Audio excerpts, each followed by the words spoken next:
You must be the ones tasked by the Academia with renovating Aru? That's right. Good afternoon.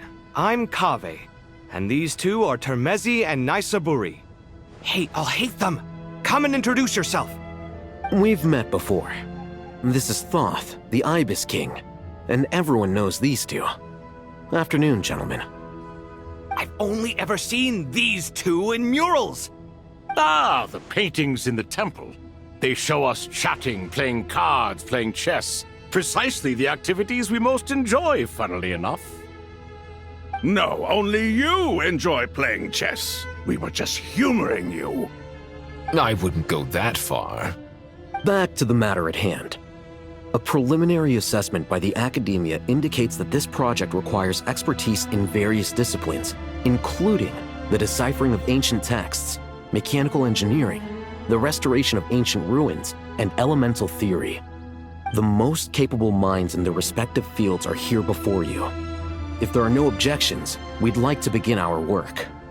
The artisans who built Aru for Al-Ahmar gave their very lives to create this splendid work. Follow their example by giving your utmost devotion to this project. I didn't know that. We'll do our best, of course, but we certainly won't be sacrificing our lives. Such brazen words. Humans these days are a far cry from their ancestors. What little respect you show for King Deshret. No, that's not what he meant. Please, don't mind him. He shares your sentiments, just not your, penchant for hyperbole. Assuming that's what you were going for? I just think it's important to manage expectations. Forgive my lack of courtesy, but we simply can't sacrifice our lives to the gods on completion of the project like people in the legends of old. Here's a first draft of the project proposal for your perusal. Please let us know if you have any requests. Normally, I'd have made it look a lot more visually appealing, but we were really pressed for time on this occasion. I hope you'll forgive me if it's a little rough around the edges. Naturally. If my fellow ministers deem this meager display of respect sufficient, I suppose I can consider agreeing to their proposal. Why are you so preoccupied with the ostentatious displays of respect to Al-Ahmar? We should be trying to make things easy for them. You never know. We might have to rely on these young people to look after us in our old age. Exactly. This is Aru's mainframe. Be reminded to use it with great caution. We certainly will. Thank you for your assistance. You may attempt to lay out punishment should you so desire, though I'm afraid it would be futile. You and I both know that certain components of Aru can only be operated by humans. King Deshret always believed in humanity. Still, the reason that Aru's modules are designed that way is not so much because he trusted them, but more because he was wary of you. Is that true? No wonder human artisans helped to build Aru then. He actually required human assistance to create his greatest work. Naturally. Have you noticed that the Goat King keeps giving superficial responses? It's like he's just going through the motions and leaving the real debate to his colleagues. He understands the art of perfunctory speech. That's what earned him his position as the Minister of Ministers. It seems the rumors about King Deshret being a poor judge of character are baseless after all. Excuse me for being blunt, but it sounds suspiciously like you're putting yourself on a pedestal and mocking me. You're mistaken. And while there's nothing strictly wrong with making every conversation about yourself, it's not exactly a positive tendency either. You? Whatever. I knew it'd be like this working with you. All right, let me past. I need to look at this console. It's your job to activate it after all. Let's begin. Everyone, please proceed with the external checks and preparations as per the procedures outlined in the engineering plan.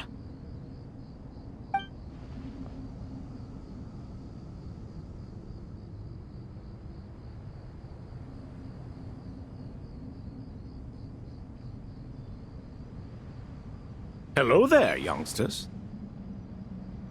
Whoa, the Ibis King came to life. What do you mean, came to life? I've been alive the whole time. You did say we could start our research, right? Are you having second thoughts now? I've reviewed the proposal. The work you're planning to carry out on this grand device is ambitious in its scope. You have ample confidence in your abilities, I take it? I wouldn't say I'm feeling hugely confident, but given how bad things are, I'd rather at least try something than sit around waiting to die. You are the top scholars of your day. I trust you are aware that there are countless links between Aru and the Akasha? Aru and the Akasha? But I thought the Akasha was the Academia's greatest technological accomplishment, created years ago by the Dendro Archon to help her people access knowledge. And you too? Do you not know either? You've read the instruction manual, right? You tell them. An instruction manual? The Akasha has an instruction manual? The Dendro Archon is a kind and thoughtful god indeed. It used to sit on a shelf in the corner at the House of Dana.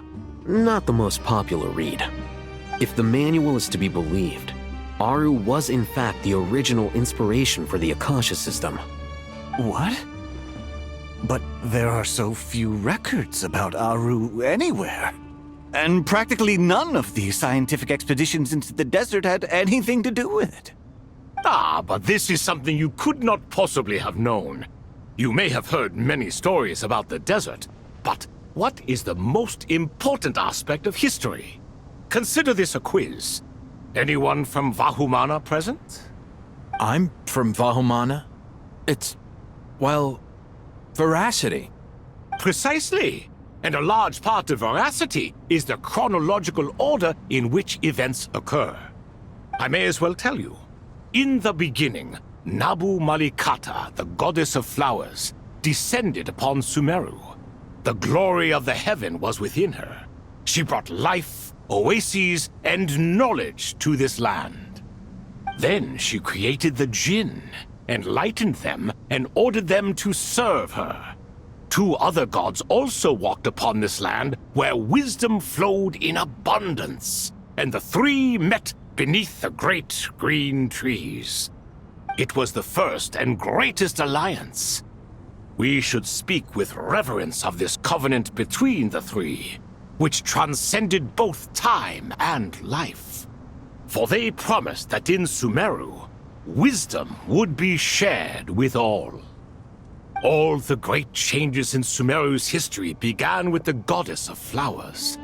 For King Deshret's sake, she pried into the secrets of Celestia, and for this was burned to ashes by the flames of wrath. So grieved was King Deshret by her passing that he lost all interest in state affairs and devoted himself instead to the knowledge that she had brought back. It was after learning of the technology from that floating island in the sky that he first conceived of Aru. And so, the Akasha was inspired by Aru, while the basis for Aru itself came from Celestia's technology. Well, if the two share a common technological origin, then connecting one system to the other is an entirely feasible idea. Unbelievable.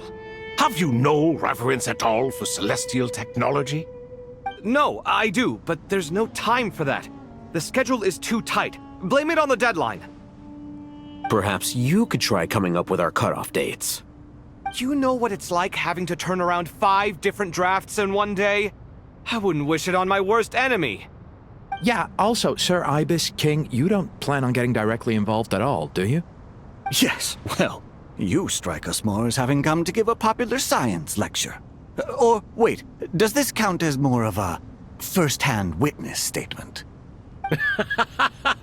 Neither. Anyway, this sounds like far too much work for me. Still, if Aru is so powerful, why didn't King Deshret use it for more ambitious ends? Because it was never fully completed. King Deshret had grand plans, but he perished before they could come to fruition. In the beginning, his wish was to create something that could rival the very world itself. The Lord of Flowers sacrificed everything for that ambition. What he desired, she bestowed, and thus was knowledge brought into the world. Her courage and sacrifice had to be honored with the most splendid of monuments, or King Deshret would surely have deemed it a grave injustice. And that monument, built from knowledge and technology, etched with a sacrificial and courageous love, even in its unfinished form, it deserves to be treasured. At that time, King Deshret said the following to the Lord of Dendro. Since we share an eternal covenant, I shall never be your enemy. Hence, the fruit of wisdom from the heavens is not to be devoured. Remember, it is not that I lack the power to become the enemy of wisdom. Yet you and she have taught me much and shown me kindness. For this, I cherish you both. In the end, Aru was only used to store a portion of the souls. It was but a primitive form of the masterwork the king had envisaged. His final hope for Aru was to return to the past, when she yet lived.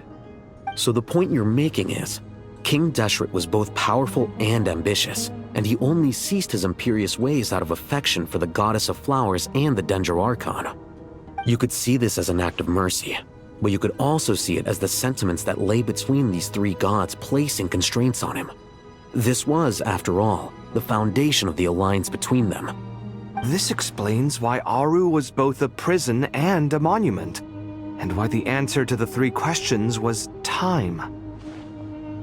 You have to be careful who you get involved with, or you invite all manner of misfortune.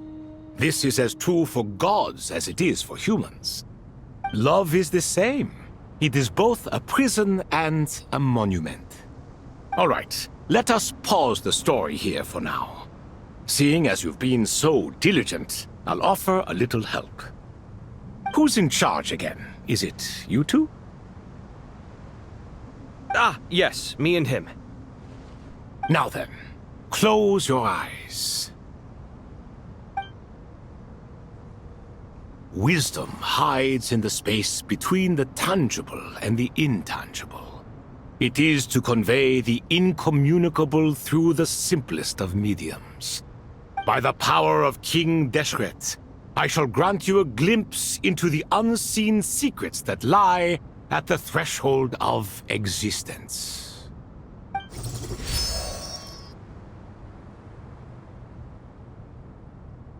Where did this come from? Is it a new mechanism? It looks more like some form of externalized information. You've rendered it visible? Just as the Akasha allows you to access a greater range of knowledge, the power of our king permits one to perceive ingenuities that do not belong to this world. This is no ordinary mechanism.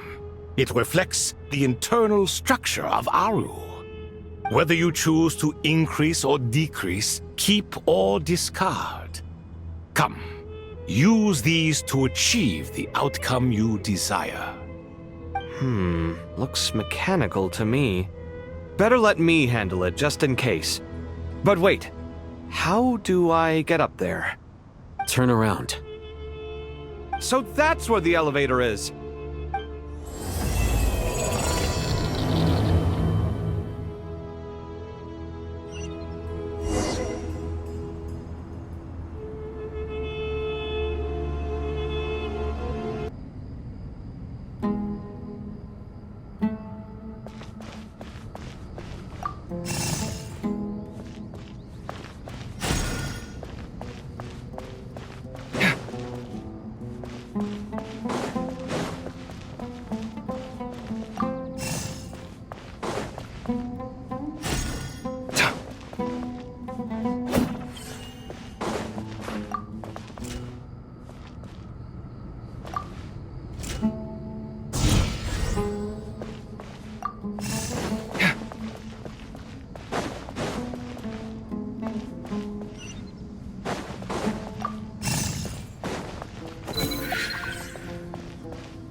obelisks were used to record important information in the ancient desert civilization.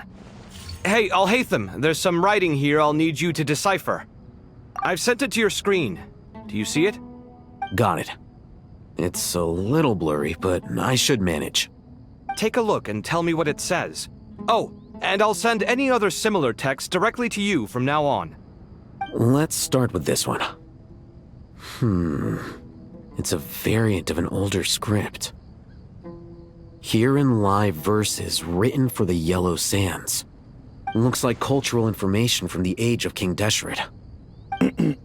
If so, I suggest you delete it. Words thrown together merely for fun. I had no idea Aru kept a record of this. Well, as long as you're certain that this is strictly private information, that's fine. It is unimportant. All right, well, I guess I'll start now.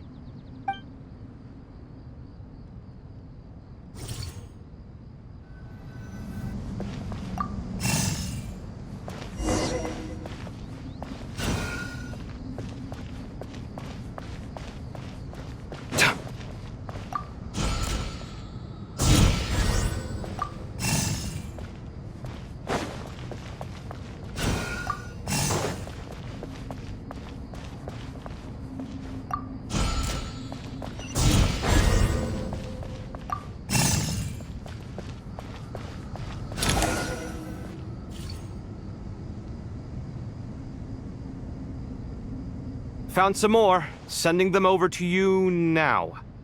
These are all reports about the Gurubad conflict. Can we delete them? I'd say so. Most of this information has already been archived anyway. What if there are details in there that Vahumana missed? What are we supposed to do if they come after us in the future? They'll just have to live with it. If we don't resolve these issues now, there won't even be an academia in the future, let alone a Vahumana Darshan. Yeah, you're right. Okay, done. There's some other similar monuments nearby. I'll check them out.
Another monument. Hold on.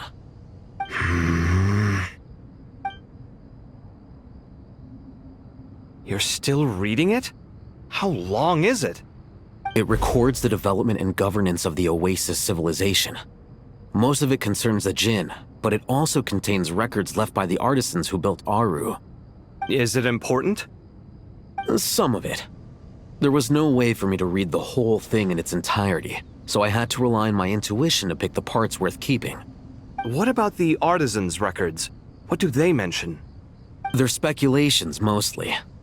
For instance, they were wondering how to protect themselves if King Deshret decided to silence them after the construction of Aru was complete. Sounds like pure mythology to me. Surely that kind of thing didn't really happen.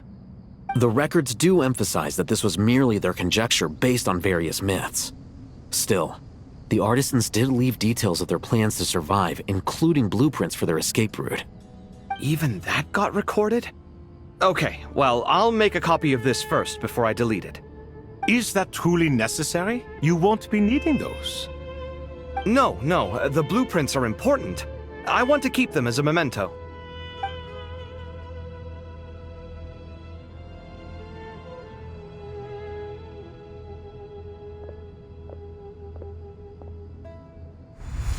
I think that should just about do it.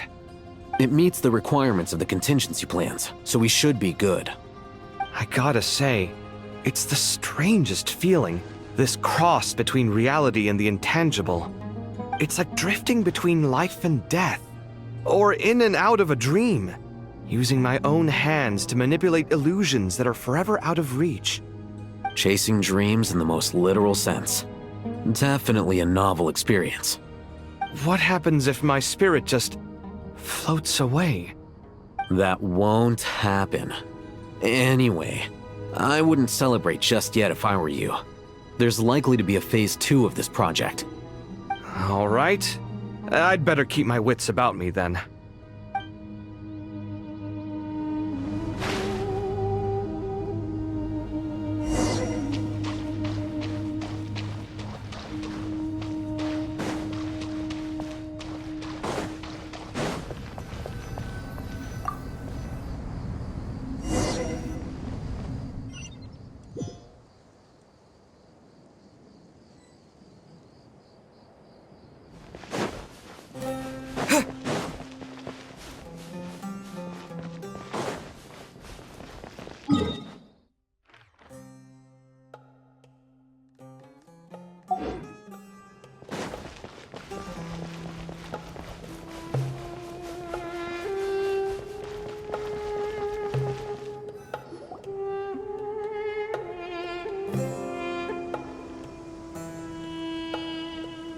Traveler from afar, do you worry for the fate of Sumeru as well? Whoa! It's so big the Crocodile King! Greetings, Crocodile King. Please be at ease. I'm just here to chat with you about Lesser Lord Kusanali. Sounds like you really care about her. Yes, although to be exact, it is a mixture of both concern and curiosity that I feel. Speaking of Nahida, Paimon was wondering how she's doing. Wait a moment.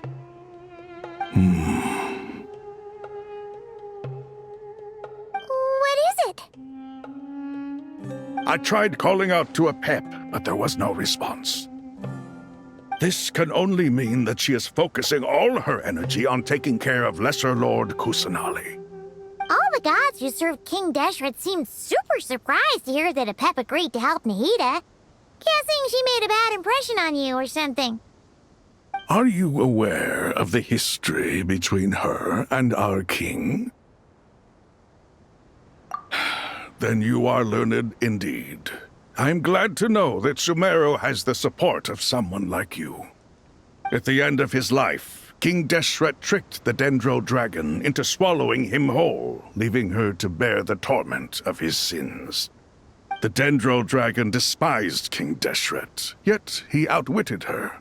Rather than bringing disaster to the land, he chose to deceive her and thereby ensure his annihilation.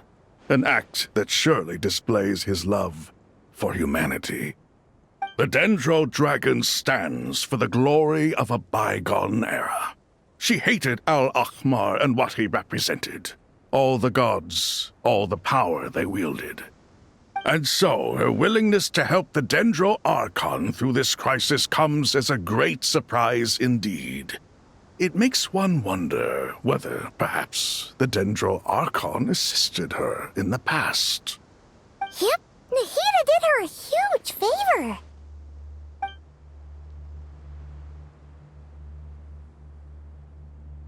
So Lesser Lord Kusanali put an end to the Dendro Dragon's many long years of torment. As much as she loathes the Seven, a pep knows kindness when she sees it. No wonder she was willing to make an exception. Yeah, that's the sense we got from dealing with her too. She is not incapable of coexisting with other living things. Rather, she actively chooses to avoid coexistence. And this despite the fact that she symbolizes life itself. How ironic. All of this being said, I wouldn't expect too much from her if I were you. Nothing will change her hatred towards humanity and gods. We'll keep that in mind. Anyway, how much longer do you think Nahida needs to stay with the Pep? For all we know, the Fatui might still be in the desert. Just to be on the safe side, why don't we grab anyone who isn't busy right now and go look for her? I'm alright, Paimon. Huh? Was that Nahida's voice? It seems the treatment was effective. Since when do my deeds require your evaluation?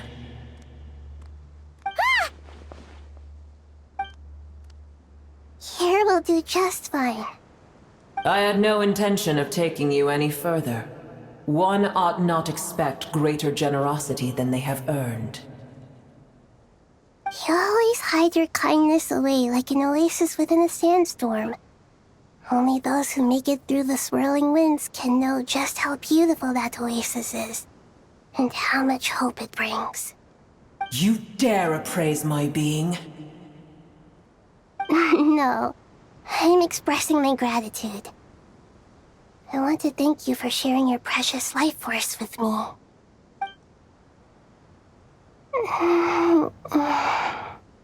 Awake already?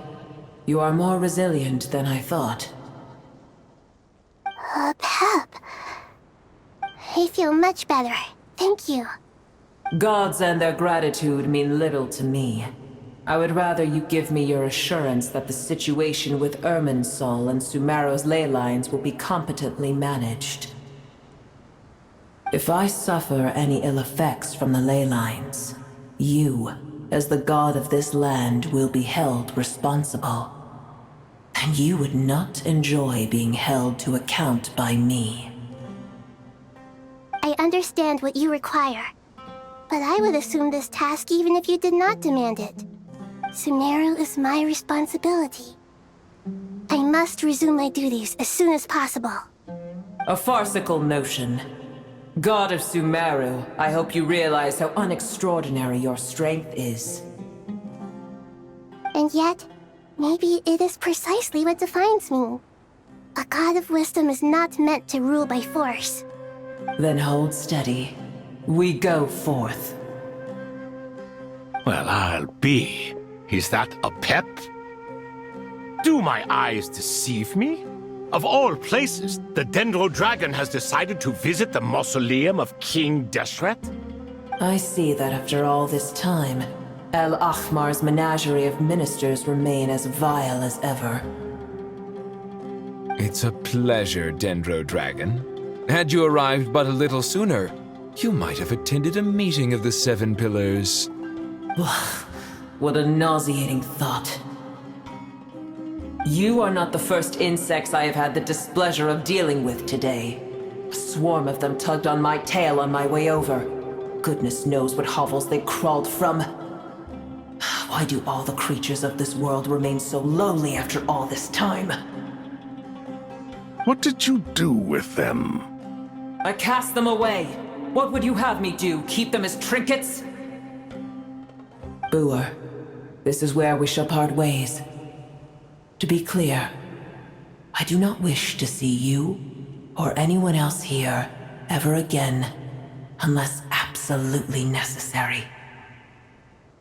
Then I wish you peace as you return to your dwelling place. It matters not to me. Simply refrain from bothering me again.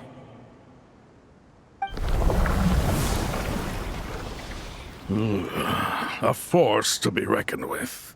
At times like this, I feel glad that she has no interest in any of this. Hold on, just hold on, okay? We're almost there. We made it. Huh? Wait, that voice! It's... Uh-oh, I'm gonna fall!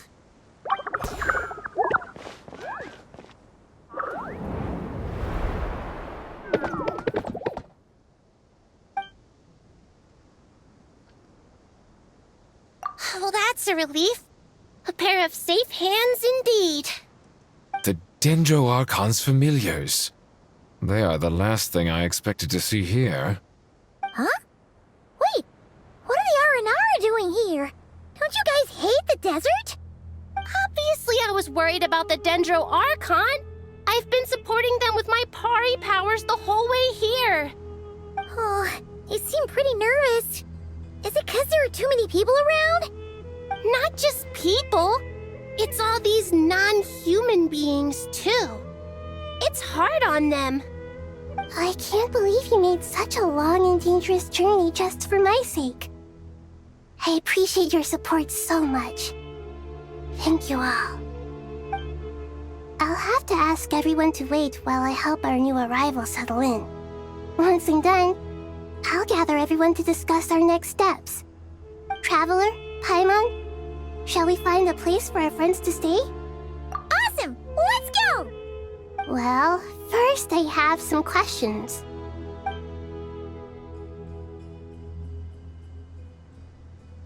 Okay, I think that covers everything.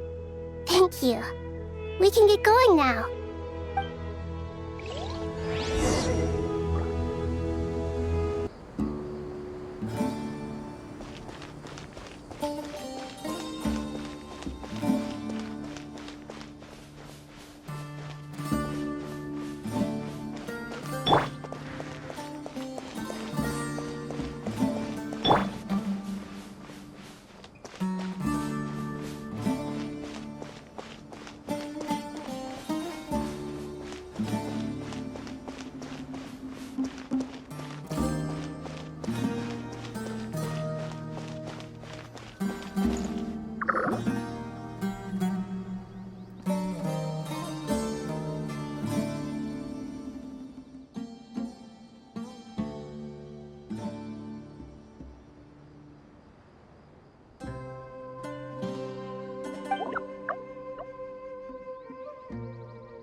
Hello, everyone.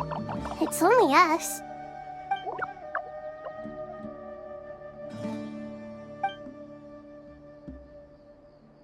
It must be very tough for you coming all the way out here, especially since you don't like the Voluka. Is everyone back in Vanarana doing well?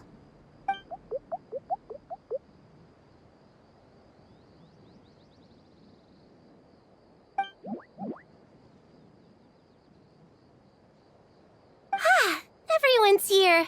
Good. Are you okay? You look like you were about to pass out back there. Then you're forgetting who I am. Don't underestimate me.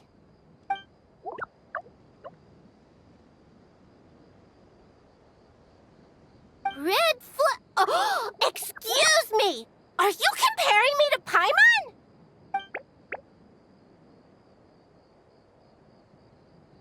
I suppose everyone is gathered here because of me. As we can see, the situation is critical, and everyone is very busy with their various tasks, so...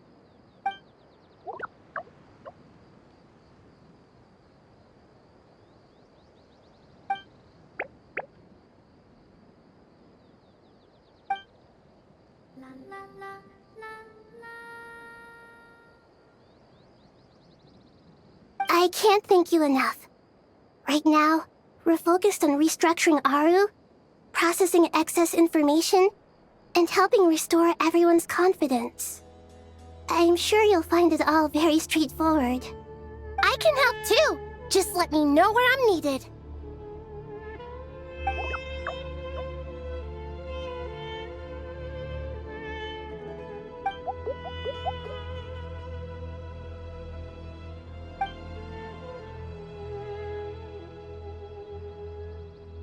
Up to no good?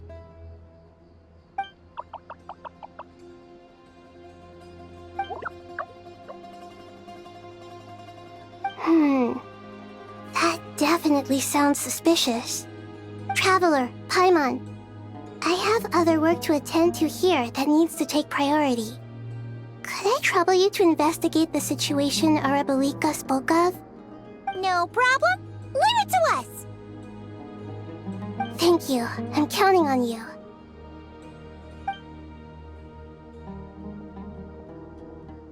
There's one other thing. If you are to work alongside the people of Sumeru, you will need to make yourselves visible to them. Is that acceptable to everyone?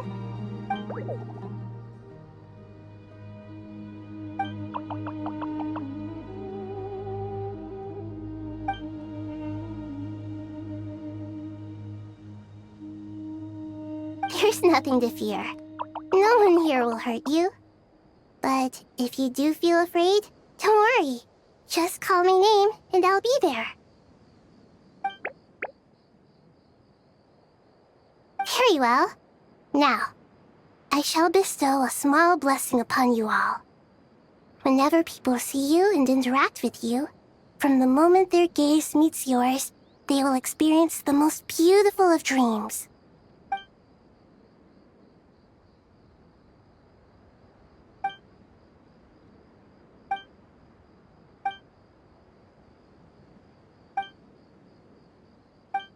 Do not fear. We will face it together. This too shall pass.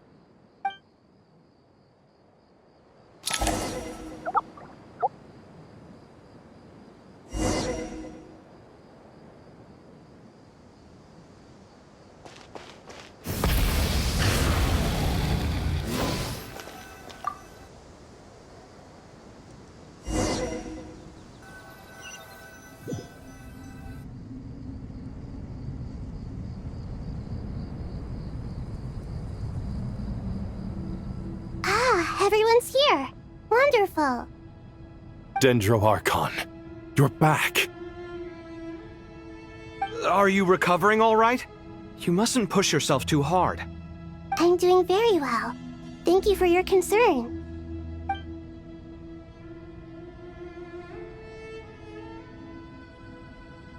I see. Using the power of Aru to reboot the Akasha and gain access to Irminsul. It's a sound plan, although... I regret to be the bearer of bad news, but with the state that Irminsul is currently in, it's impossible to access via traditional means. Even the Akasha won't change that. Alas, we had feared this may be the case. And what about non-traditional means? Non-traditional means? Are you saying... Desperate times call for new measures.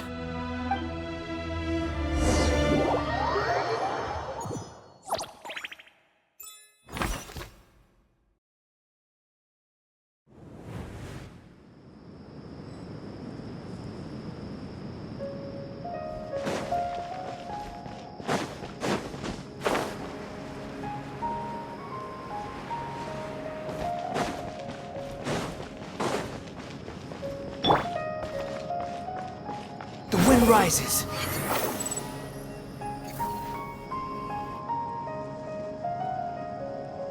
Hey, we're here! Ah, it's you. Is there a situation?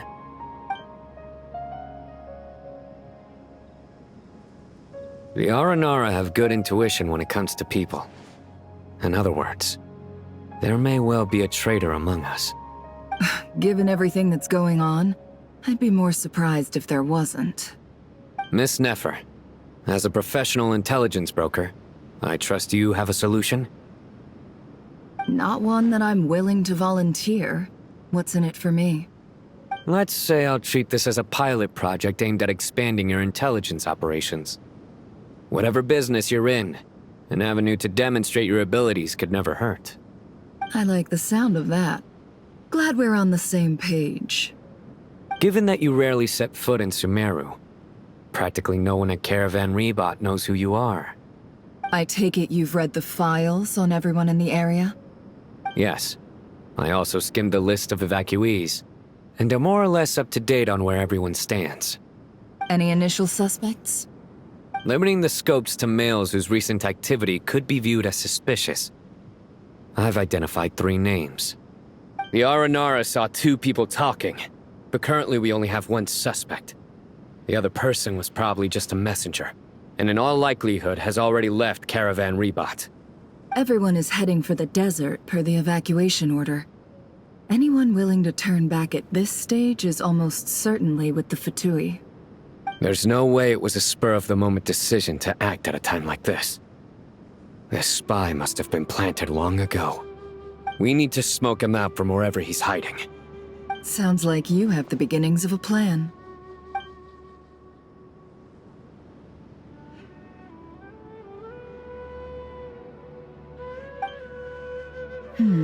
I see. Your suspicions are well-founded. I'd be watching him too if I were you. So far, we still lack solid evidence that he's been bribed. He hasn't made any recent purchases that would indicate he came into some cash. Then let's get closer to him to confirm before we make our move. I can handle it. I'm not based in Sumeru, so barely anyone at Caravan Rebot knows who I am. And you're certain you've never encountered this person in Nodcry? I'm certain. Besides, it's extremely rare for me to have had any direct contact with Sumeru mercenaries besides Jet. There's no way he could have seen my face before. Sino, stay out of sight and wait for my signal. If he raises any red flags, I'll bring him toward the main road. Understood. I'll take it from there. Excellent. Well, it's a pleasure working with you.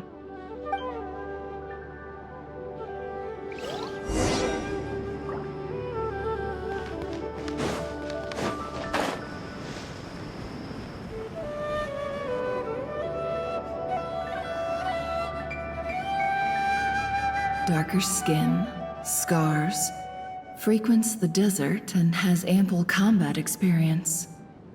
Nothing unusual about how he dresses or acts. What's that he's looking at? A coin. Interesting. Could that be how his contact paid him? Conveniently discreet for someone trying to hide any unexplained income. And yet it could be highly valuable. Sorry to bother you. Has everyone here already left? I don't suppose you happen to see a lady wearing a hat? Ma'am, what are you doing in Caravan Rebot all by yourself? The main group evacuated some time ago. Didn't you pass them on the road? My friend and I lost some of our cargo along the way.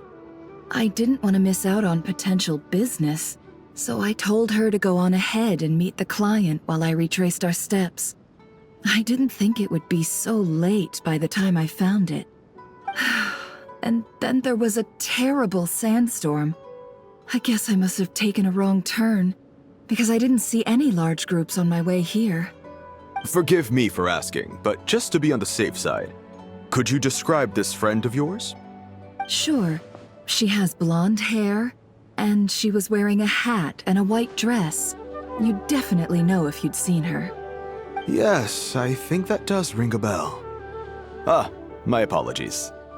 During this exceptional time, the Core of 30 are under orders to be extra cautious when dealing with unknown people, whoever they might be. I understand. Well, sir, is there anything else you need to know? If not, I'd better try and catch up with them. Hey, wait! They left a good while ago now. You'll never catch up with them on your own. Why don't I give you a ride? I'm here to collect the last few people anyway. We have plenty of carts, so one more won't be a problem. That would be amazing. Traveling with a group will be much safer. I'll have to pay you for your trouble. Hey, let's not worry about the money for now. Wait here a moment. Once I'm done packing up, I'll take you to join the rest of the group. All right, thanks. Let me know if you need a hand carrying anything. No need for that. I'm strong enough for both of us. Okay. Well, I wish there was some way I could repay you. Guess it's my lucky day, running into someone who knows what they're doing here. You might have just saved my life, you know? You're not wrong there. I mean, what kind of cargo is so important that it's worth risking your life to get back? I hope for your sake that it's priceless. Actually, I suppose I can tell you, since you've been such a big help. But be sure to keep it to yourself, or we could both be in big trouble. Oh, really? Sounds mysterious. We're in the antiques business. You understand? Some of our goods aren't acquired through the most legitimate means. We have to be very discreet when we're selling them. That's why I had to go looking for the missing cargo alone. Ah, no wonder. Well, ma'am, in that case, it turns out that maybe there is something you could do for me. I'm all ears. But to be clear, our commission isn't cheap. Think carefully before you ask.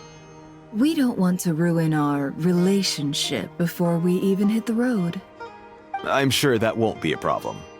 My issue is, I have something that's a little difficult to sell on as well. Take a look at this.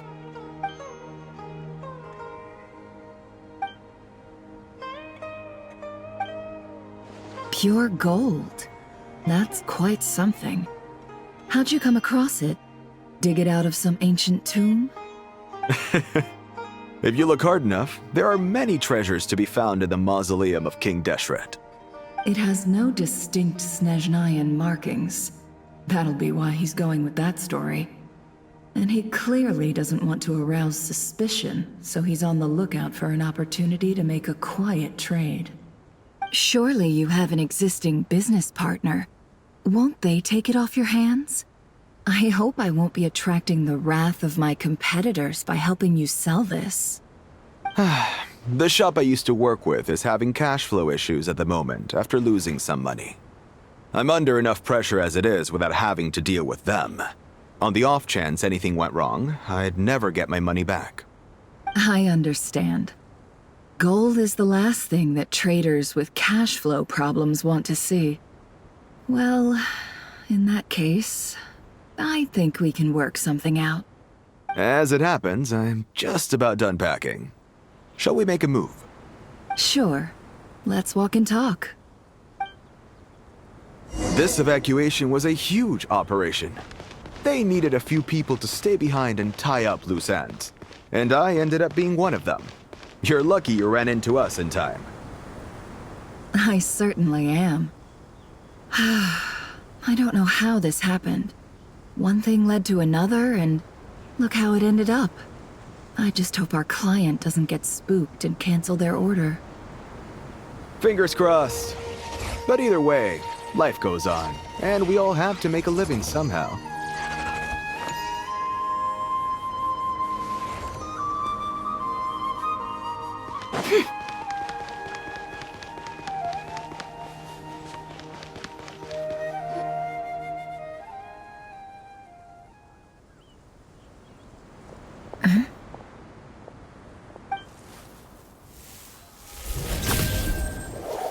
Hands where I can see them.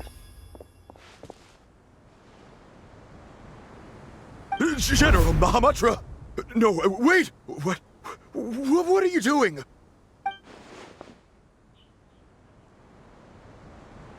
This is the coin? Good. Sadly, you won't have the chance to spend it. Nicely done. Looks like Sumeru's Matra are a well-oiled machine nowadays. Unmarked gold coins are quite difficult to trace. Thanks to you, we have secured the evidence.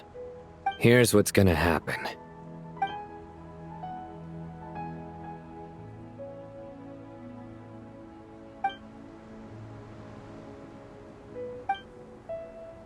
Southeast from here, leeward side of the hill. That's where he's meeting his contact. Great work. Candace tells me your interrogation skills are highly effective.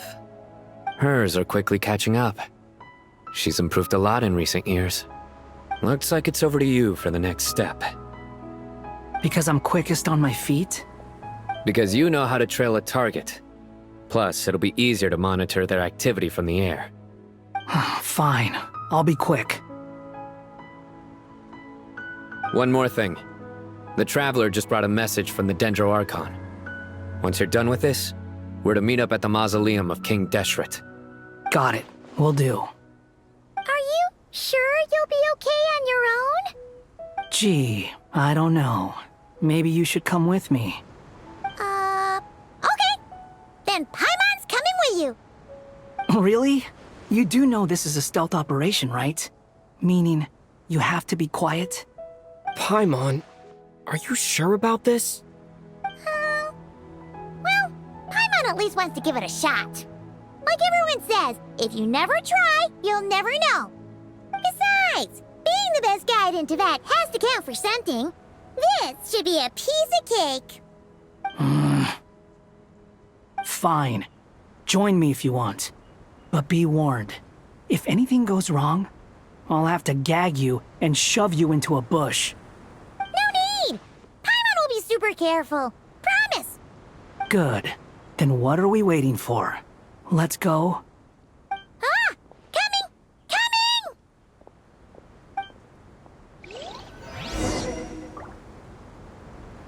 Behold!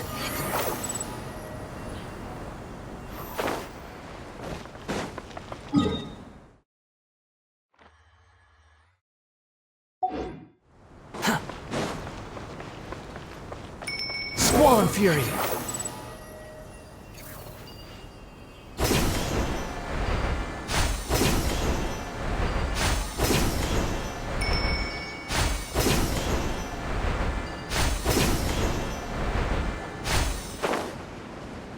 Behold! That guy! Wait up! Hey, slow down, will ya? We're here. Now we wait.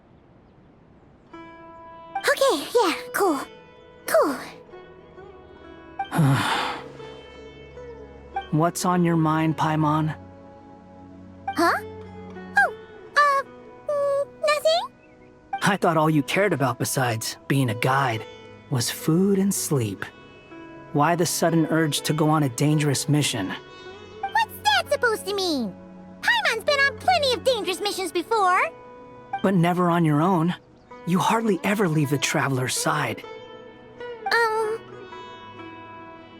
Just saying. I'm kind of at loose ends right now. So if you did want to share, I suppose I'd have to listen.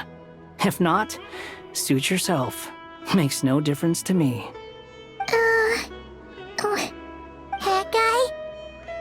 Do you think Paimon is useless? What? Where's that coming from? When we were in Notcry, Paimon suddenly realized something. Even though Paimon's with the Traveler every single day, whenever we face real danger, she can't do anything to help. Paimon doesn't get like this very often. She just got really scared when the Traveler got kidnapped that time. What if he never came back? What would Paimon do then? And the more Paimon thought about it, the more useless she felt. But Paimon doesn't want to be a burden. Paimon wants to be a friend who's actually useful. Does that make any sense? You know, that feeling of just being completely useless and... Oh. Paimon probably sounds so ridiculous right now. You asked the right person. Boy, do I know that feeling. Oh, that guy. I'm not gonna try and encourage you. What I will say is this. When you start doubting yourself, you have two choices. Give up or change. You have to make the decision to move forward. Otherwise, no amount of consultation from other people is gonna help you. So ask yourself, what do you want? To get stronger? To learn more? Whatever it is, go do it. You won't have any regrets if you can at least say that you tried. Oh. All right. Something's not right. Shouldn't they be here by now? Paimon, is it just me? Or is it a little too quiet around here? Should Paimon take a look?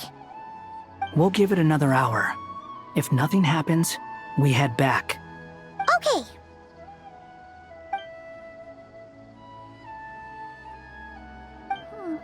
How strange. We've been here for ages. Where the heck are they? Have we been stood up? What is it?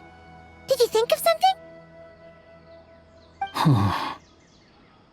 Something feels off about this whole situation, but I can't quite explain why. We know for sure that the guy Sinocot had something set up, yet somehow his contact is a no-show. So, either the handler got caught, or, more likely, they decided to cut our guy loose. But how would they know to do that? Wouldn't they at least send someone here to check things out? That's the problem. They couldn't possibly know what's happening here. Unless... This feels all too familiar. Come on, let's head back.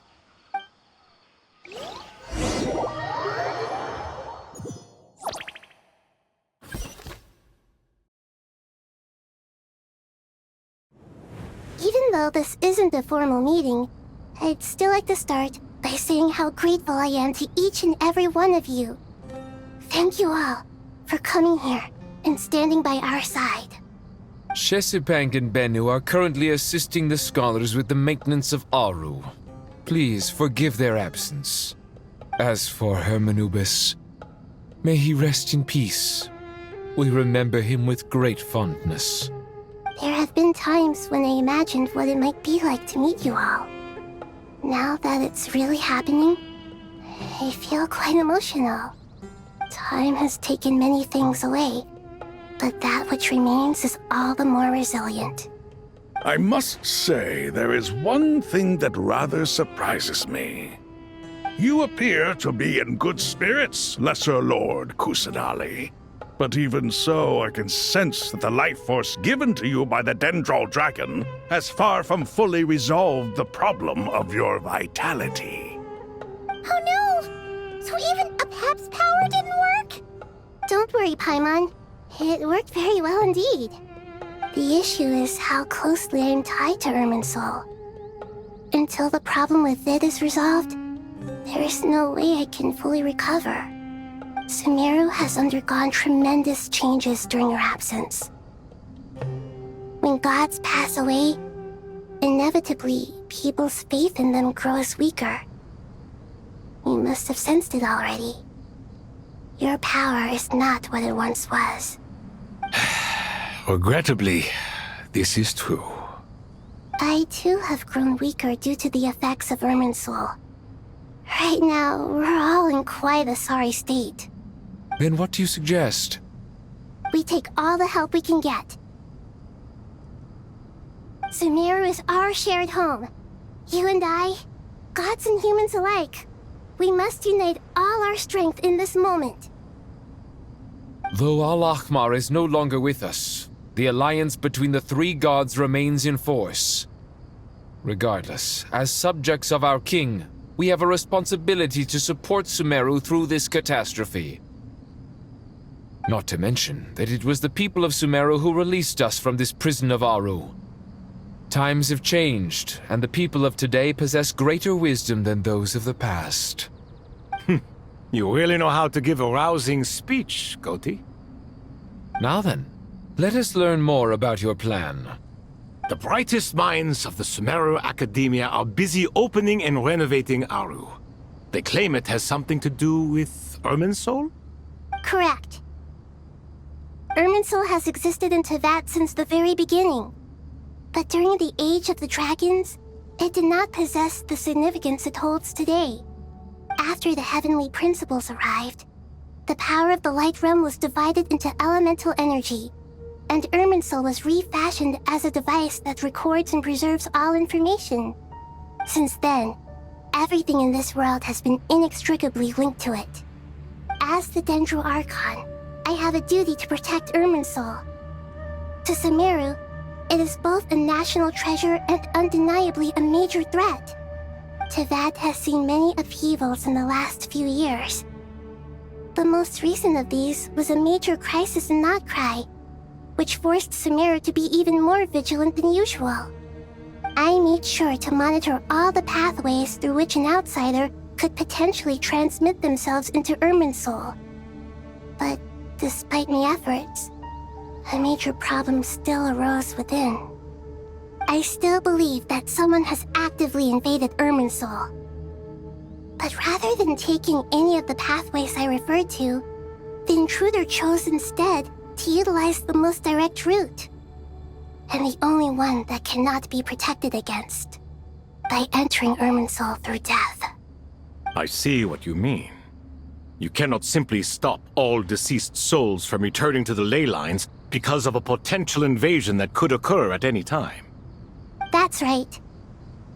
As important as it is to guard against external threats, I couldn't allow myself to stop the souls of the departed from finding peace. Please, understand how difficult this predicament was for the Dendro Archon. Defense has never been an easy task. After Irminsul was invaded, my authority was quickly restricted. Soon after that, the tree began denying access to any connections. I'm sure you feel responsible, but you are not to blame. No one can predict every possible disaster. There will always be trials and tribulations for the world to endure. But the people of Sumeru should not have to endure this. We must find a way to break through the lockdown and connect to Irminsul. And this is why you need Aru. Yes.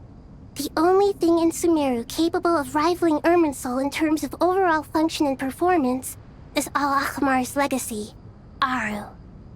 All I managed to do before falling into a coma was make some minor adjustments to Irminsul. Using Aru is a last resort, and a move that comes with enormous risks. The Scholar's initial plan was to borrow Aru's power to reboot the Akasha, then use the Akasha to connect to Irminsul and investigate. Unfortunately, Irminsul has suffered far greater damage than they first thought, rendering that plan futile. To rise to the challenge, we had to resort to a more extreme and far costlier means. This has led to a number of new contingency plans. To reclaim Irminsul, our brightest scholars have made further modifications to Aru with multiple goals in mind. I thank you all for giving them your blessing in this endeavor. Human wisdom has clearly improved over the millennia. You have not only our support, but that of the Jinn, the Aranara, and the Pari. Together, we will do everything in our power to save Irminsul. By the way, when you spoke earlier of an intruder, it almost sounded as if you knew who you were dealing with and what they were capable of. Well, since you ask.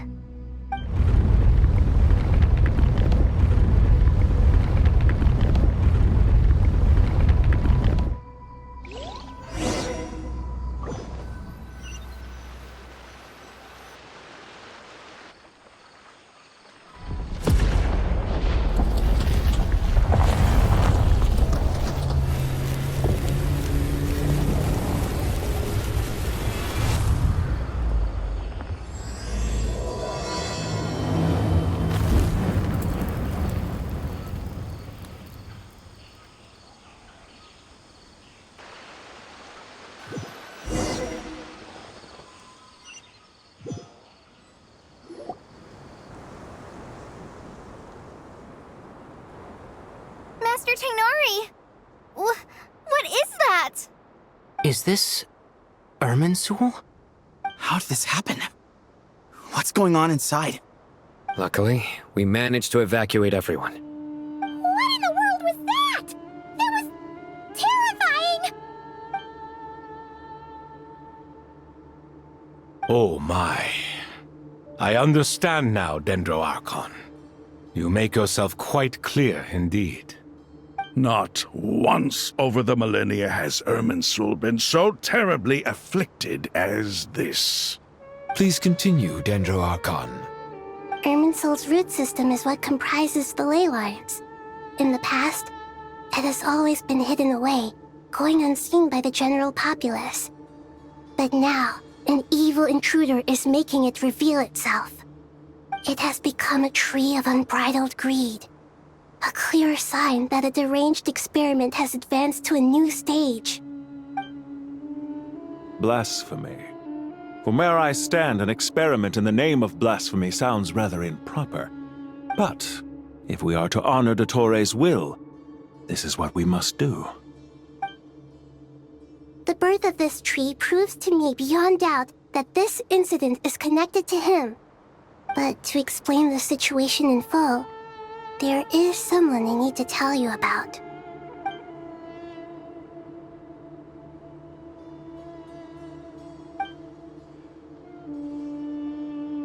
Zandik. So it was him. I saw him in the desert once. A man of supreme arrogance. So this is where it has taken him. But didn't Dottore die and not cry? How is he still able to do all this? He must still have loyal followers amongst the Fatui. Even so, I'm still unclear as to how he has been able to wield such a profound influence over Irminsul. I can confirm that Fatui forces have arrived in Sumeru City. Furthermore, Irminsul seems to be undergoing some kind of mutation. Evil branches are beginning to grow. Things that do not belong to this world are slowly but surely materializing. Sorry, I couldn't think of any other word to describe it. They don't seem to be fully formed physical entities yet, after all, but they are gradually becoming real. A baleful tree climbing up into the heavens. Speaking of Dottore, I have some information on that front as well. I didn't think it was wise to state this out in the open. But my theory is, the mole wasn't cut off after he was caught. They wrote him off from the beginning. You mean, the Fatui never intended to follow through with him? Then why plant a mole at all? It's hardly a conventional strategy, and the rationale behind it is pretty twisted. But as it happens, I know someone who works exactly this way. And when it comes down to it, his goals are very simple. He just wants to confuse people, so they can't figure out what he's up to. He's been a collaborator of Dottore's from the outset. That fact alone confirms that Dottore is involved with this somehow.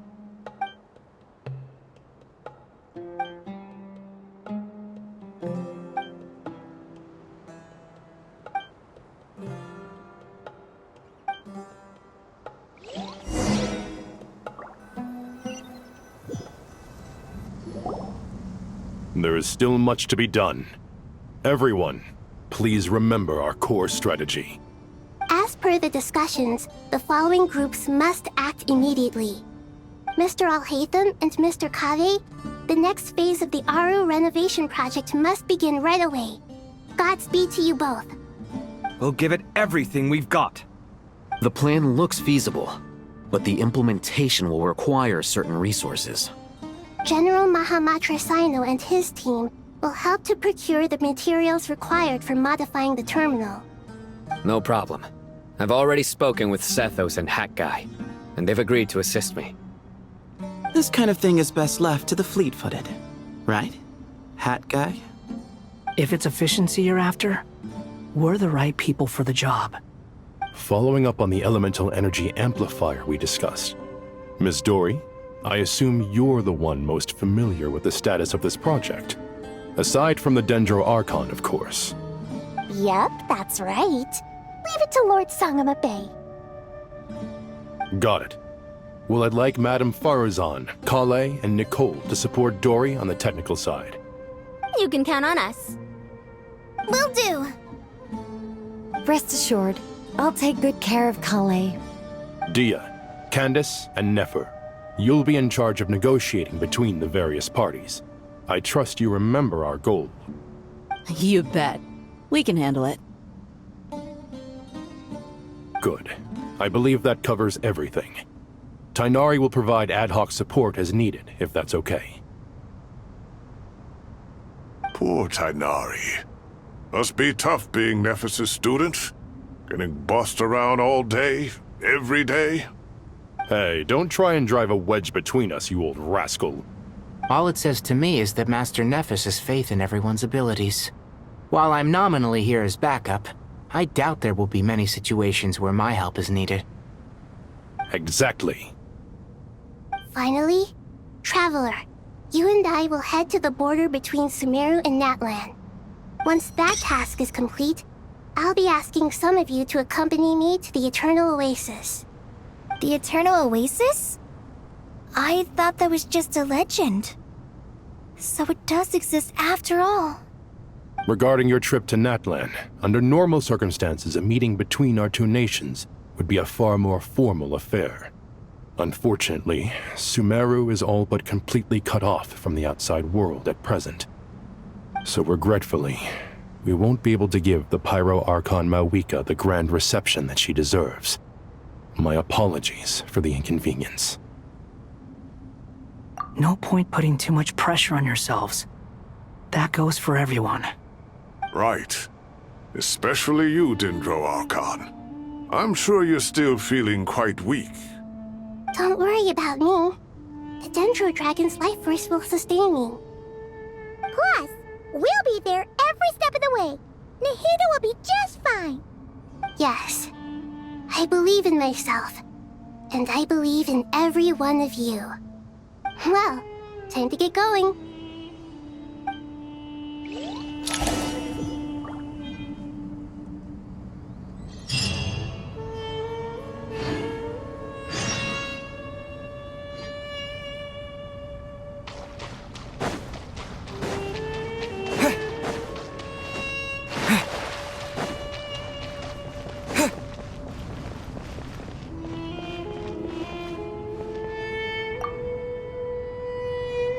To what extent we can implement the final plan depends on how successfully the Akasha can be modified and configured.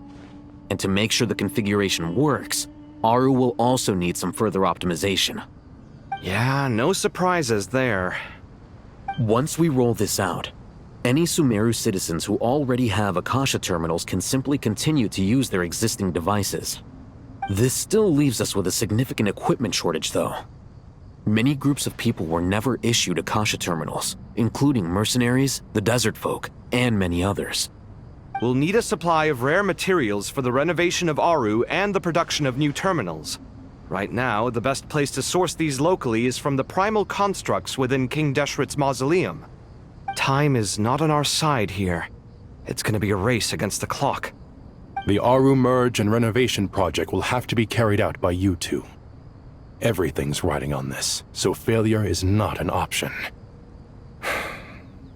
Best of luck to you both. As discussed, General Mahamatra Sino and Mr. Hat Guy will source the required materials. Mr. Sethos is quite familiar with the layout of King Deshret's mausoleum. With him accompanying them, things should go quite smoothly. I have every confidence. In the meantime, we may as well take a breather. Makes sense. There's not much we can do until the materials arrive. Get in formation and stay close. What is this, boot camp? Knock it off. It's just Sino being Sino. You know what he's like. Everyone clear on our mission objective. Look at the excess primal constructs, dismantle them, and extract the required materials. And King Deshret's 7 pillars agreed to this? If they're just sitting there doing nothing, we might as well put them to use. Thoth's words, not mine.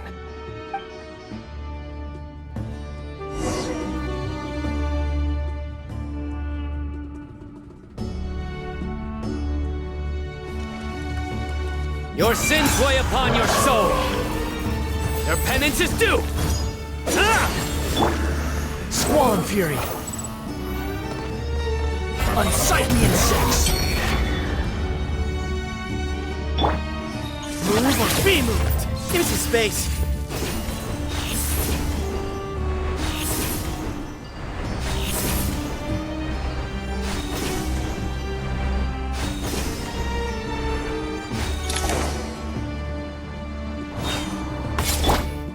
Behold!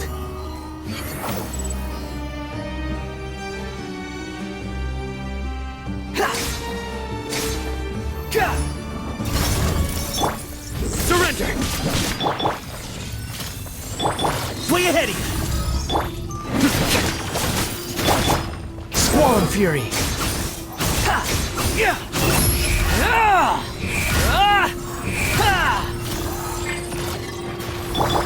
Nowhere to run!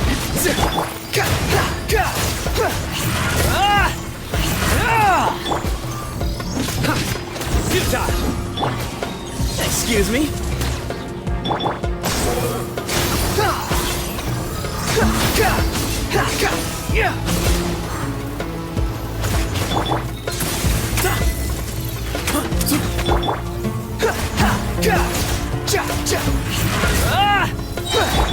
Give me some space. Nowhere to run. Wretched vermin! The wind rises. How amusing.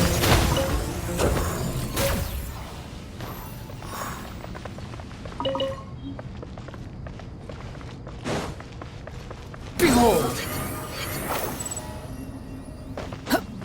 Quit following me.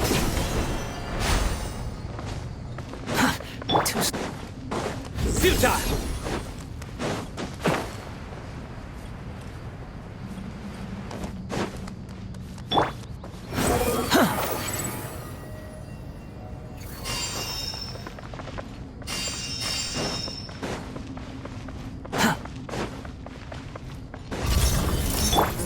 Sage's wisdom!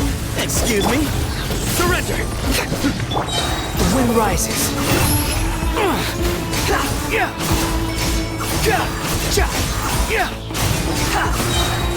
You dare to gaze upon me? Through me, justice is served. You stand condemned. Give me some space. Squall Fury!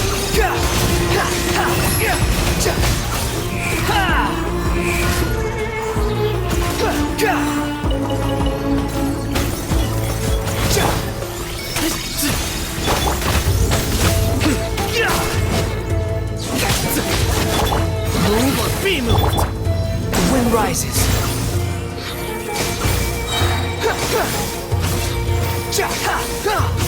Know your place. Excuse me? Squall Fury!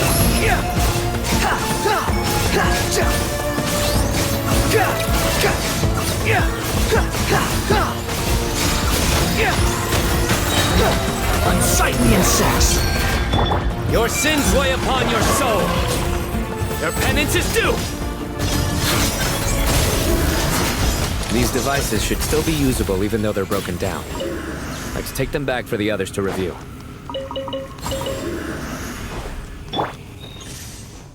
Way ahead of you. Too slow.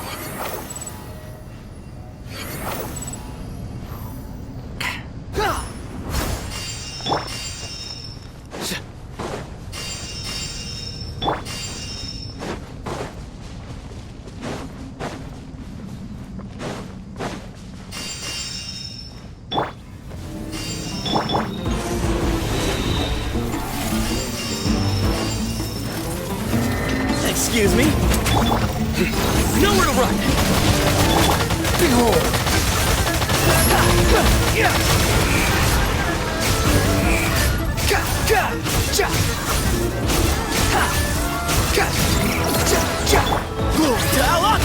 Give me some space! Squall Fury!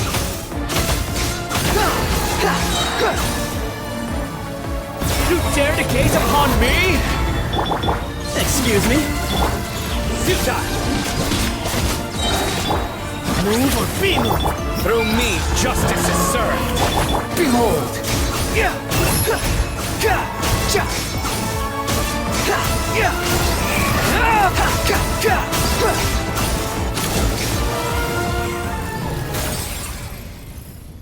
How many do we need again? Enough to make an Akasha terminal for everyone who doesn't own one.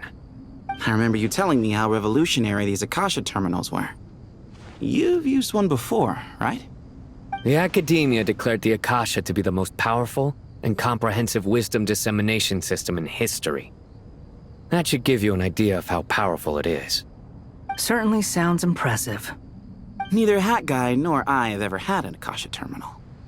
Well, if it all goes to plan, that's about to change.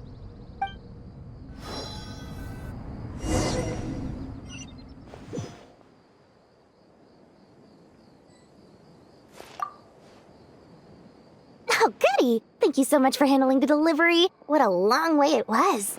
You've really outdone yourselves. I'm well aware what a bumpy, dangerous journey it must have been.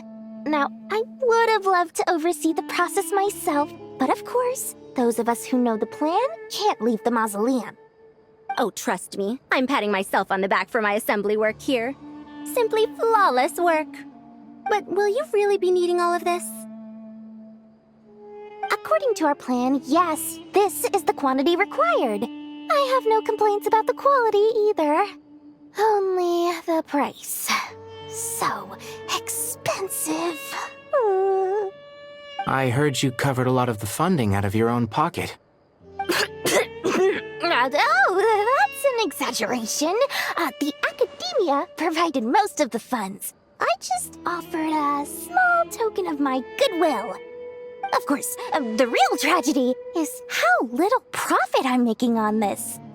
You know, it's a serious crisis when you can't even make money out of it. It's really quite a beautiful design. And I'm intrigued by how such a diminutive device is able to output the power of the Light Realm. Did you attend the lecture on Light Realm energy, Madame Farzan? I don't believe I saw you there. Of course I attended.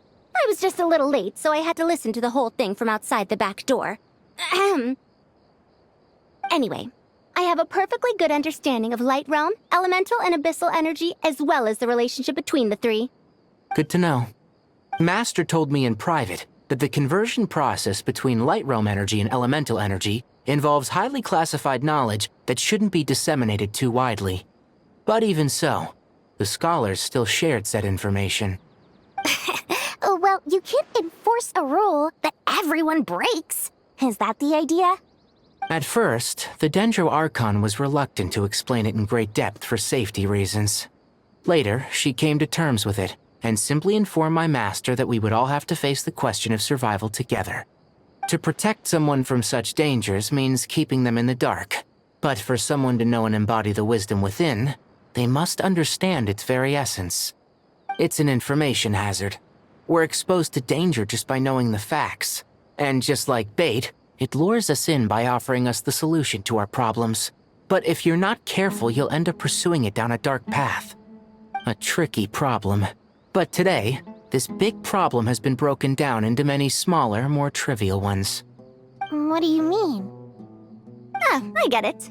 For instance, you and I share secret knowledge, while she and I take on the risks of life, death, and fate. Something like that? Hey, what? That is not what I call a trivial problem. Well, as they often say in Vahumana, an event that is monumental to the individual is negligible in the grand scheme of history. Generally, the fate of the individual is an insignificant affair.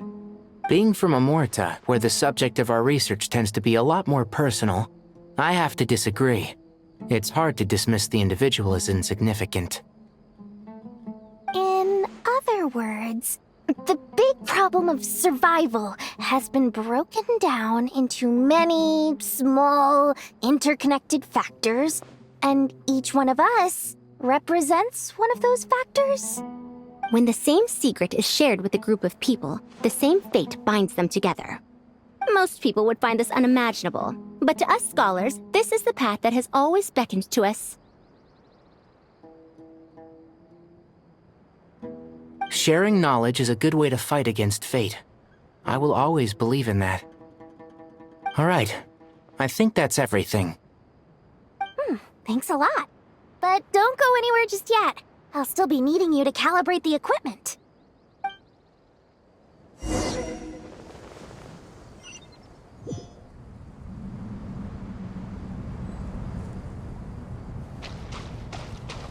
Scanning.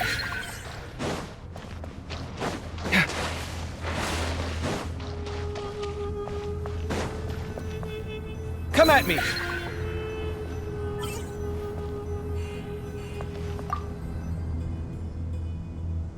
Okay, the materials are ready. We can proceed with the next phase. Al-Haytham, how are you getting along? Most of the information in Aru is written in ancient desert scripts. Some of this is written in a tribal language, while other parts seem to be a variant of an Oasis script, based on the glyph forms. Oh. Not lost to history, I hope. Some are. All we can do is infer the meaning based on the rules of related languages. Although, this section actually fills in some of the missing historical record. I'm transcribing it so we can bring it back to the Academia. After Aru started up, 2 more lines of text appeared here. Can you read them? Humans may not read what is written by the gods, except by not reading. Victory should not be easy to attain, for it symbolizes divine wisdom. Knowledge must not waver, for it has external borders. Is this a clue to solving a puzzle? Or is it being symbolic? You can't read it unless you don't read it. Victory is wisdom. Knowledge is confined by borders. Wait, I think I've got it. It's a metaphor, isn't it? It's talking about... a chessboard.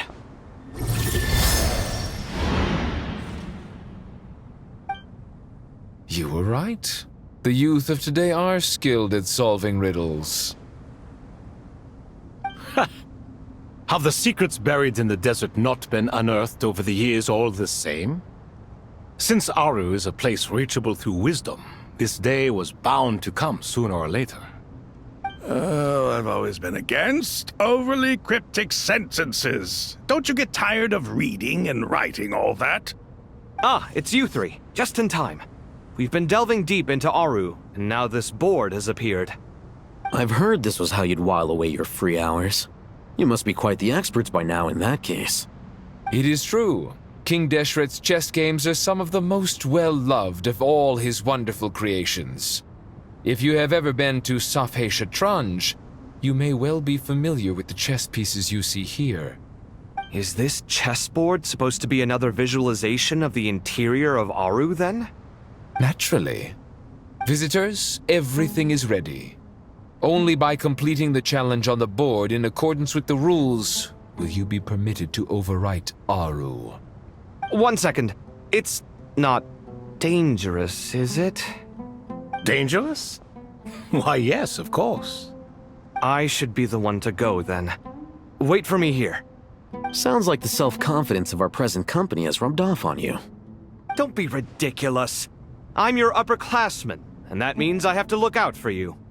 I appreciate the sentiment, but a game of chess typically requires 2 players.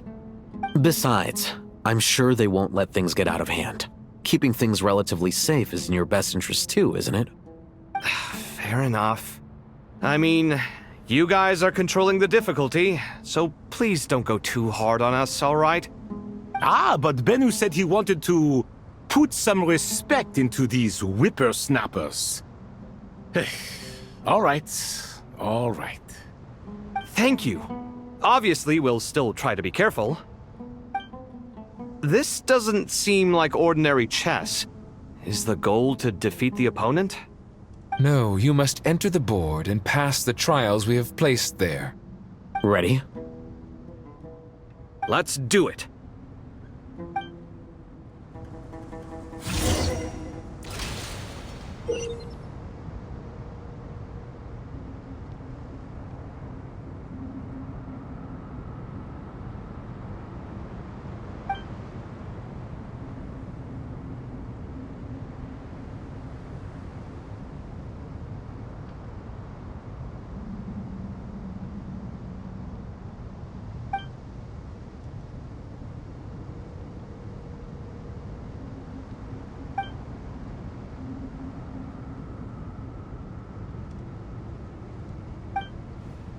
The first trial is posed by me. I don't think this is gonna stop us. Ah, but the key to this game lies in working together. Otherwise, you will be deemed to have broken the rules. Looks like it's up to me. Marak, can you open it? King Deshret's favorite primal construct. Living on in suitcase form, of all things. Amusing. Ho-ho! Excellent work.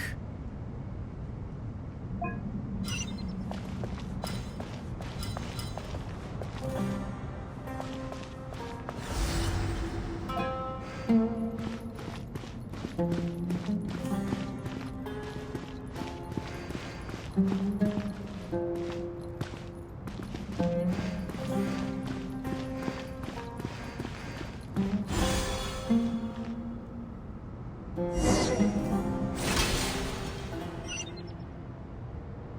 is the time for my trial. Now, don't be nervous. I'll make it nice and easy for you. Really? Thanks in advance. We appreciate it.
Now is the time for my trial.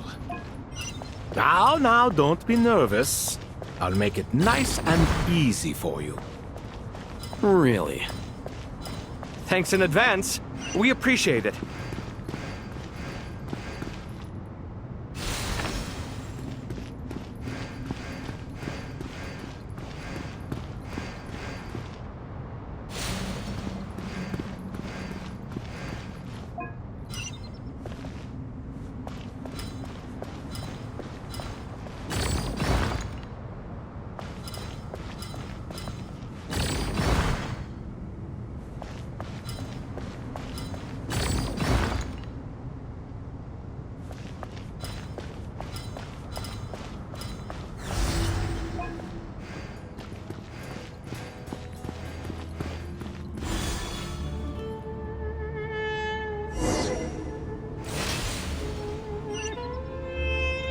Ibis King, don't you think this all rather inappropriate? You may as well be handing them victory on a silver platter. Do not expect me to follow your lead. Ha! Suit yourself.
Strange time to catch up on sleep. I'm not sleeping, I'm thinking! It's not that simple, you know.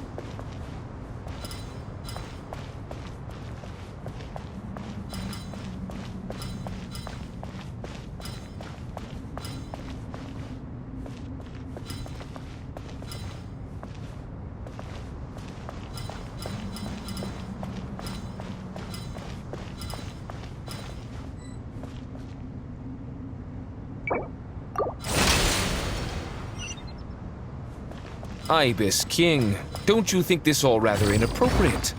You may as well be handing them victory on a silver platter. Do not expect me to follow your lead. Ha! Suit yourself.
Strange time to catch up on sleep. I'm not sleeping, I'm thinking! It's not that simple, you know.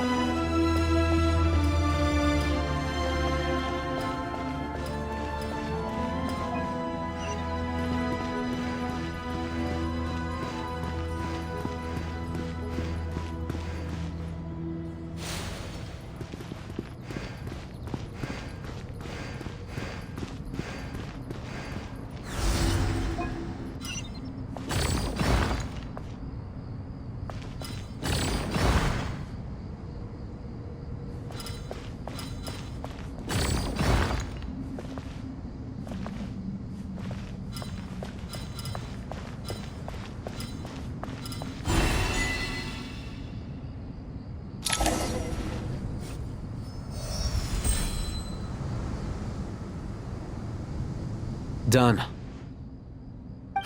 Finally. It's over. But seriously, that was incredible!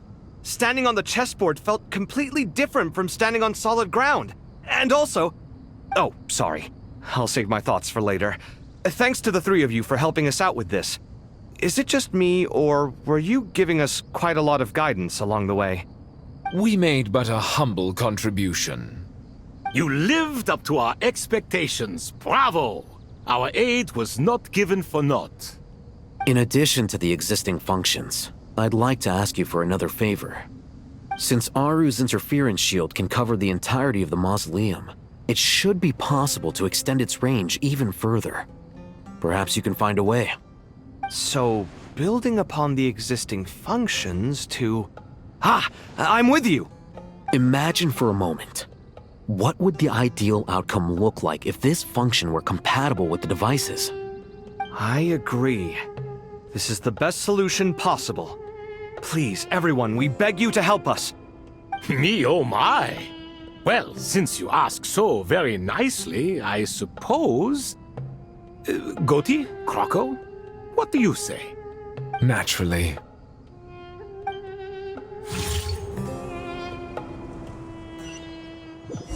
Time to go! Let's go find Nahida!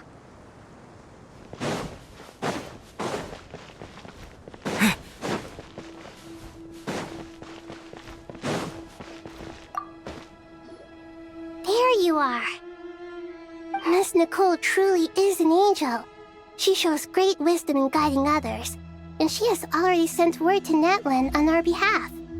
She said that while the other members of the Hexen Circle are busy with important work, she is quite free, and she is more than willing to accompany the people of Sumeru for the entire journey. Oh, there's Nicole, all right. Always super patient and loves to help everyone out. She's the best. She is. So kind and enthusiastic. Well, time for us to get going. Let's head out.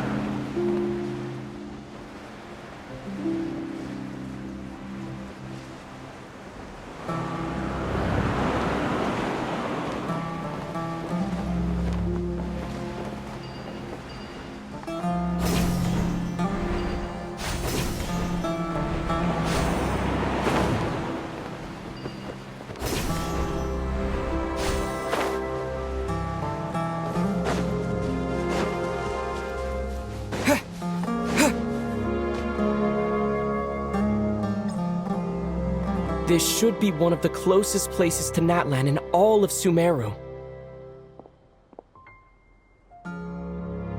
There's the barrier Nicole and Nefer mentioned. It completely cuts this nation off from the others. But why? Why separate you from the rest of the world now, specifically? And if I'm not mistaken, Irminsul was polluted once before, wasn't it?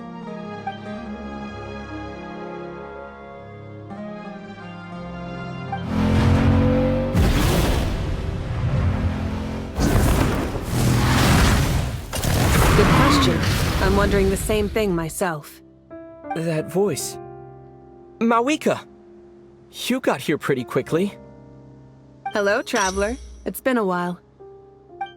Hello there. Hello, Dendro Archon. Mawika, I apologize for asking you to meet at the border on such short notice. I also apologize for not being able to greet you in person. The form in which you see me now is one carried by the Traveler. The real me is inside the mausoleum of King Deshret, and I am reaching out to you with my mind from here. Irminsul has been infiltrated by the Doctor. We must be on our guard, as he can spy on information in the world from within the tree. Fortunately, there is no record of the Traveler in Irminsul, and you are still within Natlan's borders. My records will be preserved in the Night Kingdom, rather than the ley lines. As long as the Night Kingdom remains disconnected from the ley line cycle, the Doctor has no way of knowing my movements. Exactly. So by meeting each other in this way, the meeting essentially never happened. No wonder Paimon didn't come. You were concerned that her activity would be recorded by Irminsul. The Natlanese have heard about the situation in Sumeru. With the borders sealed off, merchants have been forced to stop their shipments. It's pretty serious, and you're the ones bearing the brunt of it. I'd like to address the question you raised at the beginning. I can offer a brief explanation, although it will sound rather cruel. I don't reach this conclusion gladly, but Irminsul predates the Heavenly Principles. It existed long ago, when the dragons of Natlan were at the height of their power. So even when the people of Sumeru became ill because of pollution, it was not a critical issue from the perspective of Irminsul itself. As long as it continues to function normally, the barrier will not be activated. But this time, the Doctor's invasion has directly affected the tree. That is what caused the barrier to deploy. The Heavenly Principles established a rule that when Irminsul is plunged into grave danger, a portion of power will be reserved to isolate Sumeru. That way, even if Sumeru is destroyed, the outside world at least has some time to catch its breath. We'd certainly need it. The Heavenly Principles created almost everything that exists in Teyvat today. To them, preserving the existence of the world and its inhabitants takes priority over protecting Sumeru. Meaning, protecting Sumeru now falls to you. Yes. My own power may be limited, especially compared to yours. But that doesn't mean that we're just gonna sit around and wait for the end. If necessary, I will utilize any and every means at my disposal. Nicole of the Hexen Circle didn't say exactly what this meeting was about. But after hearing everything you've said so far, I think I can guess where this is going. That's right. Nahida and I discussed it at length. We both know how presumptuous this is, but... You need the pyronosis, don't you? Yes, you guessed correctly. Originally, I only intended to borrow it, but the situation is far graver than I foresaw. So instead, what I ask of you is to please give the pyronosis to Sumeru. Why do you sound so nervous? There's no need to be shy. Surely a gnosis is pretty important to a god. I guess, but it's not as if losing it would suddenly render us powerless. But I'm sure you don't need me to tell you that. With all the nations you've traveled to, and all the gods you've met, you must have realized that by now. As far as I'm concerned, a gnosis is basically an elemental energy enhancer. But I don't usually use it. You know me. I like to think I'm pretty strong without it. Yeah, not about to dispute that. So you see, you don't need to sweat it. Here, take the pyronosis. Huh? Just like that? Uh-huh, just like that. To tell the truth, I've always toyed with the idea of giving it to someone who needs it more than I do. I know you accompanied Nahida here to try and increase the chance of success.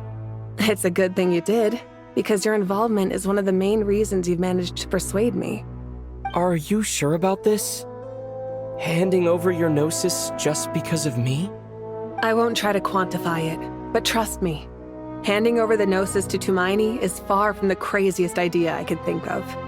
Besides, even if you hadn't come here personally, I think I still would have agreed to Nahida's request. Irminsul doesn't just affect Sumeru. It impacts all of Teyvat. I know all too well how difficult it can be to protect the things you care about. So logically, morally, or however you want to cut it, helping you is the right thing to do. You don't need to tell me the specifics of your plan. Where the gnosis is involved, the tighter the secrecy, the higher your chances of success. Marika, my heartfelt thanks go to you and the people of Naplan. Don't mention it. But now for the hard part. How do I actually give it to you? The Irminsul barrier is right in the way. I have an idea.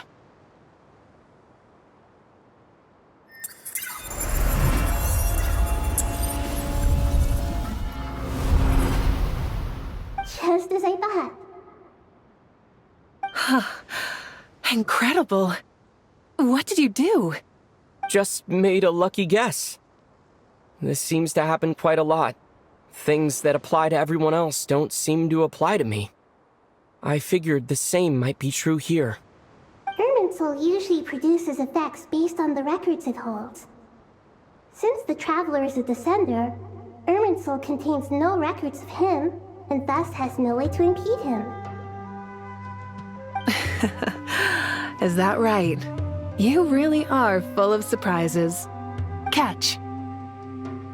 Whoa! Thank you, Mawika. Thank you for trusting us with something so important. All right. No need to get so formal. It's not like we're strangers. Besides, there's still one problem. You might be able to pass through the barrier, but I don't know about the Gnosis. Any other surprises for us, Traveler? Let me try something. I have the Pyronosis in my hand. It feels strangely ordinary. Not particularly heavy, and yet, this tiny thing symbolizes the mighty authority of a god. I need to think hard about my memories of Pyro.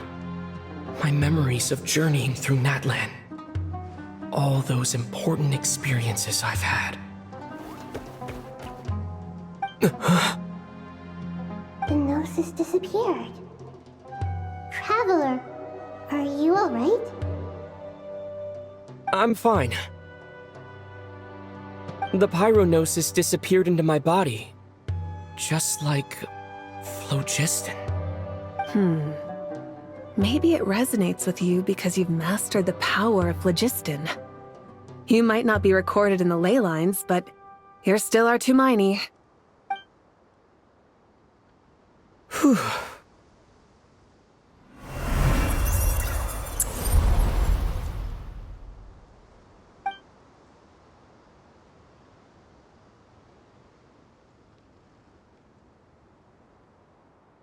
Please allow me to express my gratitude once again, Malika. Pleasure. Well, I've given you all the help I can. The rest is up to you. Good luck.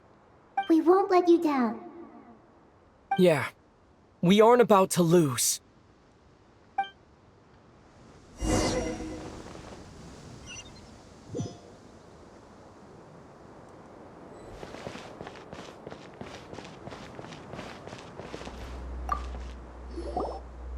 Traveler, Paimon, how are you feeling? Paimon's a teensy bit nervous, but only a teeny tiny bit. Seems like she's gotten way braver over the last few years, huh? Of course. After all the adventures you've had with the Traveler, I'm sure you've gained a lot of experience and grown as a person. I'm doing alright. What about you, Nahida? How are you holding up? With the negative effects of Irminsul, I'm a bit like a piece of fruit that's been burrowed into by hungry insects and left to rot. I'd be lying if I said it was nothing. But please don't worry. We all know what we're getting into, and we've prepared as well as we can. I believe in everyone. I believe in you. And I believe in myself. Stoking the fire inside oneself is certainly one way to live, but knowing when to rely on one's companions is also a form of great wisdom. I've been quietly learning little things from everyone, like plucking tufts of fur from a sumpter beast. Me too. With the constant traveling, I'm always learning and growing. That's the journey of life. I think there's someone else here who would share that sentiment. Don't worry about what I think. I was just passing by and happened to overhear your conversation. What are you talking about, Hat Guy? This is the top floor. No one passes by the top floor. Says who? You can fly just like I can. I would have thought it makes sense to you of all people. I don't know why, but I feel a little more relaxed now. It shows that you feel comfortable laying down your burdens in our presence. It means that Sumeru is a place you can trust, where you know we have your back. And we feel exactly the same way around you. That's what it means to be friends.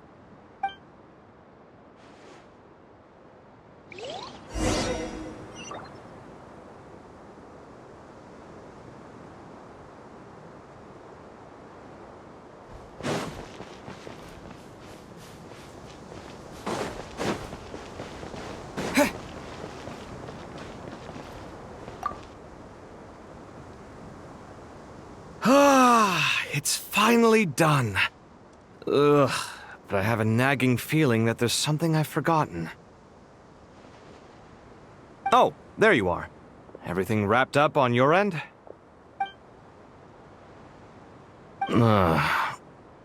Okay, fair enough. That was a pointless question. We were working in tandem, after all. You must really be exhausted. Well, it's been a busy day for both of us. When work ends, you clock out. No looking back. Yeah, we're definitely due a break. Probably a little late to start drinking now, though. I'll stick with water. Here, this one's for you. Thanks. You want a bite to eat? I can grab us something. Or wait, I think there's a stove nearby. Let me take a look. Are you nervous? A little, yeah. Unlike you, it seems. How are you not feeling at all nervous? Because everything that happens next is beyond my individual control. I don't worry about things I cannot influence. What do you mean, cannot influence? You're the one who came up with half of the strategies we ended up using. There's only so much I can do. I was only doing my duty. Was it like this last time, too? You mean with Azar and his accomplices? Yes and no. The situation back then was easier to control, but we weren't as prepared as we are this time. So the enemy is stronger, but so are we. I still vividly remember the way you interrogated me in the library after the fact. Where were you when Sumeru needed you most? If your memory is so vivid, you might also recall that it was you who came looking for an argument. You're often the one who initiates these things, you know. I came for a conversation. I didn't know it was gonna turn into an argument. Anyway, at least I showed up this time. So, what do you think? What do I think? I think we're certainly better off for it. It's good having me around to help out, huh? Absolutely. As a citizen of Sumeru, you displayed a remarkable sense of responsibility in the face of disaster. Certainly feels that way. I just shudder to think how the world would have ended up if we hadn't gotten control of the situation. So, do you think this is what impending disaster looks like? The sky is so clear, and there isn't a whiff of decay or destruction in the air. It's hard to imagine that the fall of humanity could happen on an ordinary day like this. Awful things happen all the time. Sometimes people can stop them, and sometimes they can't. What you and I have done is increase our chances of stopping this one. Lofty ideals may provide no defense at all against nihilism, but perhaps little decisions can. Oh, nothing. It's nothing. I hope everything works out tomorrow. It will. As long as we stick to the plan, our chances of success are good. It's really strange. You're my junior, yet you always seem to act more like an upperclassman than I do. I think it's mostly a matter of temperament. Ugh. Walked right into that one, didn't I?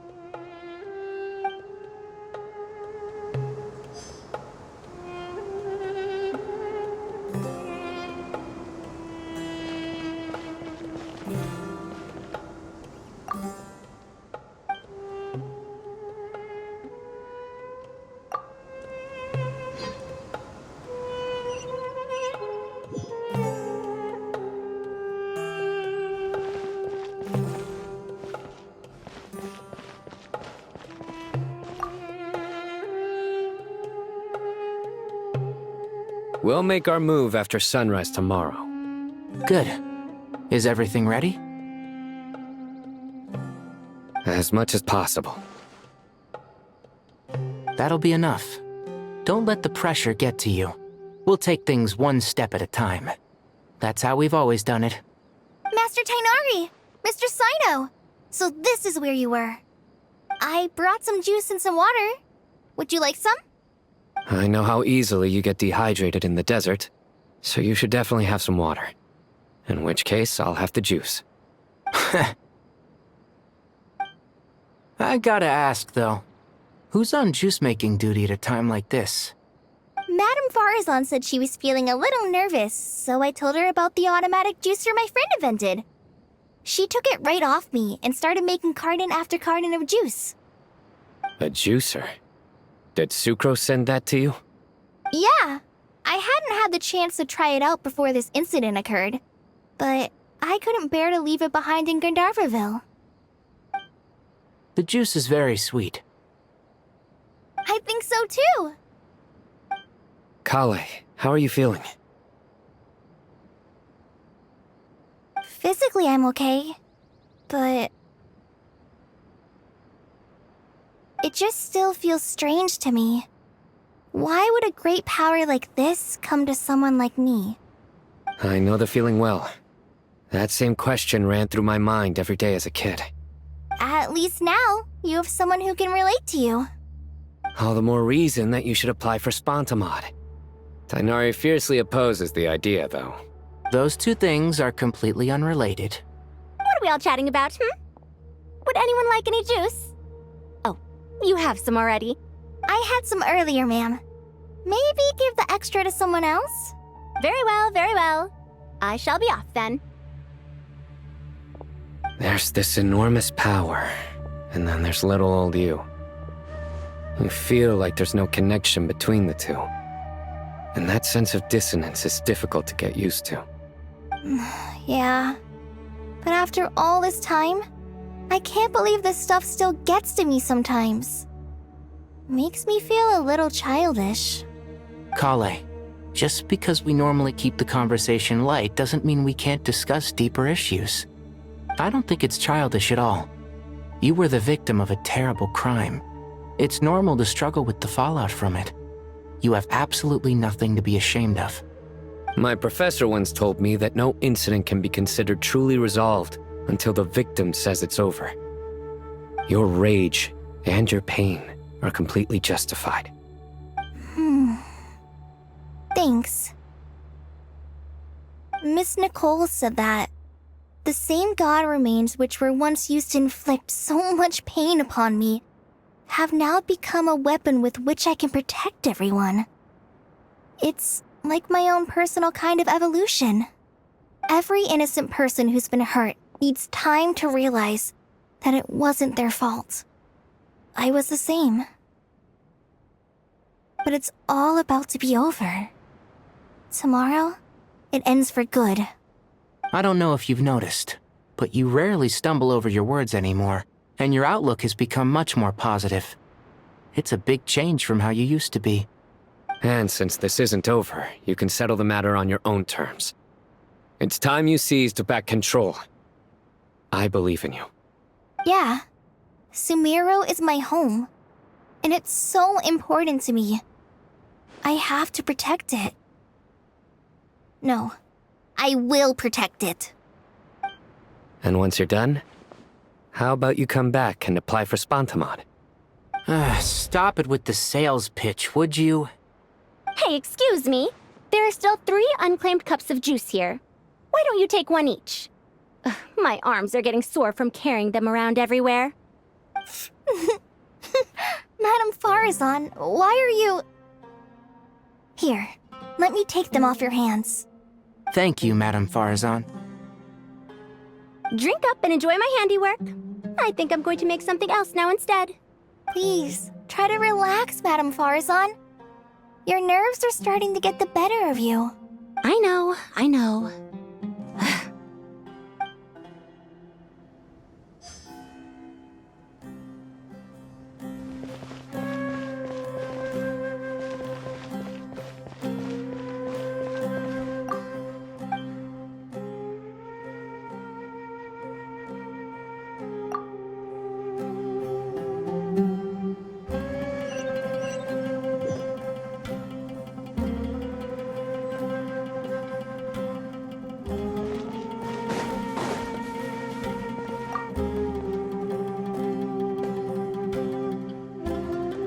Something on your mind, Miss Nefer?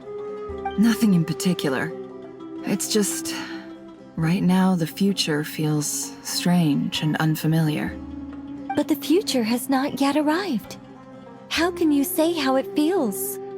Some people know that there's an impending disaster. Others remain blissfully unaware. Each group is imagining an entirely different future while walking towards the same one.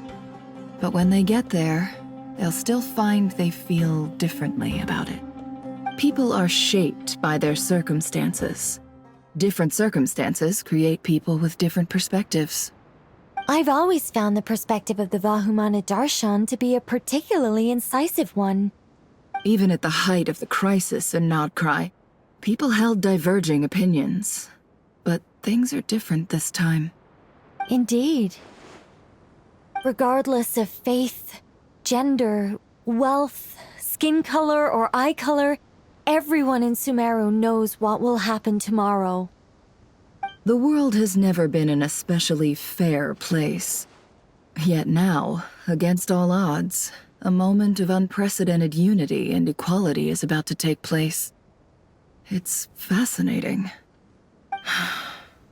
If only my father could have lived to see this era. Era. To me, that term represents a much greater span of time. It can be an unsettling word. I would even say I'm afraid of it. Do angels even feel fear? Yes, at least I do. I fear the gap that grows wider with each passing day, and the never-ending flow of time. Time renders all memories insignificant and reduces all splendor to nothing. But those memories are the one thing I do not want to lose. You're very human in that regard. If angels draw too close to humanity, our wings burn away in the bright flame of awareness, and we fall to the earth. After spending so long among humans, I have lost much of my former glory. Maybe that's a good thing. You're more human than some humans are. I've been talking to Kale a lot in recent days. We seem to be in completely opposite situations.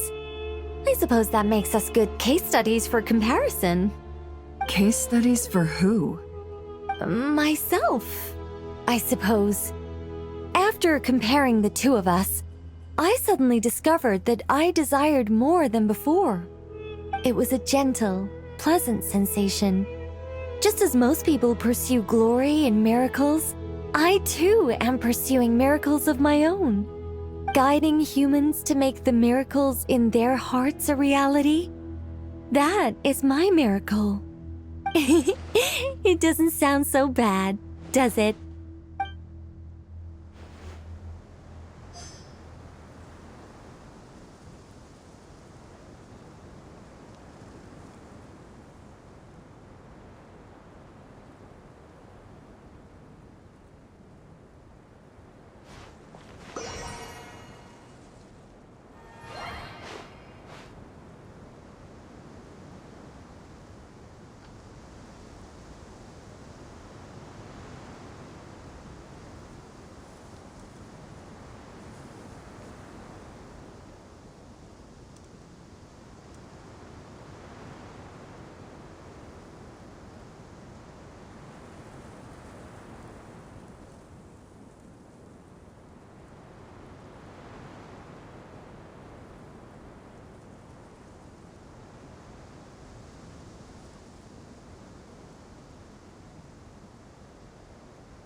At the mausoleum of King Deshret.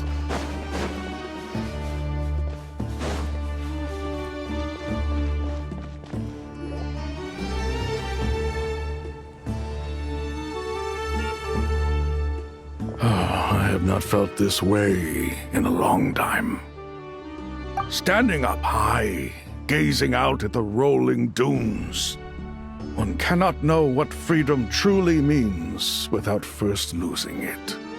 The Golden Slumber truly lives up to its name as a dreamland.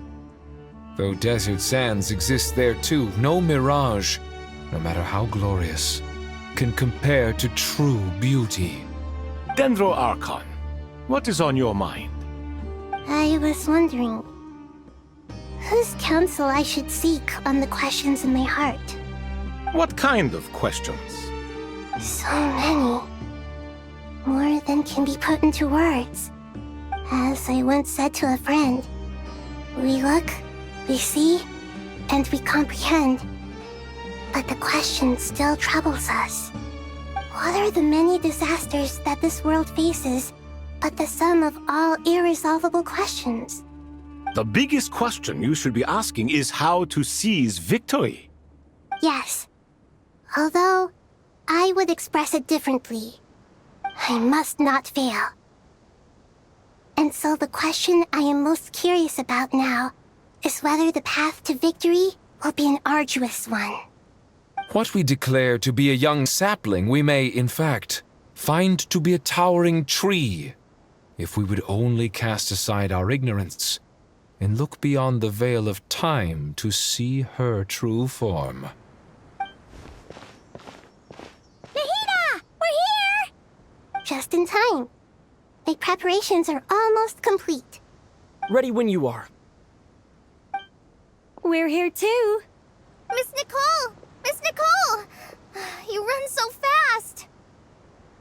I thought I'd get a lot of exercise as a forest ranger, but I can barely keep up with you.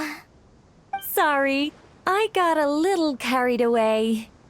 Lesser Lord Kusanali, the equipment is ready, and the modifications to Aru are all complete. As discussed during our meeting, Accessing Irminsul via the Akasha is no longer feasible at this stage. There are other options, it's just... they're a little more extreme, and more technologically demanding to implement. Maybe you should take it from here. The architecture and functionality of the Akasha terminals overlap considerably with Aru. There is reasonable evidence to suggest that one was developed based on the other, or that they both utilize technology of the same origin. As long as the transplant and merge operation succeeds, Aru should theoretically work on a scale greater than the Akasha and approximately equal to Irminsul.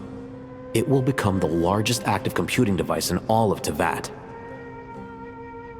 A system this powerful is capable of a lot of different things.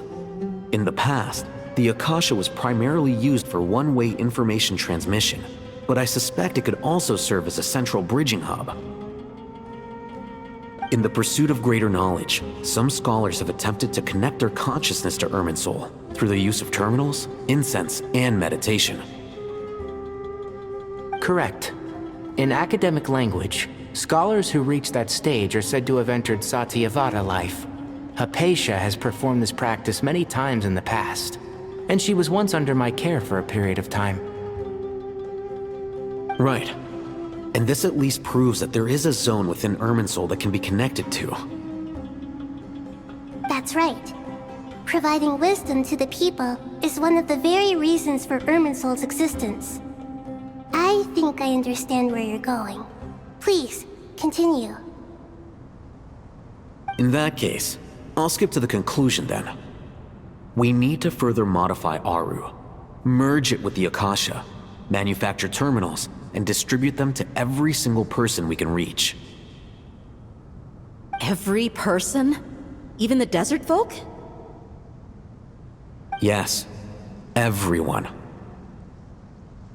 I've already calculated the amount of raw materials we need.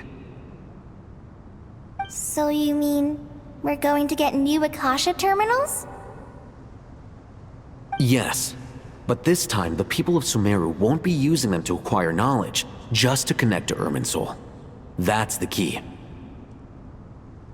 When we evacuated the city, we brought all the important assets from the House of Dana, in case we ended up needing them. Fortunately, this included the Akasha System's main terminal. We've checked all the relevant records, and one thing is certain. Nothing like this has ever been done on this scale before, so... Everyone in Sumeru is part of the plan. Whoever controls the people controls the situation. Since this function of Irminsul was introduced, it has only ever been made available to scholars, who don't constitute a particularly large group of people. But by expanding the scale to include all the people of Sumeru, all the individual connections will stack up to create a significant load on the system. Under normal circumstances, Irminsul would be able to cope with the additional load.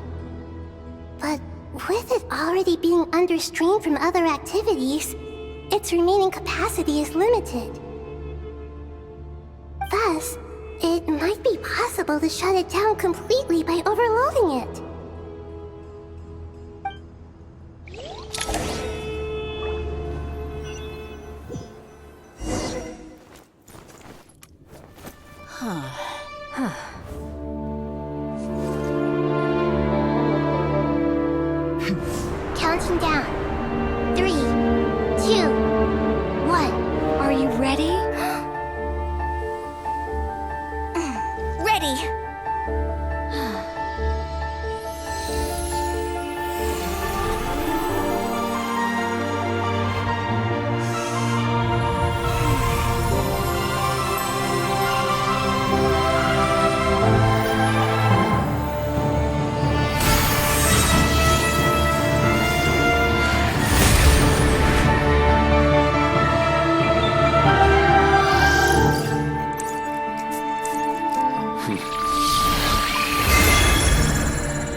people sought knowledge, they turned to the Tree of Wisdom.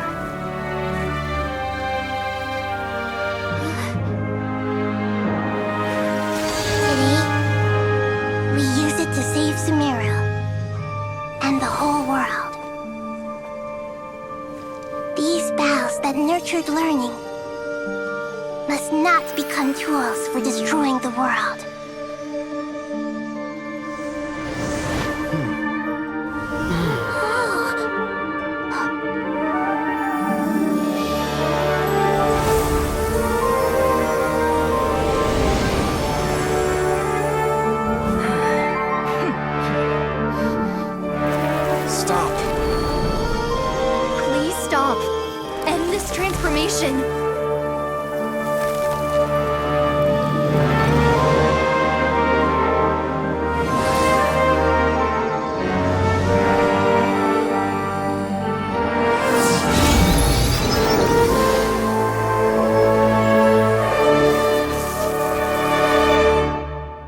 Shut down Irminsul just to stop me? You fools.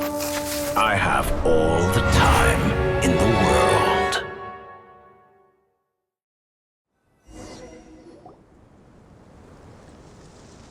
Success!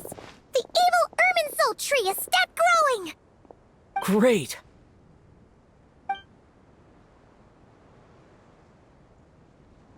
What a display of true courage! The courage to think and the courage to act! I never thought I would witness the shutdown of Irminsul with my own eyes. Perhaps this is human wisdom in action?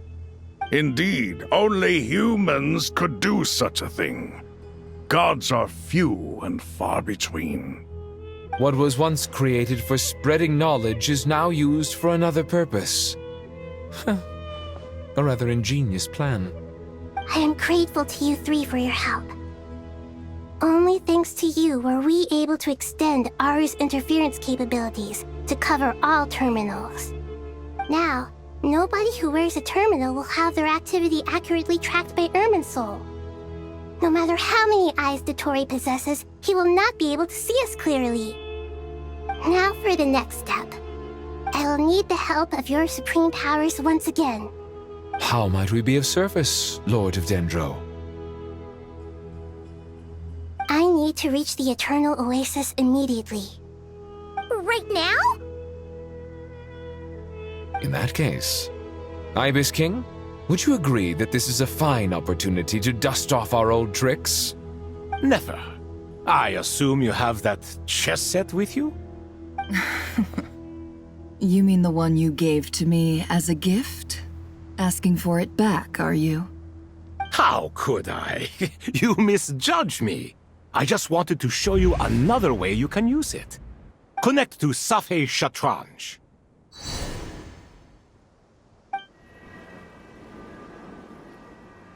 Safhe Shatranj? You mean that place in the desert? Thoth's chess set gains its power from the chessboard laid out in the desert by King Deshret and ourselves. All ceremonies conducted using the chess set must be activated via Safhe Shatranj. In other words, the chess set is an extension of the chessboard. In the past, moving a chess piece was a sacred and momentous act. Transfer initiated. Entering live combat mode.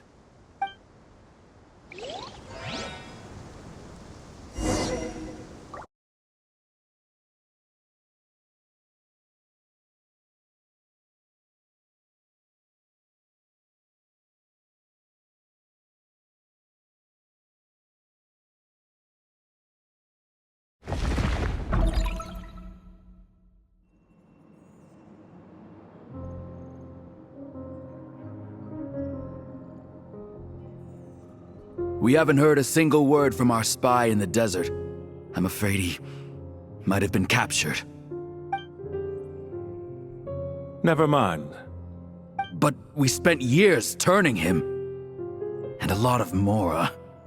Nothing comes for free in this world, but the loss is not without its purpose. For a small price, we have wasted a precious amount of the limited time they have. Quite a bargain, if you ask me.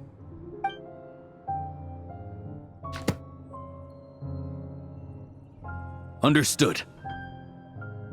Weighing profit against loss is a necessary part of life. But to tell the truth, I have been operating at a loss since this all began. Since many centuries ago, in fact. For instance, why would a banker act as the executor of a will? If you hadn't deposited your personal belongings at Northland Bank, I would have no reason to be here right now.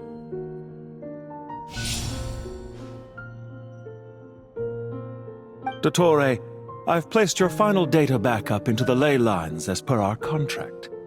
I trust we are now square for the safe deposit fees you paid.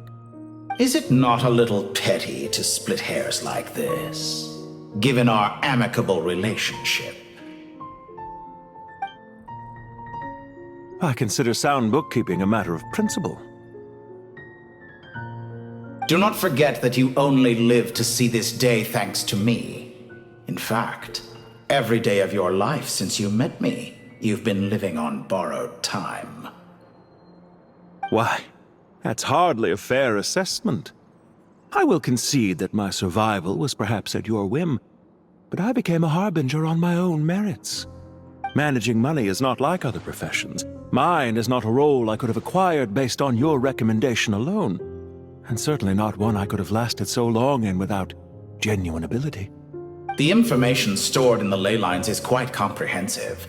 Rest assured, I have not forgotten how strong your pride is. Well, I presume you have no sense of fragmentation while talking with me. How could anything possibly go wrong with such strict measures in place? The remainder of your soul was split in two, with one half sent to Nodcry and the other stored in the most secure vault of the Northland Bank. Though I must say, your disdain for the other segments is quite amusing. Zandik is you, and you are Zandik. Zandik created the segments, yet you, a segment yourself, reject him. That is, Zandik, created segments of various ages in his later years. To achieve this, he had to freeze time and part with a portion of his soul. But as constructive as it sounds, it erases my uniqueness. If each segment is equally me, then by the same token, none of them are truly me. A soul living forever in the past inevitably holds different views than he did in his later years. The same thing that completes me also restricts me. You too might ask yourself which stage of your life you want to be preserved at. The day your business failed? Or the day you were framed by a gang and sold off to a medical lab as a test subject? We needn't dredge up the past. This undesirable plan was eventually scrapped. Lesser Lord Kusanali was quite right. I needed an opportunity to eliminate myself. And after that, I concluded that there was no more effective plan than directly splitting the soul. Once the soul is transferred out, you will find that creating a physical body is far simpler than creating a puppet. The other half of your soul suffered a crushing defeat in Nodcry, you know. And yet in the process, I obtained the information I always wanted, did I not? Because now we finally know where the best testing ground truly lies. I once thought your ultimate goal was to ascend to godhood. But as it turns out, that was merely one of your experiments. Experiments take many forms. Most people are too eager for success, too fixated on the end goal. They forget that the experimental process itself is just as important. A suspiciously vacant seat, a new face. I trust you can put two and two together. The reason it doesn't exist is because someone tampered with the record. What can I say? After all your efforts, you really did uncover the world's secrets. So, is the new world you promised a lie? No, it never was. I am glad to be able to control Irminsul from within. Now I shall attempt to create a new world inside the existing one. Almost everyone faces the prospect of death. But not a single person has ever been able to experiment unrestrained in the afterlife through sheer force of will. I am the only one to have overcome this enormous challenge. Would I not be letting the world down if I didn't make the most of the opportunity to experiment? Clearly, the dividing of your soul did not affect the magnitude of your ego. Out of all the versions of you that have ever existed, this you is the most insane and the most radical. Is that why you chose to work with me? Which was it then? My insanity? Or my radicalism? Could I call myself a venture capitalist without a suitably ambitious plan to invest in? Yours happened to fit the bill quite perfectly. Well then, I must say, while I am surprised enough that you showed up at all, what surprises me more is that you chose to present yourself as my former subordinate, and not as the banker Pantalone. Why make things harder than they need to be? Exposing my true identity in a situation like this would only serve to destroy diplomatic relations between Snezhnaya and Sumeru. I daren't imagine the consequences. Showing up in the name of the original antagonist gives you the recognition you rightly deserve, while also being sensitive to Snezhnaya's predicament. It was an easy win. As for why I'm here, if you're suggesting that your credit is in the negative, I won't argue with that. Many people say that about you. I'd argue that a significant factor in your willingness to cooperate is the fact that you have but a few years of life left after my death. Living and dying together has a way of binding two parties together rather closely. Is it not true that a relationship should be judged by both the positive and negative returns it yields? So some of what I said actually made it into your head after all. It's true that I hope you don't die too soon, but don't you find that a strange thing for me to say? After all, you've already had quite a long life, especially for a human being. Let's not pretend that you're any more innocent than I am. Are we not the same in this regard? We both despise the existing laws of this world, and neither of us enjoy being under anyone else's control. Is it really so greedy to want the world to operate by a new set of rules? Of course not, my dear friend. And as I've said before, mutual interest is the foundation for the most reliable of relationships. You can attest to that. I just hope there never comes a day when I have to work too hard to prove that. Regrader, sir. People have been spotted approaching Sumeru City. How strange. Despite your access to Irminsul's data, it appears the soldiers noticed before you did. They must have found a workaround. Well, Dottore, I trust you know what this means. The fact is... They're coming. They'll breach the city gates any moment now. But even so, I would say Irminsul is a wonderfully convenient thing on the whole. If you do manage to create a new world, perhaps you could plant one outside my office, too. I'll consider it. What do you need me to do? Stall them? The experiment will take time. Stall them for as long as possible. Very well. But you're really asking for the moon here. Have you heard this story? There was once a guilty man, kneeling in the center of a church while an angry mob outside waited to bring him to justice. He pleaded with the gods, begging them to grant him one final request, the chance to finish confessing his sins before he was sentenced. Many suns and moons passed, seasons changed, and still his confession continued, as if he intended to speak until the end of time. Are you suggesting I worship you as a god? Or were you hoping that I might confess my sins to you? Certainly not the latter. That would make my life miserable indeed.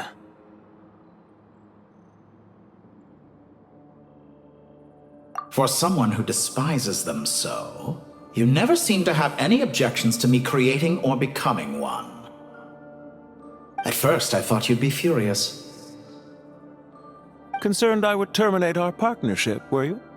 Not at all. You had reasons why our partnership must continue. Don't you find people's attitudes toward gods amusing? A god descends from the heavens and people worship it unreservedly, blindly following whatever rules are given to them. And yet, when they see an ordinary person gain godlike levels of power by virtue of their own hard work, they treat him with nothing but suspicion, even if he is a compatriot. Is that supposed to be a compliment? No. I was just thinking. I pity the man who would call you a compatriot. There's no need to be so self-critical.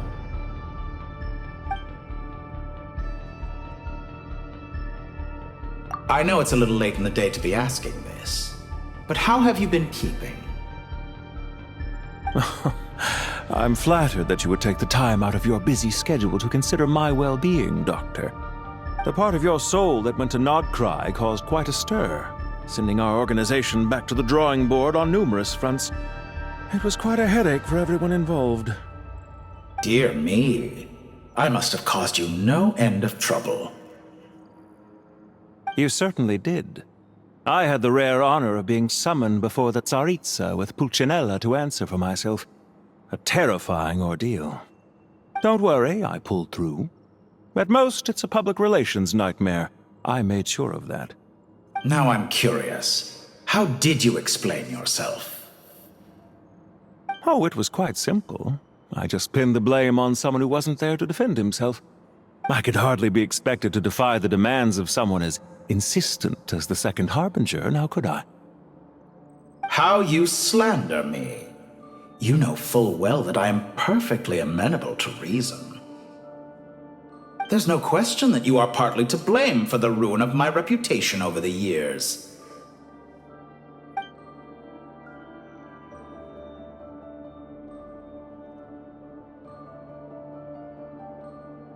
Do you have anything lined up for when this is all over?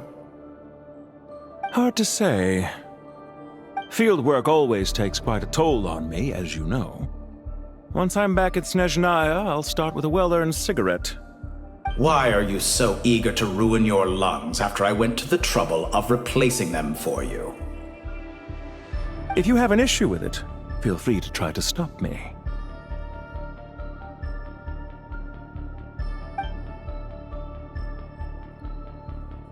What's on your mind? The limits of humanity. It's a pity. Despite running countless calculations, I find there is simply no way to reduce any further the amount of one's soul required to sustain an individual. It's rare to hear you admit to being unable to achieve something. I beg to differ. For instance, as I've told you before, the original me was prone to motion sickness and couldn't make long train rides. Ah, yes, of course.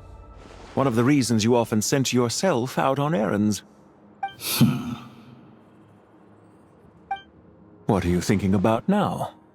A new experiment.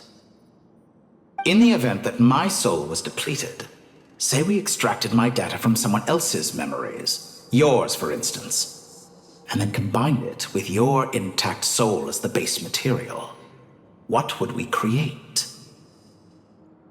Such a scenario would be impossible. Oh? As long as your current soul survives, there will be no need to create a new individual. Don't forget, you were the one who approved of the present situation wherein only one Dottore remains. And if you ceased to exist, who would be capable of performing this experiment?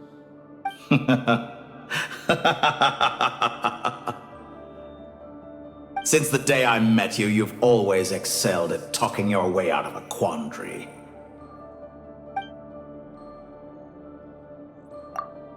Isn't it a little too early to be saying goodbye? Not that I wish to keep you from your business, of course. Very well. Let's leave the conversation there for now.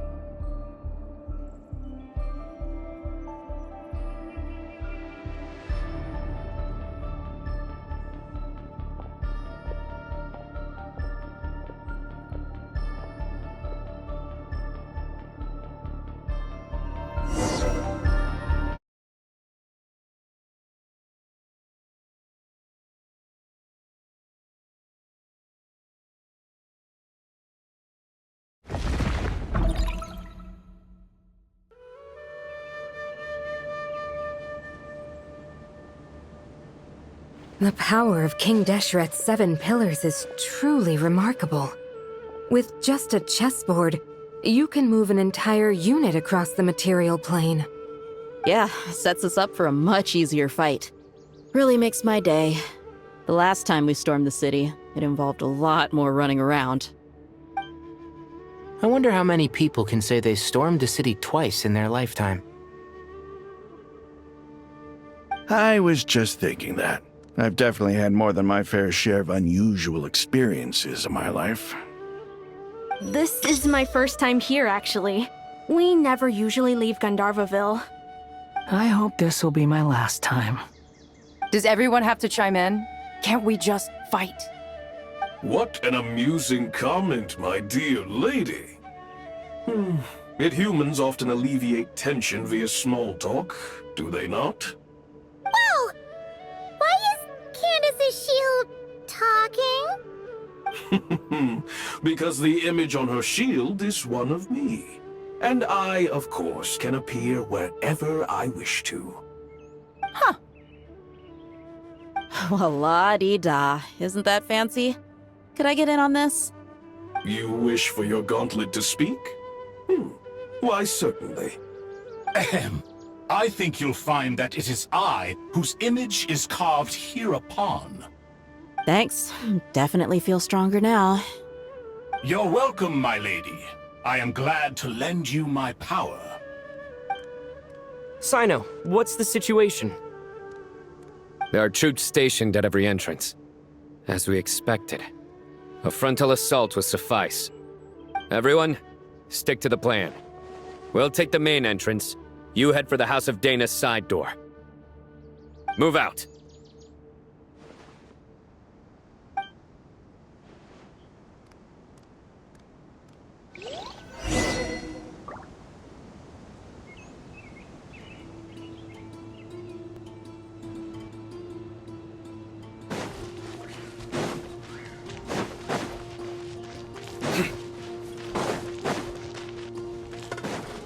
Out of my way!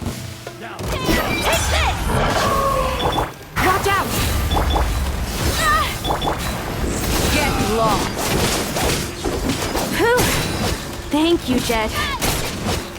You gotta be more careful. If you're not ready to put your life on the line, you can't be certain of defeating your opponent. She's right. Keep your wits about you, Rana.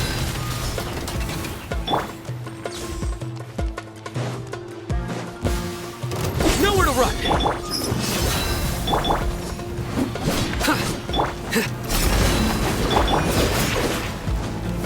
Surrender!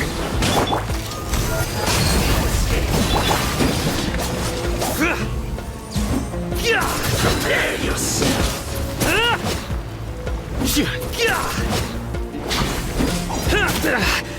Well, nowhere to run! Leaving so soon! Look alive! Do your worst! Grant us your blessing! Suta! Through me, justice is served!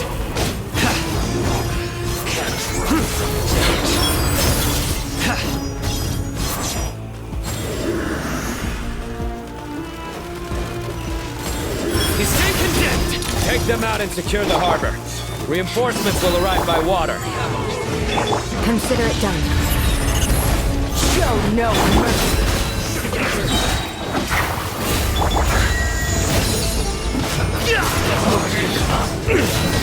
Come at me again.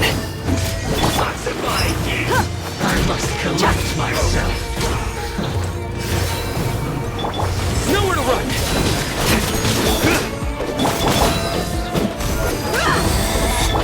Out of my sight! Surrender! Winter shall eventually come. Roasted fried!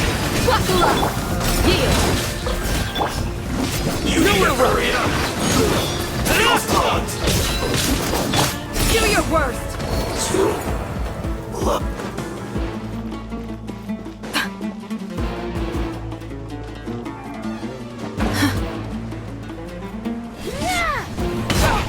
Pay your dues! Hear my prayer! gloves off! Judgment is upon you. Your penance is due. Guilty. My judgment has failed.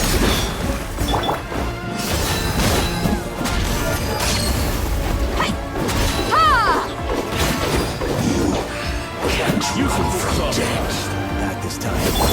Grant us your blessing! Resistance is futile. Save yourself. It's nothing. Surrender! Death. A new cycle begins. It's jammed.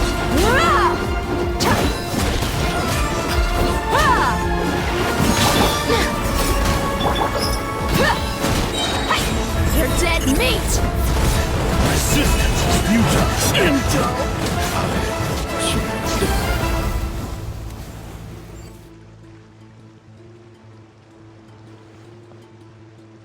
Waterway secured.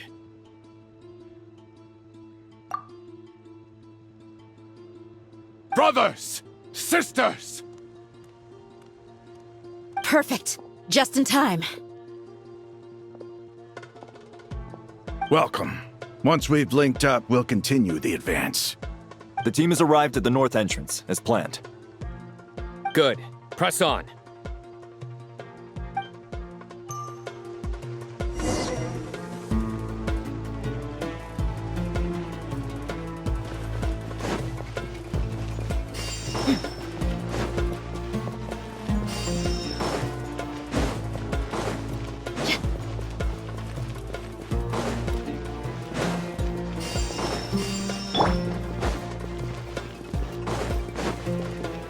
Are you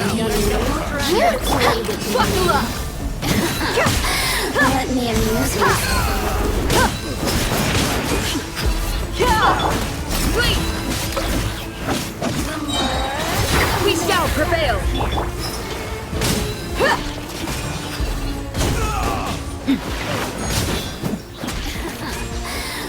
Let's get it on! Yield! Going on. Wait! You asked for it! Over here!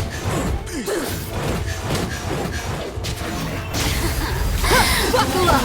Do your worst! What a waste of time! Your skull! Grant us your blessing! Please! Please!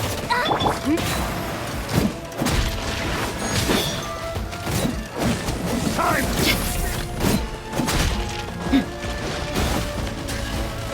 Look alive!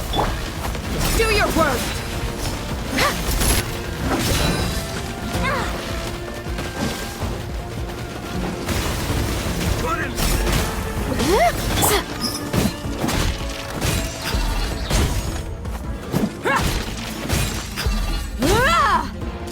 Let's get it on!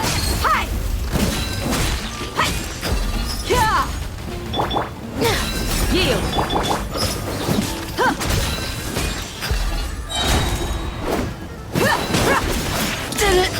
Take too long.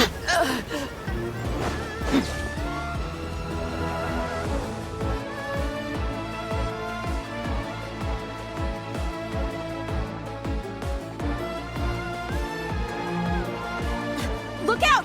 It's an ambush! Finally. We need to hurry. Take the middle road now. Mahamatra Sino, area clear. Don't relax just yet. More Fatui approaching from the right.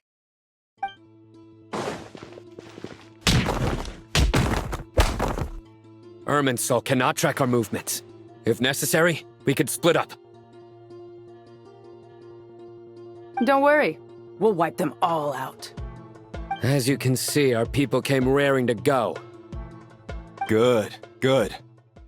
How are things with the Traveler? Can Tainari keep him safe? Don't underestimate Tainari just because he's a forest watcher. He can handle it.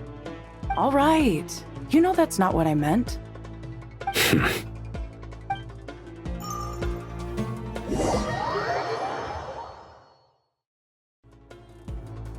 Sino and the reinforcements have drawn the Fatui's fire away. It's our turn. By using a cluster leaf of cultivation, we can pass through certain terrain silently. Good luck with that. We'll just fly up there. Huh? Oh, yeah. Paimon forgot she could fly. Ready? Ready.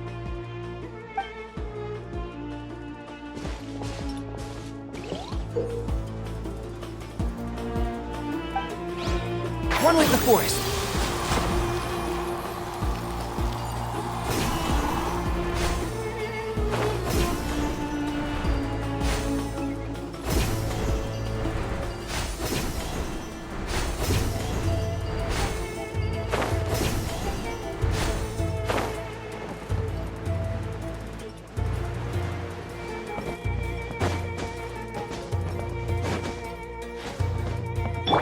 Behold!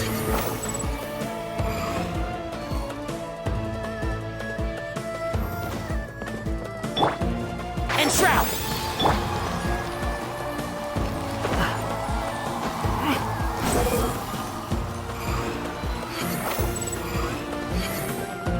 Quit following me.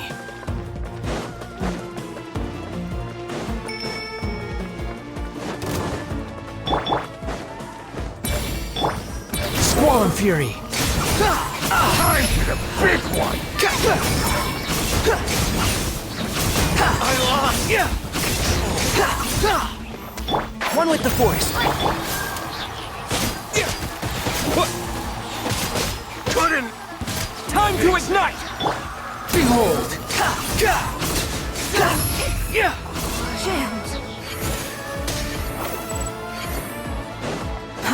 Too slow.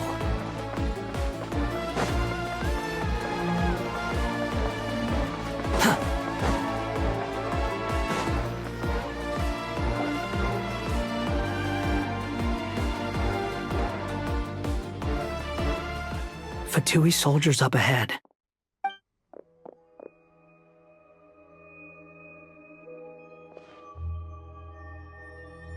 Careful. Prepare for battle. Hey! There's people over there. You have some nerve showing your faces here in the center of Sumeru City.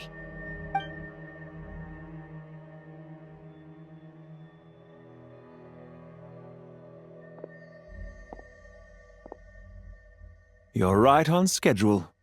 Well, this guy sure as heck isn't your average Fatui sergeant. They've stationed quite a few people nearby. It definitely looks like they were waiting for us. But something feels off. Everything about this guy feels too deliberate. I highly doubt he's just a subordinate of Dottore's. And he's no mere sergeant. Whatever his rank is, it's high. Much higher than we thought. So you've been waiting for us. But it looks like you're geared up for a conversation, rather than a battle. Very clever, General Mahamatra Sino. I know you're the one in charge of this siege, and I look forward to making a deal with you.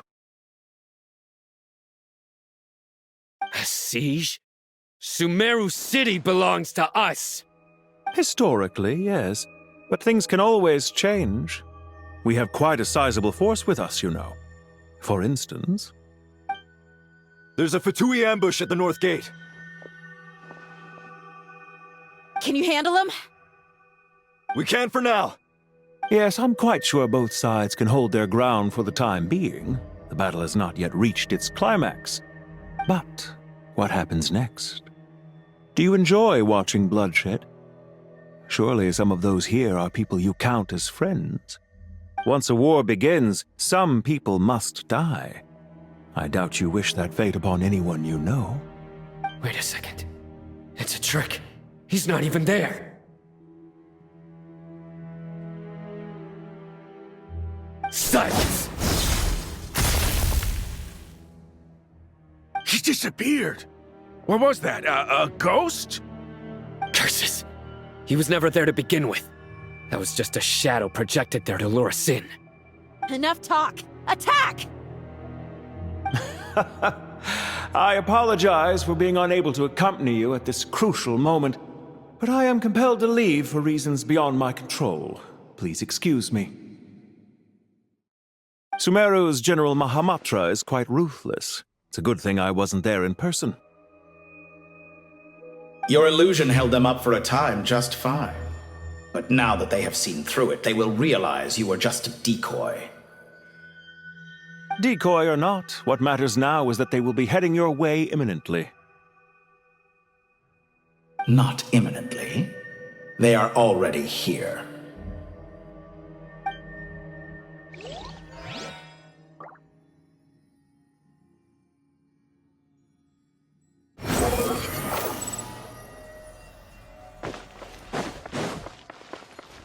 Quit following me. We made it! This is far enough. Tighnari, you go help Cyno. Don't worry about us. We'll manage from here. Are you sure you don't need me to stand guard?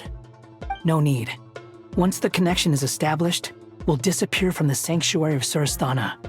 Go help the others. All right. Goodbye for now, then. Please tread carefully.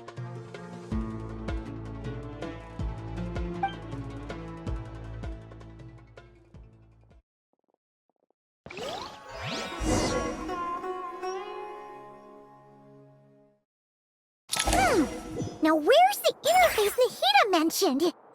Come on, where's it hiding? Found it. It's over here.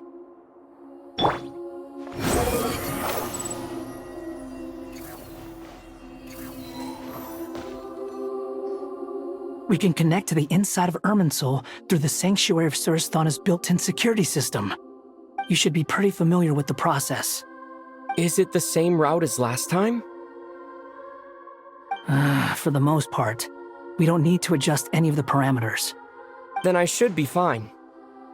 And Paimon? Once you're both ready, we'll set off. Wait! The stakes are way higher this time, right? Maybe Paimon should stay outside and help the others. Then, you can focus on the fight without having to worry about Paimon! Huh? Why are you staring at me like that?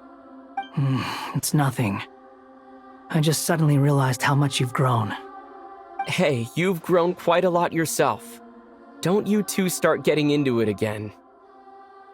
Well, anyway, Paimon thinks she's pretty knowledgeable. Who's the best guide in Teyvat again?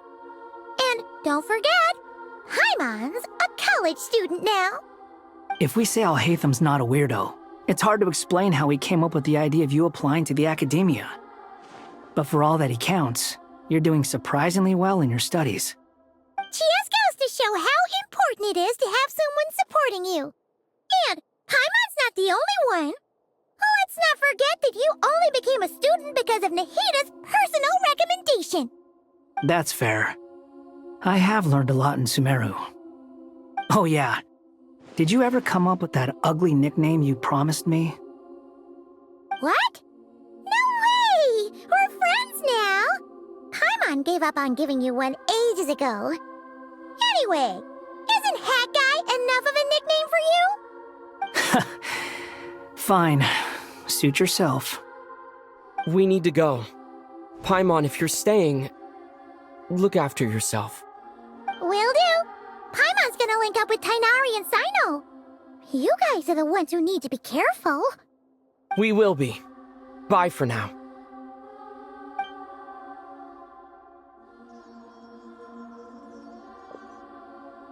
Initiating connection.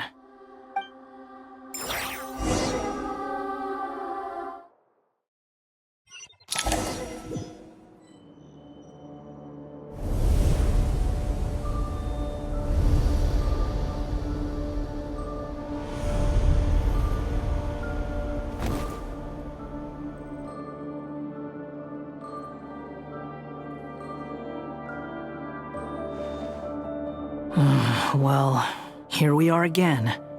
Come to think of it, I still don't even know where we're going. Thanks to our terminals, it should be impossible for Irminsul to read. I can... Don't tell me. Only you need to know. That way, whatever happens to me next, it won't affect your progress. Listen to me. Your safety is just as important as mine. Don't even think about sacrificing yourself for the greater good. We came here together, and we're leaving together. All right, if you insist. I won't argue with you.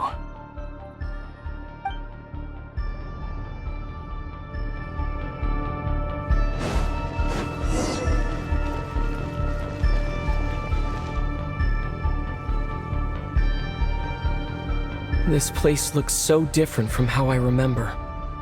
It's unrecognizable. It's a complete mess. Like someone's turned the place upside down. Must be Dottore's doing. Either he's searching for some information he needs, or... It's still changing.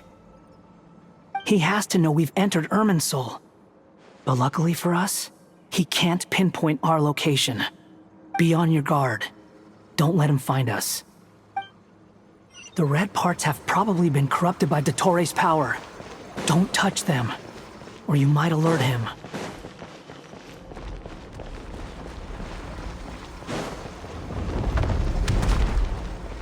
He's looking for us. Tread carefully. That wall could be a problem. Fortunately, it looks breakable. Give it a shot. The wind rises.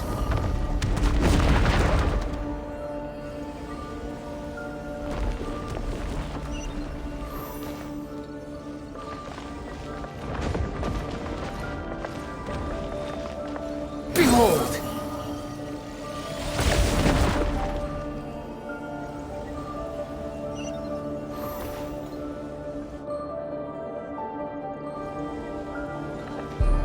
The wind rises.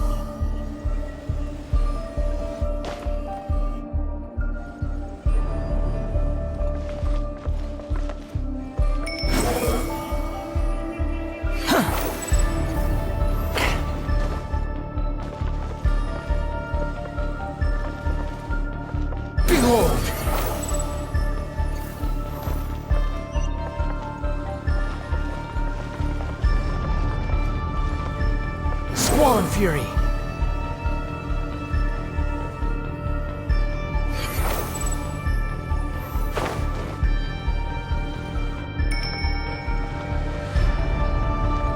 wind rises.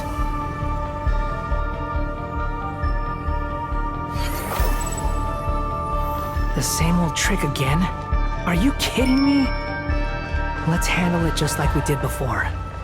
This cheap trick isn't gonna stop us.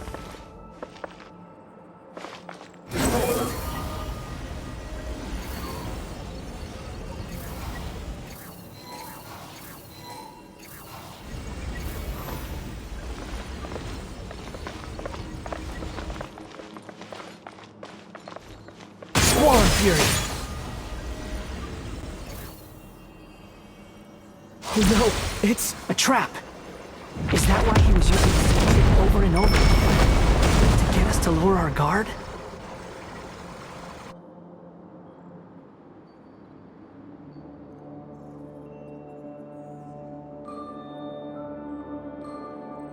I'm trapped!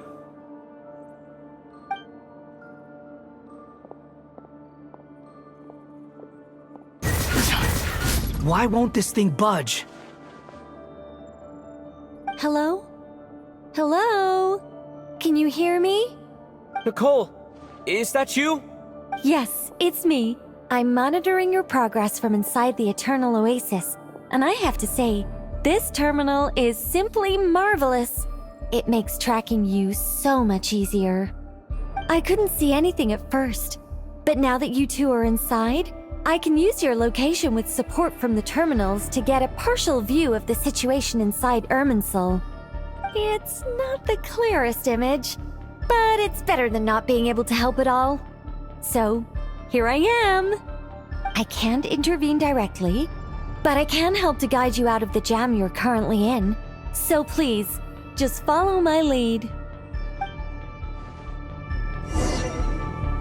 Dottore in his current form is a blight upon both Irminsul and the ley lines. Pay attention to your surroundings. There must be sources of his contamination nearby. The corrupted information is his means of manipulating the environment. You must destroy them.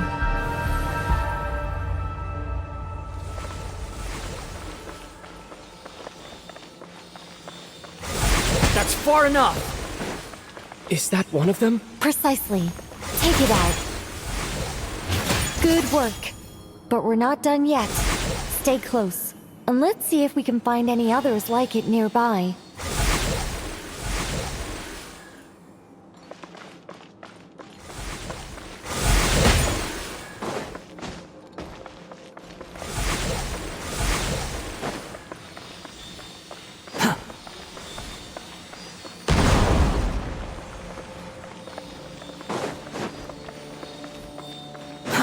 Too slow.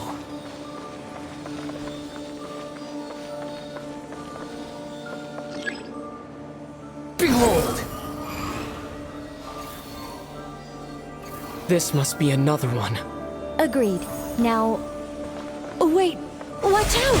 It's Dottore. I think he's found us.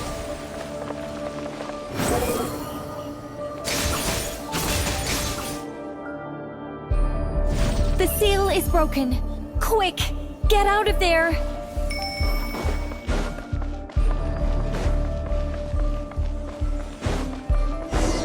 And where exactly do you think you can run to? Wait, what is that? Pursuers!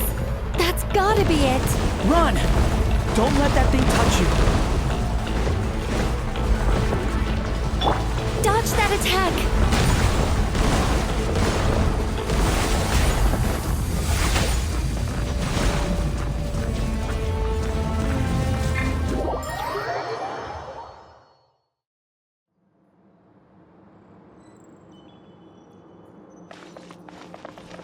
And where exactly do you think you can run to? Wait, what is that? Pursuers!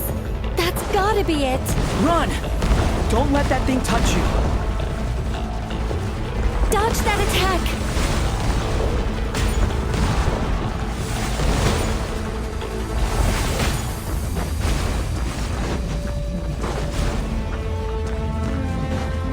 There's more than one path. Which way do we go? To the left!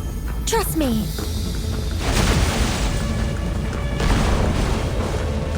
Fleeing like vermin.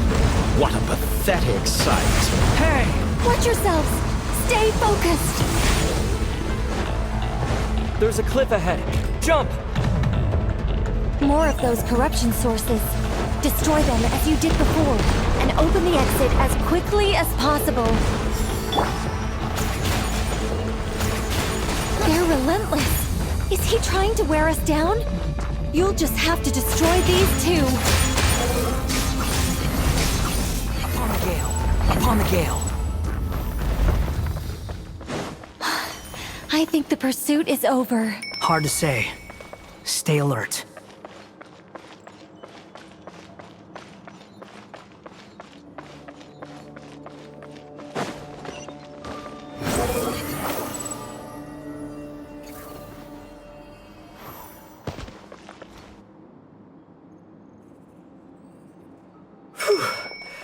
I think we've made it to relative safety. Phew, goodness. That was tough. You doing okay? I'll be fine. Don't worry. Take a short rest, and then... Nicole? Nicole! The connection's been cut. But that means... Look at you supporting one another. How very touching.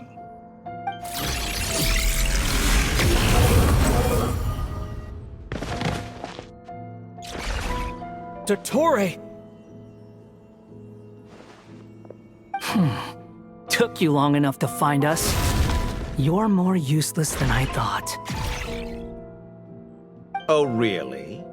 I think I deserve a little more credit for my methods than that.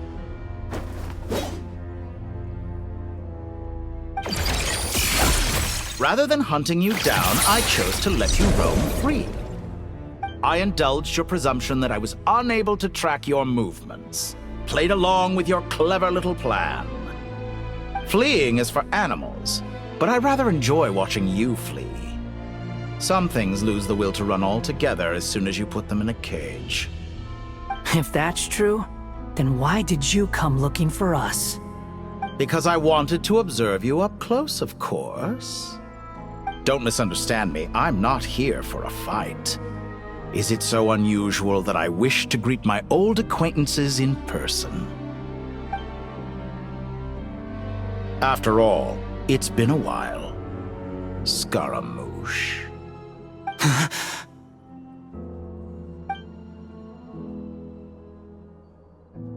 Why are you so afraid? I have done nothing unprecedented in discovering the truth. Nor did I go to any great lengths to uncover your story. You made a bold series of moves in deciding to erase yourself. And with the power of this great chronicling device called Irminsul, you were able to achieve something quite remarkable. Once most people form an opinion about someone, it tends to imprison their mind. Yet you managed to erase every trace of your existence. A novel take on death indeed. However, this meant that you stood out to me all the more when I saw you in Nodcry. I didn't even have to go looking for you. Just the sight of you was enough for me to intuit the truth. For someone in my position, connecting the dots was a trivial affair.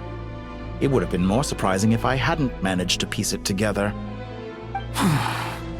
You seem very pleased with yourself for figuring it out. I'm sure you'd even be more delighted to learn the full extent of your crimes. That would hardly be necessary. Besides, isn't there something that concerns you more right now? Something that fills you with dread?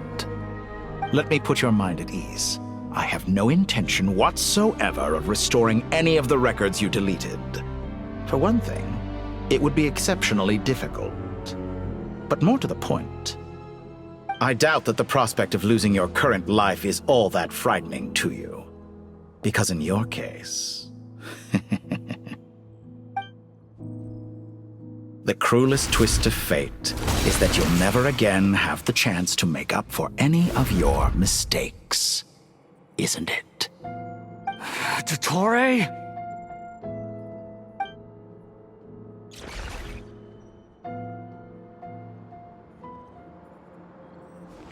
All here shall bend Forging to fire! my will. The wind rises.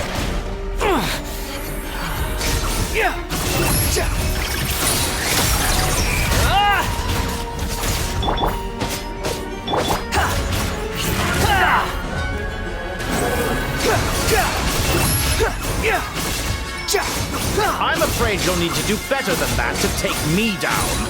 I expected you to have grown stronger. Ah, how foolish of me. I forgot that you lack any means to increase your power. You will pay for everything you've done! Oh, will I now?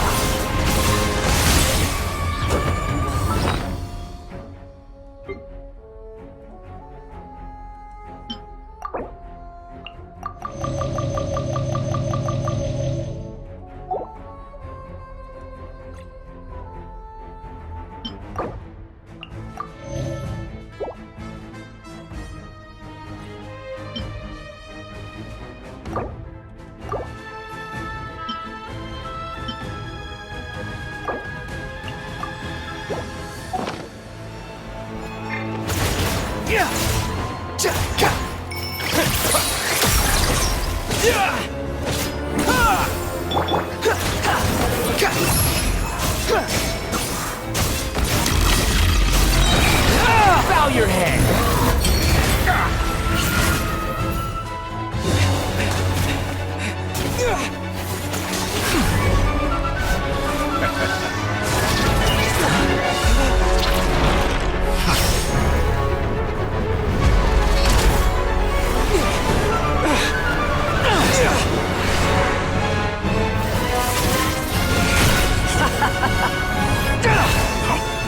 Does the prospect of death amuse you?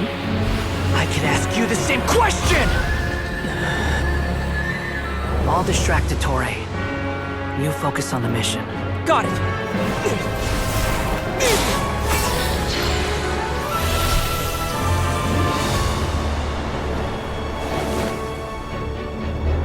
For the hopes and dreams of the masses.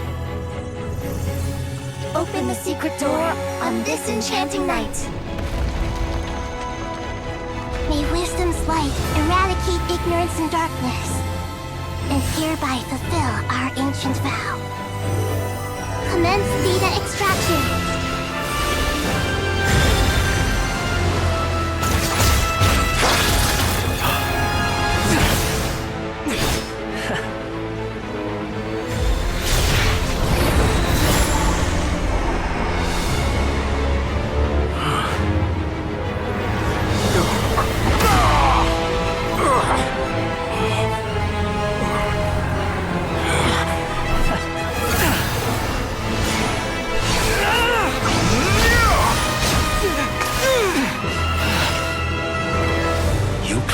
Outdated ideals and stand in the way of progress. You will pay for interfering with the grandest experiment of all time.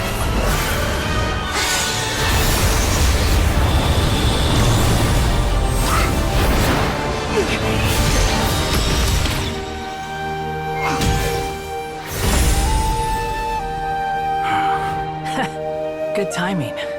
Dottore, as clever as you are, you fail to understand wisdom.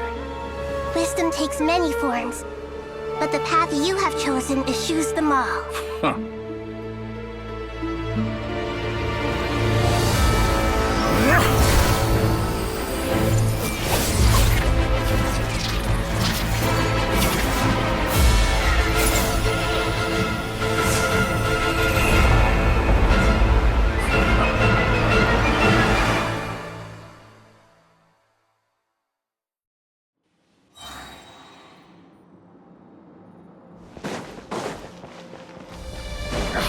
My strength is fading!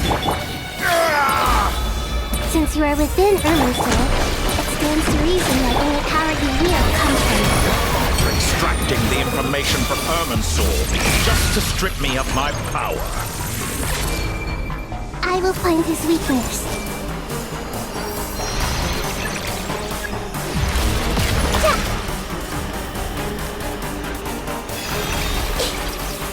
Commit it to memory! Yeah!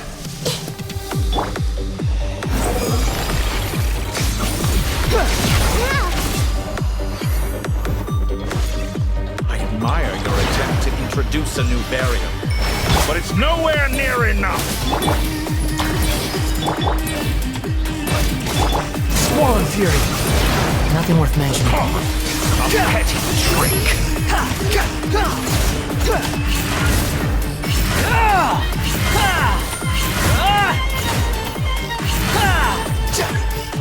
The wind rises.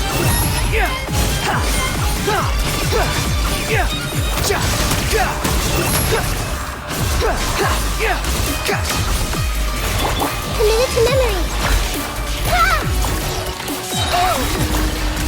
Let's Sharing try knowledge. this! Muso no Hitotachi! Blazing light! Blow! Know your place! So close! Just hold on a little longer. I'll hold him off. Traveler, Hat Guy, the rest is up to you. We certainly have a knack for surprising each other, don't we? I'm just getting started. It's time! Say your prayers! Stay on your defensive, but watch your back.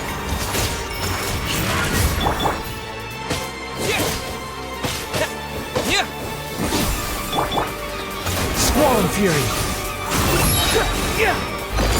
It's time! Say your prayers!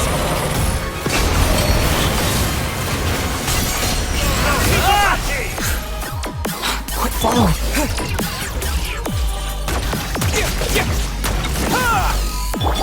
The wind rises. It's time! Say your prayers! Finally. Time for me to die. Excited? Time for me to die? It's time! Say your prayers! Too slow.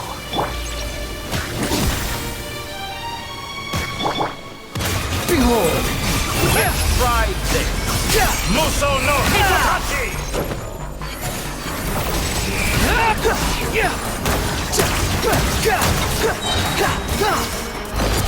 It's time! Say your prayers!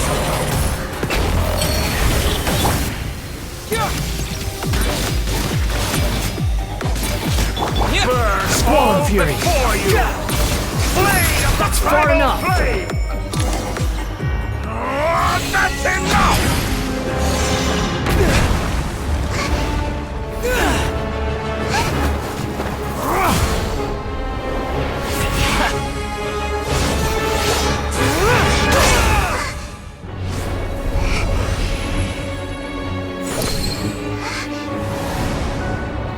It's all yours.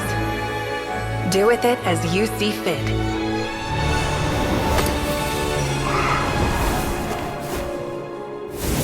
Just as you say, this world is home to some archaic things. And as you suppose, you are a formidable opponent. You have long coveted the secrets of wisdom. So now, I will demonstrate true wisdom in action. I invoke my supreme authority as the keeper of Irminsul. Command me or condemn me. But give your verdict now!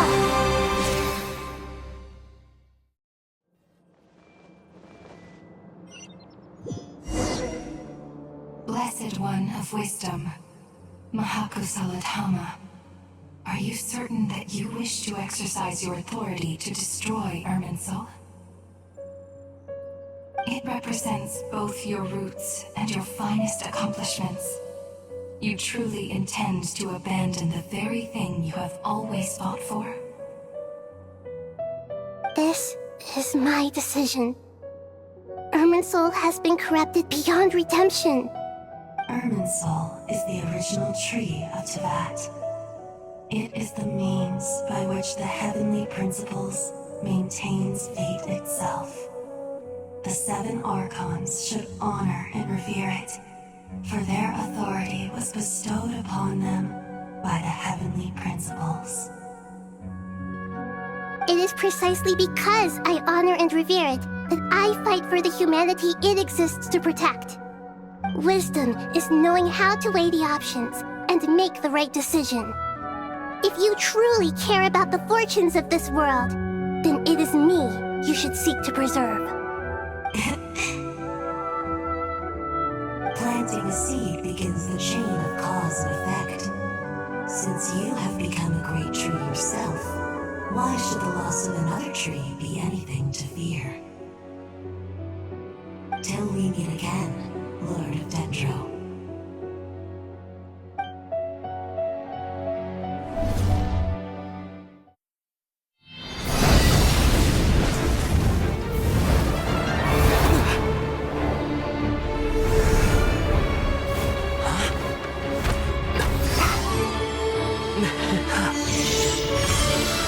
The first flame. The pure, cleansing fire.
shall we?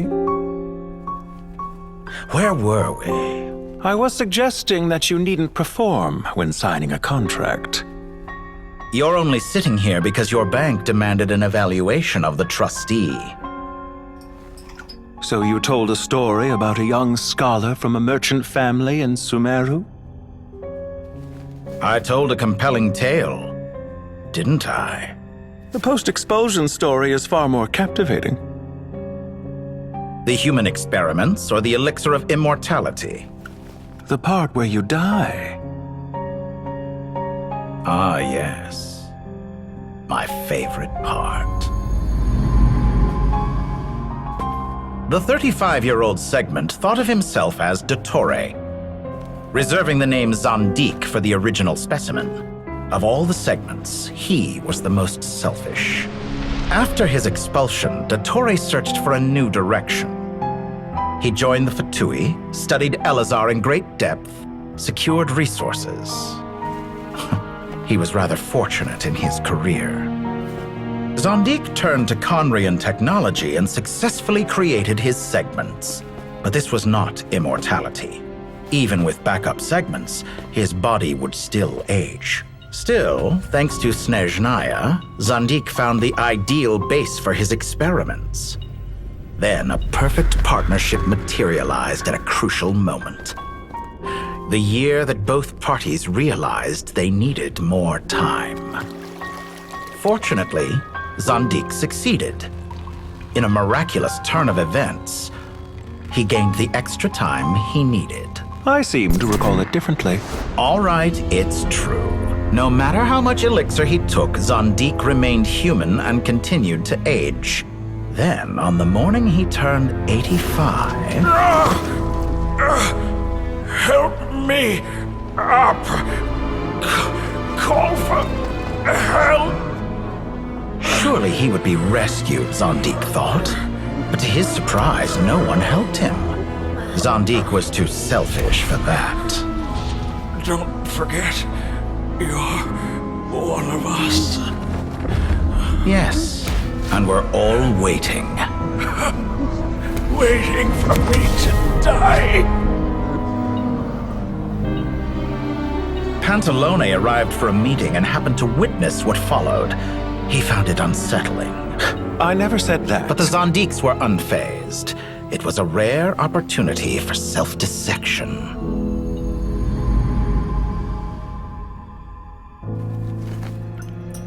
What does all that have to do with you depositing your data at Northland Bank? It has made me cherish my time in this world all the more. Fair enough. So you do have a sense of self-preservation.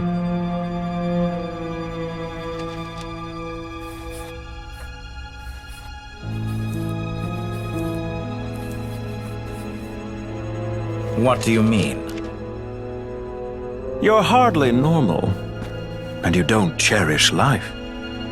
You just don't want to admit defeat in the limited time you have. Even so, don't I deserve an interesting ending? I'm counting on it.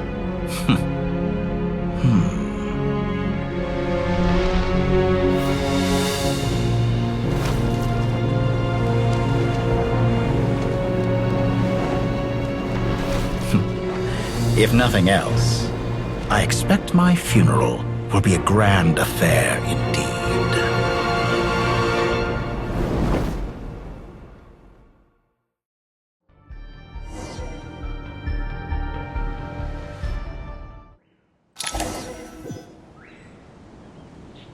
What a magnificent fire. In Snezhnaya, we light fires to ward off the cold. Fire, it seems, is antithetical to ideas such as cold, frozen, and unchanging. Perhaps it has always been that way. From the beginning, fire has been used to drive away wild beasts and warm the body and mind. You could say it's a form of treatment. One that cures the human heart of mortal fear. Mortal fear? Something you haven't been acquainted with in a long time, by the sounds of it. Whereas you, I'm sure, must know the feeling quite well indeed. I remember when we first discussed the elixir of immortality. You claimed that extending your lifespan was about buying more time. But was that really the truth? You fear the prospect of dying a wretched end in this world, don't you? Of course I do. I'm only human after all. And while you may have forgotten it, you cannot deny that you too were once human, Dottore. I do not believe that there is no such fear in your heart. Perhaps you are right. But I abandoned it long ago and devoted myself to my experiments. I have felt no fear since. From the very beginning, I never thought you could win this game. But still you came, contract in hand, to honor our agreement. Because I am a reputable partner. And as we have discussed, experiments are about more than results alone. The process is equally important. I have come here and completed my creation, and I do not regret my decision. I'm afraid your journey ends here. After I die, there will be no one to make the elixir of immortality, and your remaining stock will only last a few more years. How then will you prove that you didn't perish in this incident alongside everyone else? When I feel optimistic about market environments, I never forcibly adjust them. They have their own direction. And I myself am one such environment. I have been quite particular about many things in my life. But where the manner of my death is concerned, I choose not to be. You make yourself sound so magnanimous. Oh, but I am. And I hope you will be too. It may have been a long time since anyone told you this, Dottore, but I recognize that you are a truly rare talent. Ha! I can see it. The experiment in blasphemy that I've been performing all this time. It has been a long process, and I do not care about the results as much as people might imagine.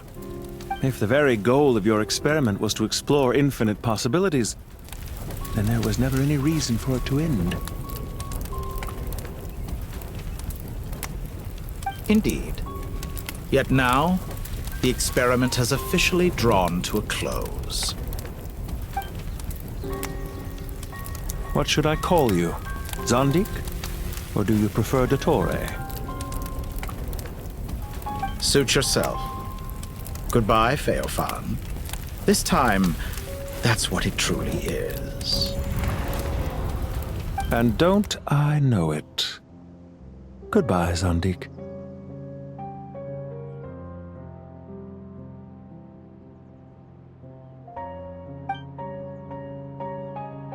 I could have carried out many more experiments, but to me, Lord of Dendro, this outcome is certainly not the worst.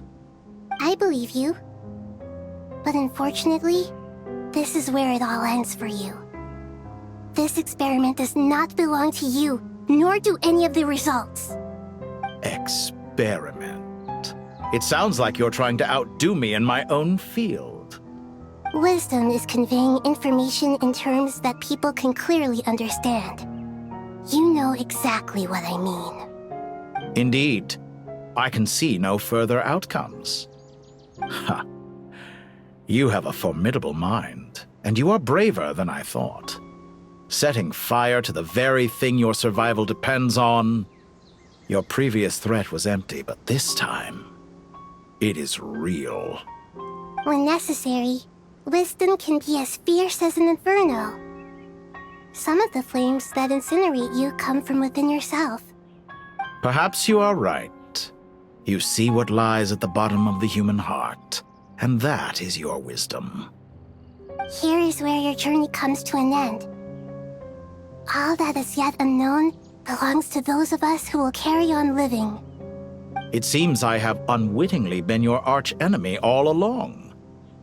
But now, it's all over. I do not deny your intelligence. But what you refer to as experiments, I would never describe in those terms.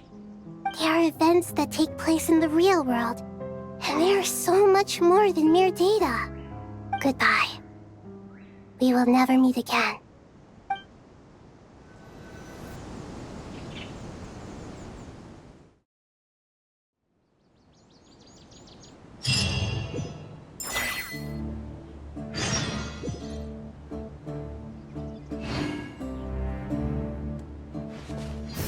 stop me!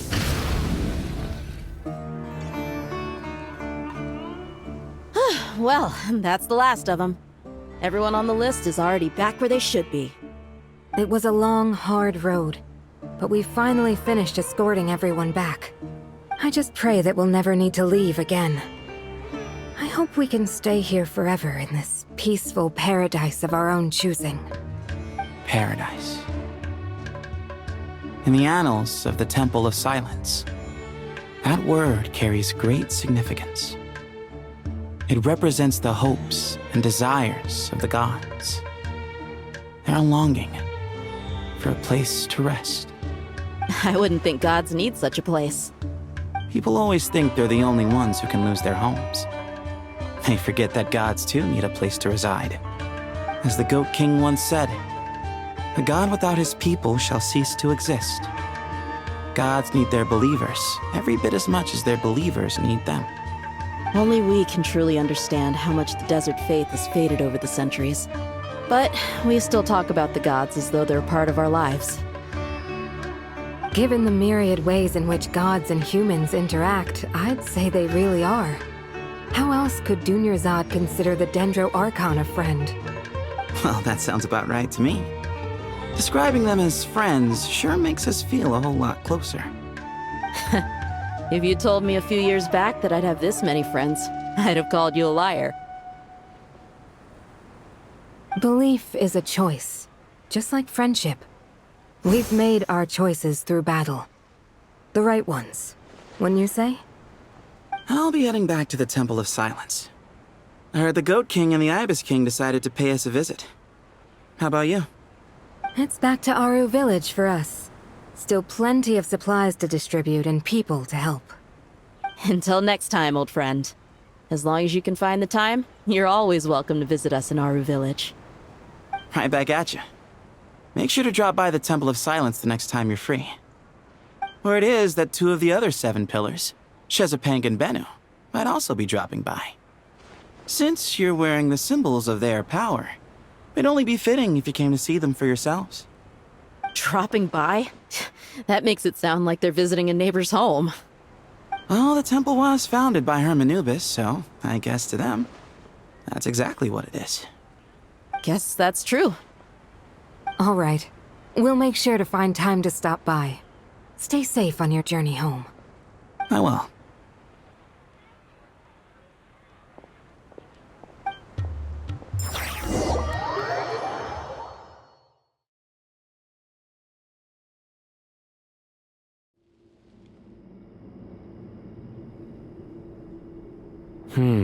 You do have a point. See? Retirement has always been a problem, especially for old-timers like us who've been locked away all these years. You finally step out into the light, and bam! You're face to face with a whole different world. Naturally. What do you think, Layla? Huh? Why would you think to ask me? How could I possibly be qualified to decide where the servants of King Deshret should live? Sorry if my question was unclear. Do you think their statues will stand out too much if we place them here? Hey, I never agreed to this. How could we possibly allow our statues to be left in Hermanubis' home? That would be like breaking into someone's house, then pretending it belonged to you in the first place. Different beliefs can coexist. We still need to respect one another. By which you mean, you two plan to stay at the Temple of Silence, for a while at least, but you have no intention of relocating your statues here. So, you see this as sort of a family visit? Is that correct? Family. Huh. You could say that. In a sense, Hermanubis would view this as his home. Just look at this place. Magnificent, is it not? The sad truth is, in the past, all 3 of us invested so much into misguided ventures. We failed to build what we should have, and wasted so much time instead. And what do you mean by that? I mean that for the most part, time spent associating with the likes of Sobek and, let's say, Thoth, might reasonably be considered wasted. Why does that not surprise me? Go on. Anyway, given how much time we'll all be spending together, I'd say that the bonds we built will end up proving to have been a sound investment. Once Sethos, the current leader of the Temple of Silence, returns, you can discuss the matter of staying here with him. But judging by the expressions of everyone here, I imagine you'll receive a very warm welcome. This sacred ground houses untold knowledge, after all. What better place for the servants of King Deshra to appear in the mortal world? How about we share a meal together first? I imagine it's been many years since you last tasted fresh food. Oh, that sounds wonderful! After so many hundreds of years, I can only surmise that desert cuisine has become a lot more varied. Are we having a get-together? If you'd like, I can help prepare some food. After all, Lord Thoth, you helped me so much in the desert, and I still haven't properly thanked you. Oh, my, that would be wonderful. I'm touched that you still remember. How the times have changed! To the people of today, it seems the Ibis King has become a kind and passionate god. And you, Mr. Herreshoff? What kind of god do you wish to be? To be honest, I haven't given it much thought.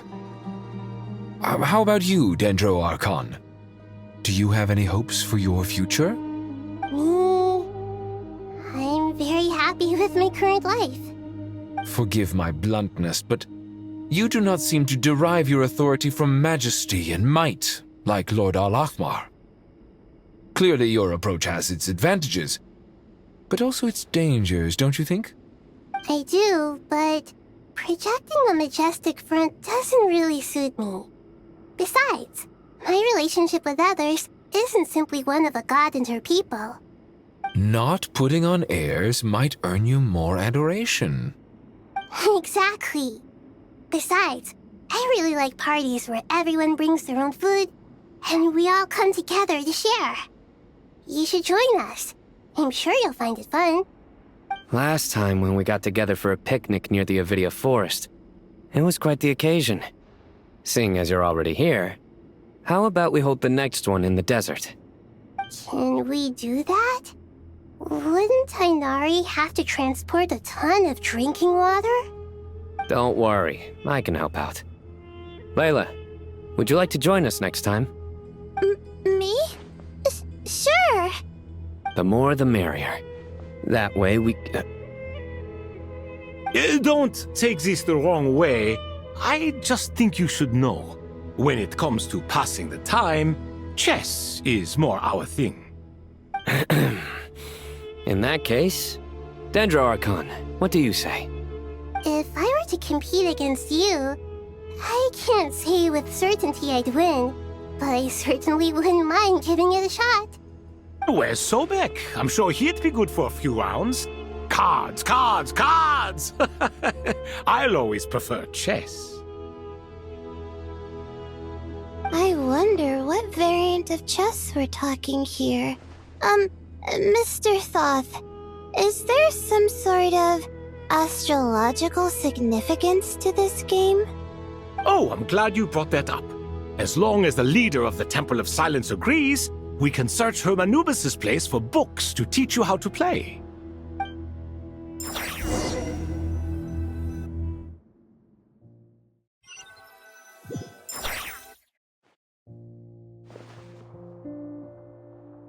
Such devastation visited on Sumeru City.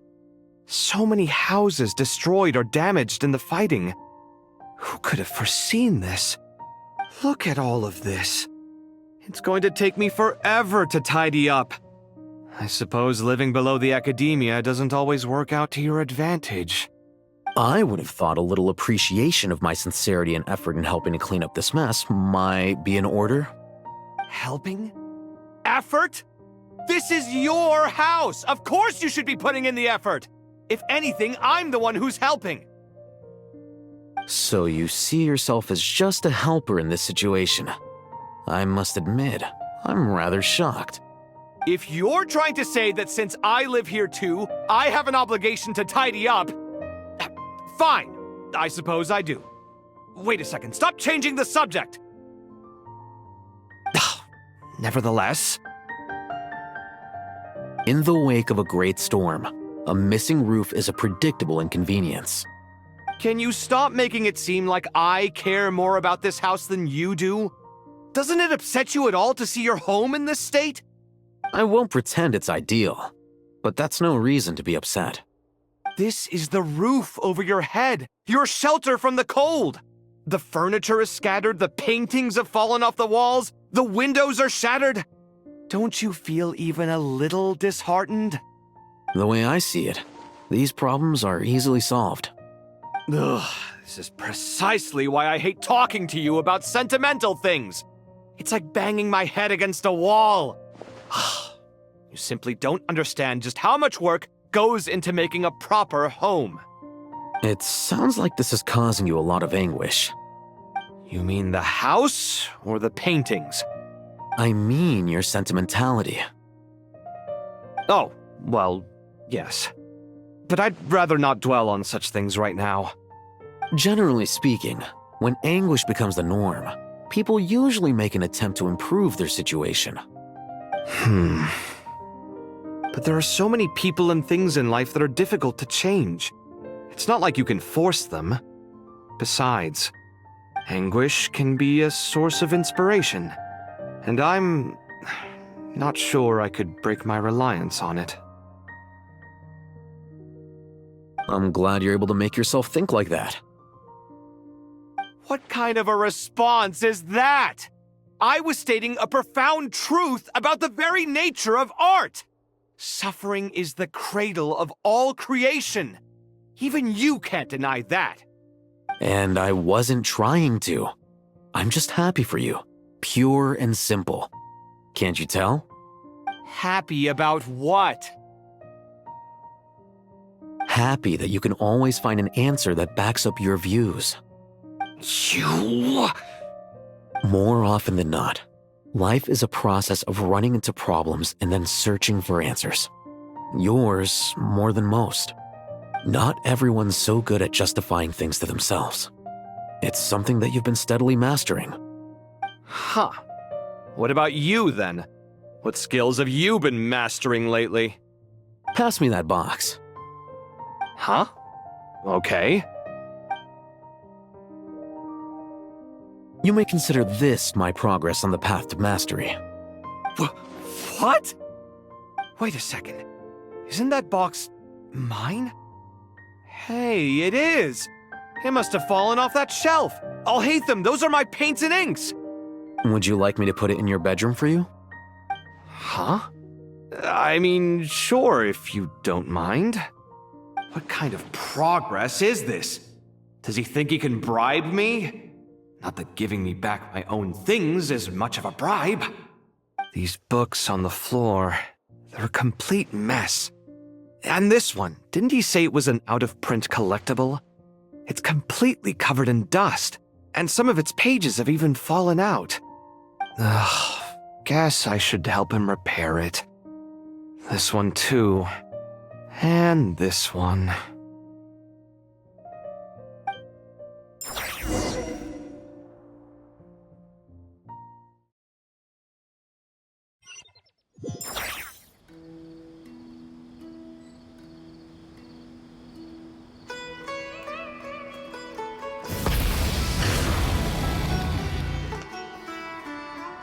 Local sumpter beasts, imported goods, such a bright future ahead. I can picture the Mora just rolling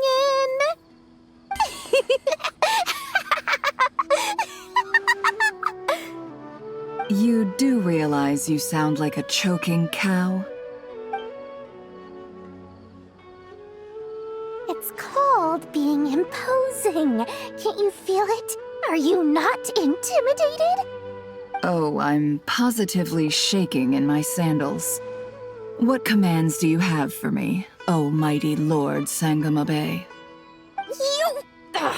You've got a lot of nerve, Nefer. You went and told Candace and the others everything, didn't you? Seriously, do you have any idea how differently they see me now? Surely that's a good thing. I presume they're more disposed to actually like you now, maybe even view you as a friend. You traded my secret for sympathy!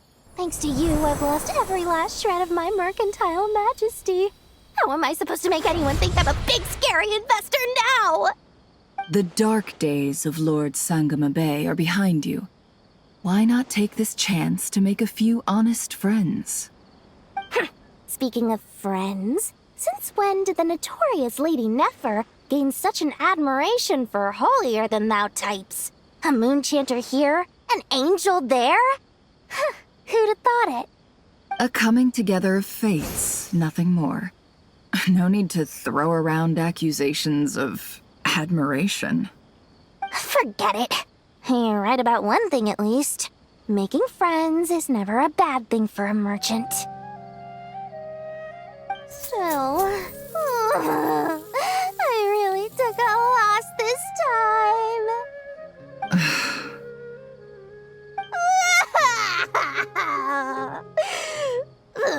What are you looking at? I'm trying to see if you're really crying or if those are just crocodile tears.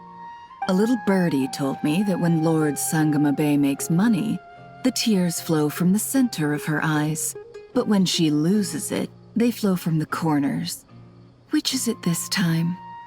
Ugh, you are so annoying. I'm not talking to you anymore. Nefer, thank goodness you're here. I've been looking everywhere for you. Huh? Well. If it isn't the House of Dana's very own librarian. What can I offer you today, Miss Katayun? Oh, no. I'm not here to buy. I'm here to bring Lady Nefer a book, and a fascinating one at that.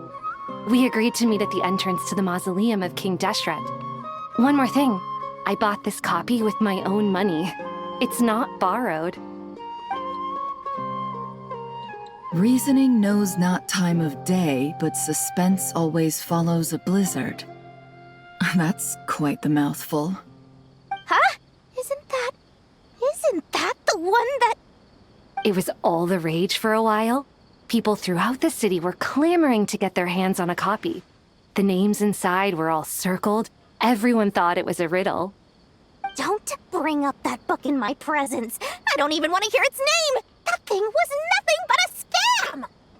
Surprisingly enough, I've actually heard of this book, though it doesn't seem of much consequence. So what truth lies behind it? You're from the Vahumana and you're asking me what the truth is? I'd say the actual truth was about the least important part of the whole episode. I brought you this book because it probably has the most interesting backstory of any in the House of Dana's collection, at least in recent years. As for its quality, well, you can judge that for yourself. Don't tell me it's actually any good. You may not know this, Lord Sangama Bay, but Lady Nefer has a fondness for books with... how should I put this? Mixed reviews? No eye for good literature, huh? Perhaps she feels that bad books hide interesting secrets? But I shouldn't put words in her mouth.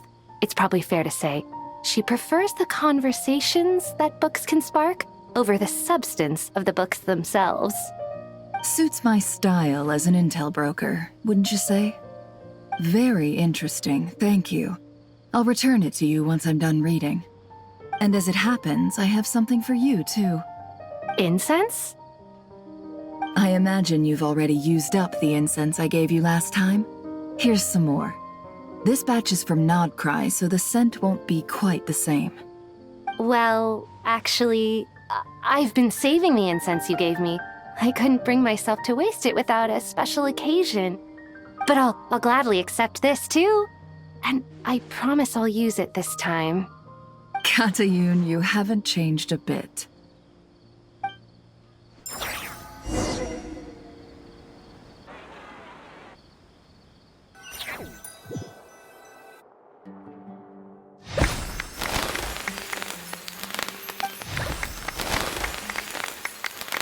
Congratulations, Kale. Well done, Kale. After studying for so long, you've finally become a full-fledged ranger. Sure hasn't been easy for you, huh? This really is fantastic news. All grown up. No longer a trainee, but an official forest ranger. Oh, the next step is to secure tenure in the academia. Thanks, everyone. It's true. I'm an official forest ranger now. Master Tainari, thank you for your guidance and support. I wish Mr. Sino were here so I could thank him too. Sino had a matter to attend to at the Temple of Silence. I don't imagine he'll be back for some time. But don't worry, we can celebrate together once he's finished. I'm afraid the party will have to wait. Kale still has some matters to attend to first. Kale? Is everything all right? No, it's not what you think. There's nothing wrong with my health. I just have a few things I need to deal with. I've made plans with the Traveler and Paimon to visit Mondstadt. Master Tainari and Mr. Sino will be accompanying us too. Well, that's a relief. Let's get together when everyone's back. I'm sure you'll be doing even better by then. Of course. I have a feeling you're right.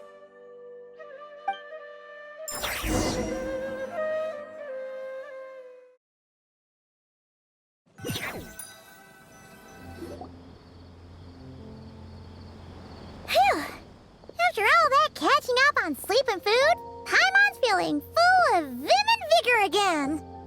For someone who spends so much time resting, your recovery routine is surprisingly simple. Hey! Paimon's been working her butt off too, you know. She flew all over the city helping everyone out. Don't worry, I saw how hard you worked. Alright, we all know you're the most hardworking person in Teyvat. As long as you're rested and full, that's what really matters. Paimon's been looking around the place, and it seems like the city's already on the mend. But Paimon's been wondering how Nahida's doing. We should check in on her.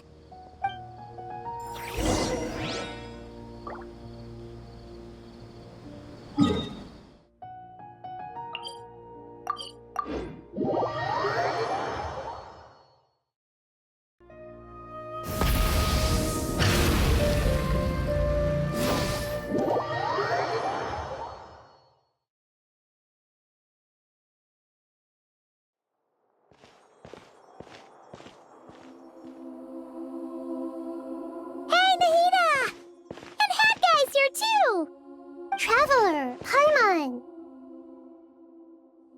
What's going on here? Nothing much. Nahida was just expressing concern for my physical and mental well-being. Oh, the Traveler told Paimon all about that. We've both been very worried about you. Are you feeling alright? You make it sound like I'm on the brink of some kind of breakdown. Truth is, I'm doing much better than you might imagine. If we can just get to the bottom of Dottore's intentions, we can minimize his negative influence. That's the sort of thing I excel at. Just listen to that newfound optimism. It seems like having you enroll in the Vahumana was a truly inspired move. I can really see the positive influence. Observe, a classic Sumeru specialty. Chalking everything up to education and learning. To be honest, even I can sense the change in you.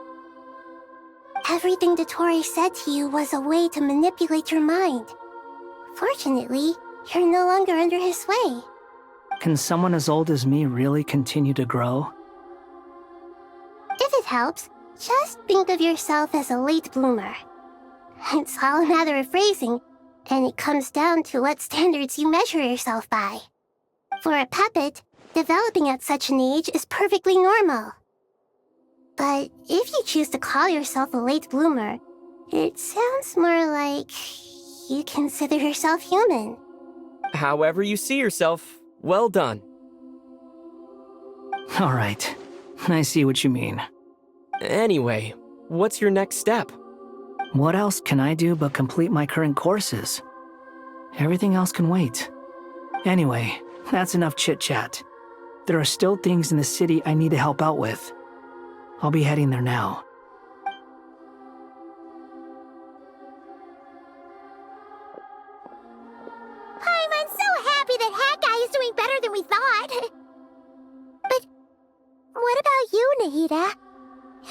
holding up? The pyronosis burned down the corrupted Irminsul. The flames blazed for 7 days and 7 nights before they finally subsided. All that was left were the parts underground. Now, Aru shoulders the responsibilities that once belonged to Irminsul. The situation was contained before it got out of hand, so Teyvat's most vital information has largely been preserved. Irminsul has a strong influence over you, doesn't it? How will you cope now that it's gone? There is no need to worry. Thanks to Nicole's extraordinary talents, my connection to Irminsul has been severed and transposed onto Aru. Angels can do things like that? They can. Such abilities are precisely what makes them so powerful.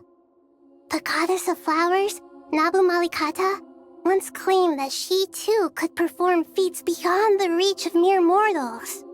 In my eyes, much of what she went on to achieve reached such transcendent levels.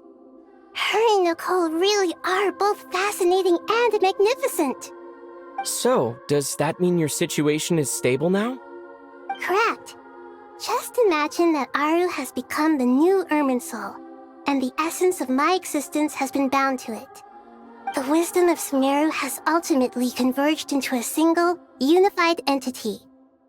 Should we ascribe this all to fate, or is it merely fortune? Whatever it is, the important thing is that you're okay, Nahida. Dendro Archon, Lesser Lord Kusanali. Oh, thank goodness you're here. Greetings, Traveler and Paimon. Sir Nevis, do you have something urgent to say? Yes, there's something I need to report. We've received a message from Snezhnaya.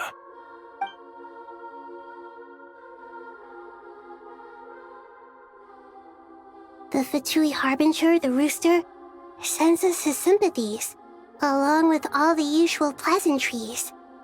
His stance is that, following the unrest and Nod Cry, Dottore was subjected to internal censure. This madness was the act of a rogue element, one who cannot be seen to represent the Zapoliarni Palace. No less than can be expected. Snezhnaya paid a heavy price working to stop him. They even lost one of their own harbingers. The letter goes on to say that even so, Snezhnaya cannot claim to be blameless. Apparently, they will deal with Dottore's subordinates in accordance with Snezhnayan law, holding all those involved in his crimes accountable. Additionally, they are supplying relief funds and supplies, which are already en route. They hope this will aid in Sumeru's reconstruction. Sounds like he's got an answer for everything. True, but as diplomatic rhetoric goes, it's highly effective. Completely watertight, both in logic and sentiment. This disaster has had a profound impact on Sumeru. There is much that I will keep in my heart. The matter of Dottore can be seen as settled for now. We are sure to cross paths again in the future, and in that light, Snezhnaya would do well to uphold their responsibilities and keep a tight rein over their actions. With Irminsul burned, the flow of fate now carries many more possibilities. I will be watching carefully. Perhaps we can move on to a less serious matter? Dendro Archon, will you eat with us once this matter is dealt with? Everyone wishes to celebrate together. Your presence would be most welcome. Of course! Junior Zod, Sino, and Hypatia all told me the same thing. If there isn't enough room for everyone, we can arrange back-to-back feasts. What a wonderful idea. That just leaves the question of what we should eat. Not more tomatoes, surely. More? Dendro Archon, what do you mean by more tomatoes? Those good friends of yours are always talking about tomatoes. Sometimes when I'm walking through the city, I can even hear them arguing in the fields.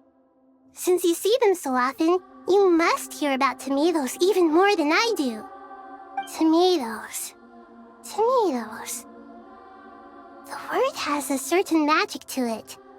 Like the autumn fur of a sumpter beast swirling in the wind, sometimes flying up my nose. Tomatoes. What can we make with tomatoes? Wait, why tomatoes? Take your time, there's no need to rush.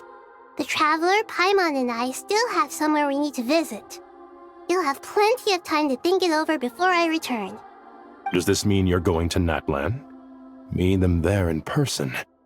It will require a long journey. I know. But this is necessary. I must go myself. Traveler, Paimon, we'll set off as soon as you're ready. Is that all right? Sure. We'll be ready whenever you are. You'll hear no objections from Paimon. We should grab some snacks along the way, though. It'll be just like going on a long holiday. Wonderful. I'm looking forward to this so much.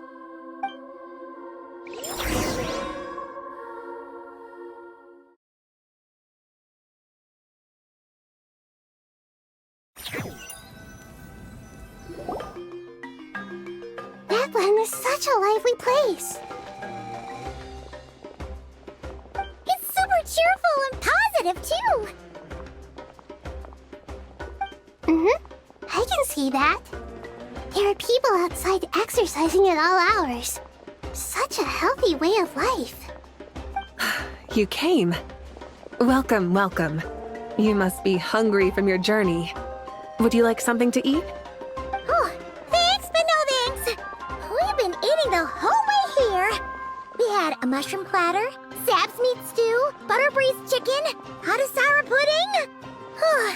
Paimon's positively stuffed. All right, all right. No need for all that detail. I'm starting to get hungry myself. Maybe later then. We can wait till everyone's got an appetite. Then I'll head out for a meal together. Sounds like a plan. Let's find somewhere to sit down.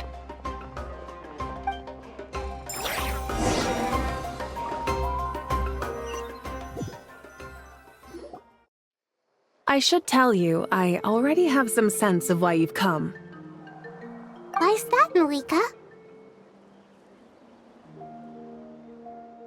To say thank you. Your senses are spot on. But on top of that, we also feel guilty. Because the pyronosis has vanished? I sensed its loss. Despite scouring through the remnants of Irminsul, we couldn't find any sign of the pyronosis. Not even any trace of it burning to ash. That's certainly unusual. Still, the potential fallout from Irminsul's loss is significant, to say the least. Perhaps the pyronosis's disappearance is simply a knock-on effect of the impact it's had on a certain strand of fate. There's no need to feel guilty. We were clear that this time, there was to be no returning, only giving. Pure and simple. Thank you really is a fascinating phrase. We use it to express gratitude for the smallest of things. Yet, when faced with a kindness too immense to describe, we use exactly the same words. It's not that we lack other means of expression. It's that when we truly need to express our feelings, the simplest and purest words are always the most powerful. You're right. In Natlan, we prefer simple expressions too. Companionship, friendship, support. They might not sound fancy, but the sentiment behind them is sincere. That's wonderful to hear. Sincere feelings are often a vehicle for the deepest wisdom of all. Irminsul's destruction doesn't seem to have done you much harm. I'm glad to see you're doing well. There's still a lot of work to do, but before we begin, we felt it was important to come here and speak with you. Partly to express our gratitude, but also because we felt that seeing you, in a sense, is like basking in warm sunlight. That's a nice way of putting it. I like that. To tell you the truth, though, I'm not a fan of somber meetings. So, since there's nothing more to say, why don't we go bask in some actual sunlight? The weather's beautiful today. What a great idea! Paimon's gonna lie back and soak up some rays.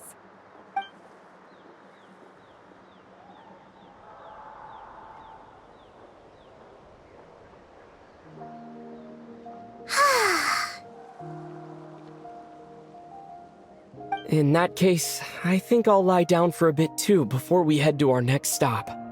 And where might that be? Mondstadt. Paimon and I are gonna head back there with Kale and the gang. Long ago, I sensed that the god remains inside Kali had come from the goddess of flowers, but I kept it a secret. Those remains weren't hurting Kali, not as she is now. They simply exist. Besides, I could sense a deep yearning within her. A yearning for an ordinary life. A yearning to hold on to the hard-won happiness she now enjoys. With someone like her, I have a responsibility to keep her secret.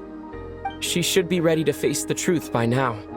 Whenever people meet, there is always the potential to create warmth and kindness. Every child grows up. But even as adults, they are still children in the eyes of certain people. Oh, just like how Paimon sometimes sees Nahida as a little kid.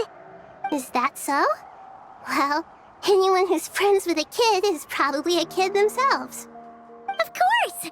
And there's nothing wrong with that.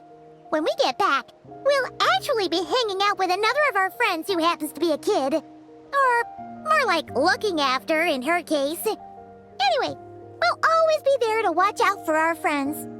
Dear Sucrose, when you receive this letter, I'll probably be as busy as always. But busy with wonderful things. That's because I'm no longer a trainee. I'm now an official forest ranger. Impressive, right? Sino said them official rangers sound much tougher than trainees. Though he did say it was already pretty tough to start out with. You probably heard that something big happened in Sumeru recently. Don't worry, it's all been taken care of. We're heading to Mondstadt soon, so if you're free, maybe we could meet up? Plus, it's not just me, a few of us are going. Hey, do you still remember that time we all got together? You know, when we all went to the Windbloom Festival? It'll be just like that. It's just been one thing after another lately.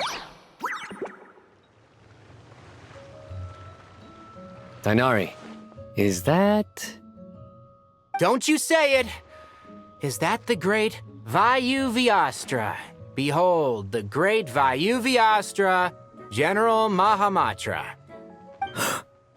How times have changed. I wasn't expecting you to beat me to the punchline. You've changed. You've really upped the aggression in your battle against Sino's jokes. Kale, how did you know what I was going to say? For the love of... Hey!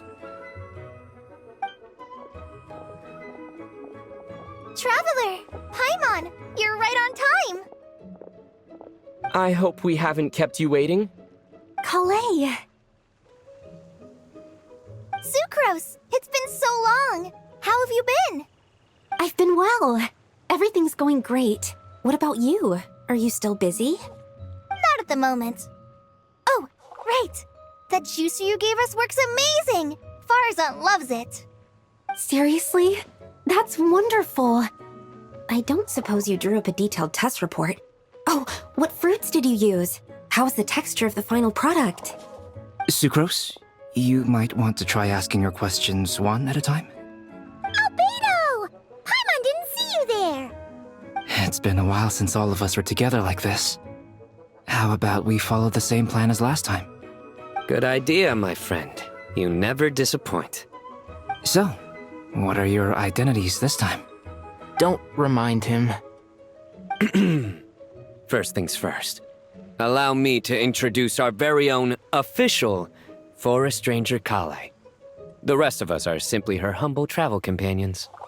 This sounds like one of those mushy stories that gets people hooked on some corny, heartwarming premise. Oh, is our story not heartwarming? If I recall correctly, there was even a scene like this in King of Invocations. Besides being heartwarming, story's also about tough, impressive-sounding job titles. At least that's what I think.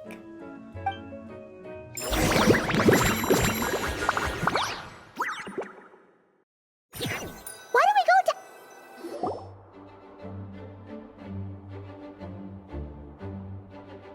Oh, you're here already? I'm still giving Dodiko a little trim. I won't be a moment. A trim? Does Dodoko need haircuts too? Of course. It's important to know how to take loving care of the apples of your eye. All of these trivial matters get left to me. It's because I'm an angel, and angels are, in a way, the guardians of all Teyvat. Oh, right! Well, that's definitely an impressive-sounding job title. What are you writing? I'm just brainstorming some cool-sounding lines. Oh, write them on these card backs. Of course. Clearly, my lines are pretty amazing, wouldn't you say? Miss Nicole. Kale? You seem a little nervous. I was just wondering, who was the person you mentioned who needed their wish fulfilled? Wish? What do you mean? Miss Nicole asked if we could meet up in Mondstadt once everything was over. She said a friend of hers had a wish that needed my help to come true. Well, you never mentioned that before. All we knew was that you'd arranged to meet in Mondstadt. But we thought it had something to do with the god remains. To be fair, everything I told you was true. Anyway, my friend is waiting. Come on, let's pay her a visit.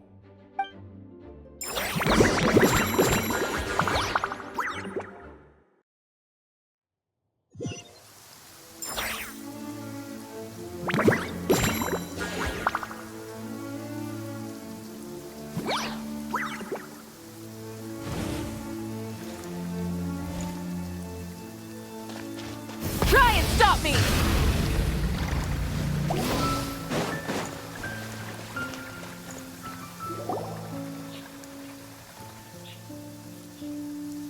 Huh? You're... Surprised? I bet you weren't expecting to meet a woman like me beneath this beautiful tree in a faraway land. An oasis will spring from the place where a djinn resides. That saying falls somewhat flat here in Mondstadt, given that everywhere is already so lush and green. Lilupar, what are you doing here? I made friends with Miss Nicole.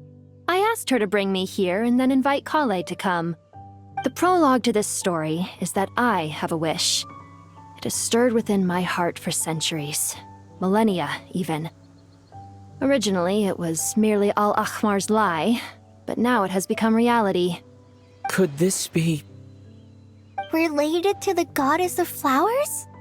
My dear young lady, my mistress left her final trace in this world upon you. I can't tell you how glad I am to see you here. And now I have seen you, and peered into your heart. You have experienced hardships and suffered setbacks. The torment an ordinary person might expect to face has befallen you threefold. This is the source of your resilience. But beneath all this, I've witnessed the seeds of desire. You yearn to return to the simple life you once knew, do you not? I do. I want to throw away everything that isn't mine. But how do you decide what is yours? The scars that others carve into your flesh? The kindness and love they inscribe? Are these things not yours as well? They are. This is something I've talked about with Miss Nicole. Miss Nicole said I should learn how to adjust my standards. I just want to live as an ordinary human. Anything beyond that isn't mine. Don't you want anything from the remains of the goddess of flowers? She gave me a revelation once. I think that's already more than enough. In the past, you would not have possessed such a rich heart. Your brief life has taught you to hold on to everything good, to home in on kindness. How fascinating. You're nothing like Nabu Malikata, and you're certainly not her. Of course not. I'm not some great and powerful being, Miss Lilopar. Yet I am a djinn. We exist because of the Lord of Flowers. We revere and love her. My wish is to see her one last time, to give everything for her. Kale, can you do this for me? But her remains won't be easy to remove. Are you sure this is what you want? That's beside the point. First, I need to know. Are you willing to do something for the soul of this lonely, wandering woman? I'm willing. But look, you know nothing about me. Even if you have heard the stories about me, all you would know is that I was rightly punished for the many evil deeds I committed. Ah, so you do know. Your lips are quivering, your eyes trembling, and still you're willing to do something for me. Life has been cruel to you, and yet you've learned to be kind. My dear young lady, to repay your kindness, I too must play my part. Are you sure about this, Lilupar? I yearn to see my mistress. For this moment, the world can burn to ashes, the universe be engulfed in flame. I care about nothing else. And you, Kale, I can give you a gift. You'll become just another ordinary human. But Miss Lilupar, what will happen to you? My wish will be fulfilled, and I can die happy. Why would you wish for that? A long, unending life might seem desirable for one who has never possessed it, yet it brings torment to one who has. My remains are scattered across the yellow sands, but my soul can find no peace. Since you've promised to grant my wish, give me that release. Allow the dying to die, and let the dead rest in peace. You have my thanks. Kale, there's no pressure on you. What she said, it's all true. A wish is a genuine desire, after all. It's as if you want to use the last of your life to give me a better future. Nothing so selfless. We'll be using our futures to fulfill each other's wishes. This is a noble act, a beautiful and secret transaction between two women. I understand. Miss Lilupar, I'm ready. Close your eyes, Kale. Then open your soul. From there, I will embrace my mistress. The downpour of flowers is your touch, like returning to the very beginning. Like surrendering to your grace, my mistress. People say that devotion is beautiful, yet filled with pain. How foolish of them. For me, devotion is beautiful, pure and painless. Devotion is my love. Thank you.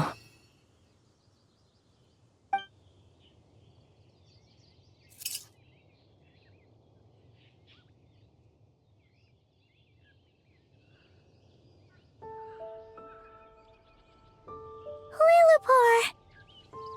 She disappeared? She left, carrying the blessing of flowers. Kale, are you alright? I'm fine. Now that the remains are gone, I don't actually feel any different at all. Those remains weren't hurting Kale. Not as she is now. They simply exist. Besides, I could sense a deep yearning within her. Kale must have already received what she was yearning for. I'm doing fine. I feel relaxed. There's really no need to worry. Then my wish has come true, too. To become ordinary? That's just one of my wishes. Actually, I have a few more. For instance, I want to protect the people I meet and help them find happiness. That sort of thing. So between Miss Lilupar and me, you've fulfilled 2 wishes already, and protected 2 people. Wonderful, isn't it? I feel so fantastically happy. I guess that settles things here. So what's next? What do you want to do when we get back to town? Kale, look who I've brought to see you.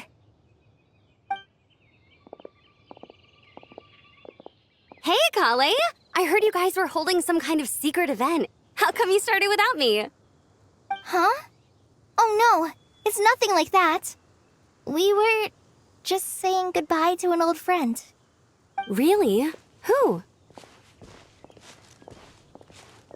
Me. The old me. So that's what this is all about. Did you come all the way to Mondstadt for that? Because we knew the old you so we could witness the change? Exactly. The old me is gone. I puffed her into the air, and she became a fluffy pink cloud, floating into the sky, before disappearing forever. Do you think, maybe up in the sky, she has friends waiting for her with test tubes, flasks, and bows? Oh, when you put it like that, it doesn't sound so bad after all. What do you think, Miss Nicole? I think maybe that's right. At least, if it were up to me, I'd consider that a happy ending. Dear Sucrose, even though my childhood ended long ago, these past few days have really felt like growing up again. I've become stronger, and I feel like I can finally accomplish things by myself. Surely someone as mysterious as you will find a friend like this fascinating. Always growing, always thriving like a plant. I came to say goodbye to my old self. I know that after this, she'll be gone. Thinking about it makes me feel a little lonely. I know the weakness that kept me company will one day leave me too. But somewhere in my heart, I feel a great sense of joy. It feels like I've always wanted to take this step, to walk towards the new me.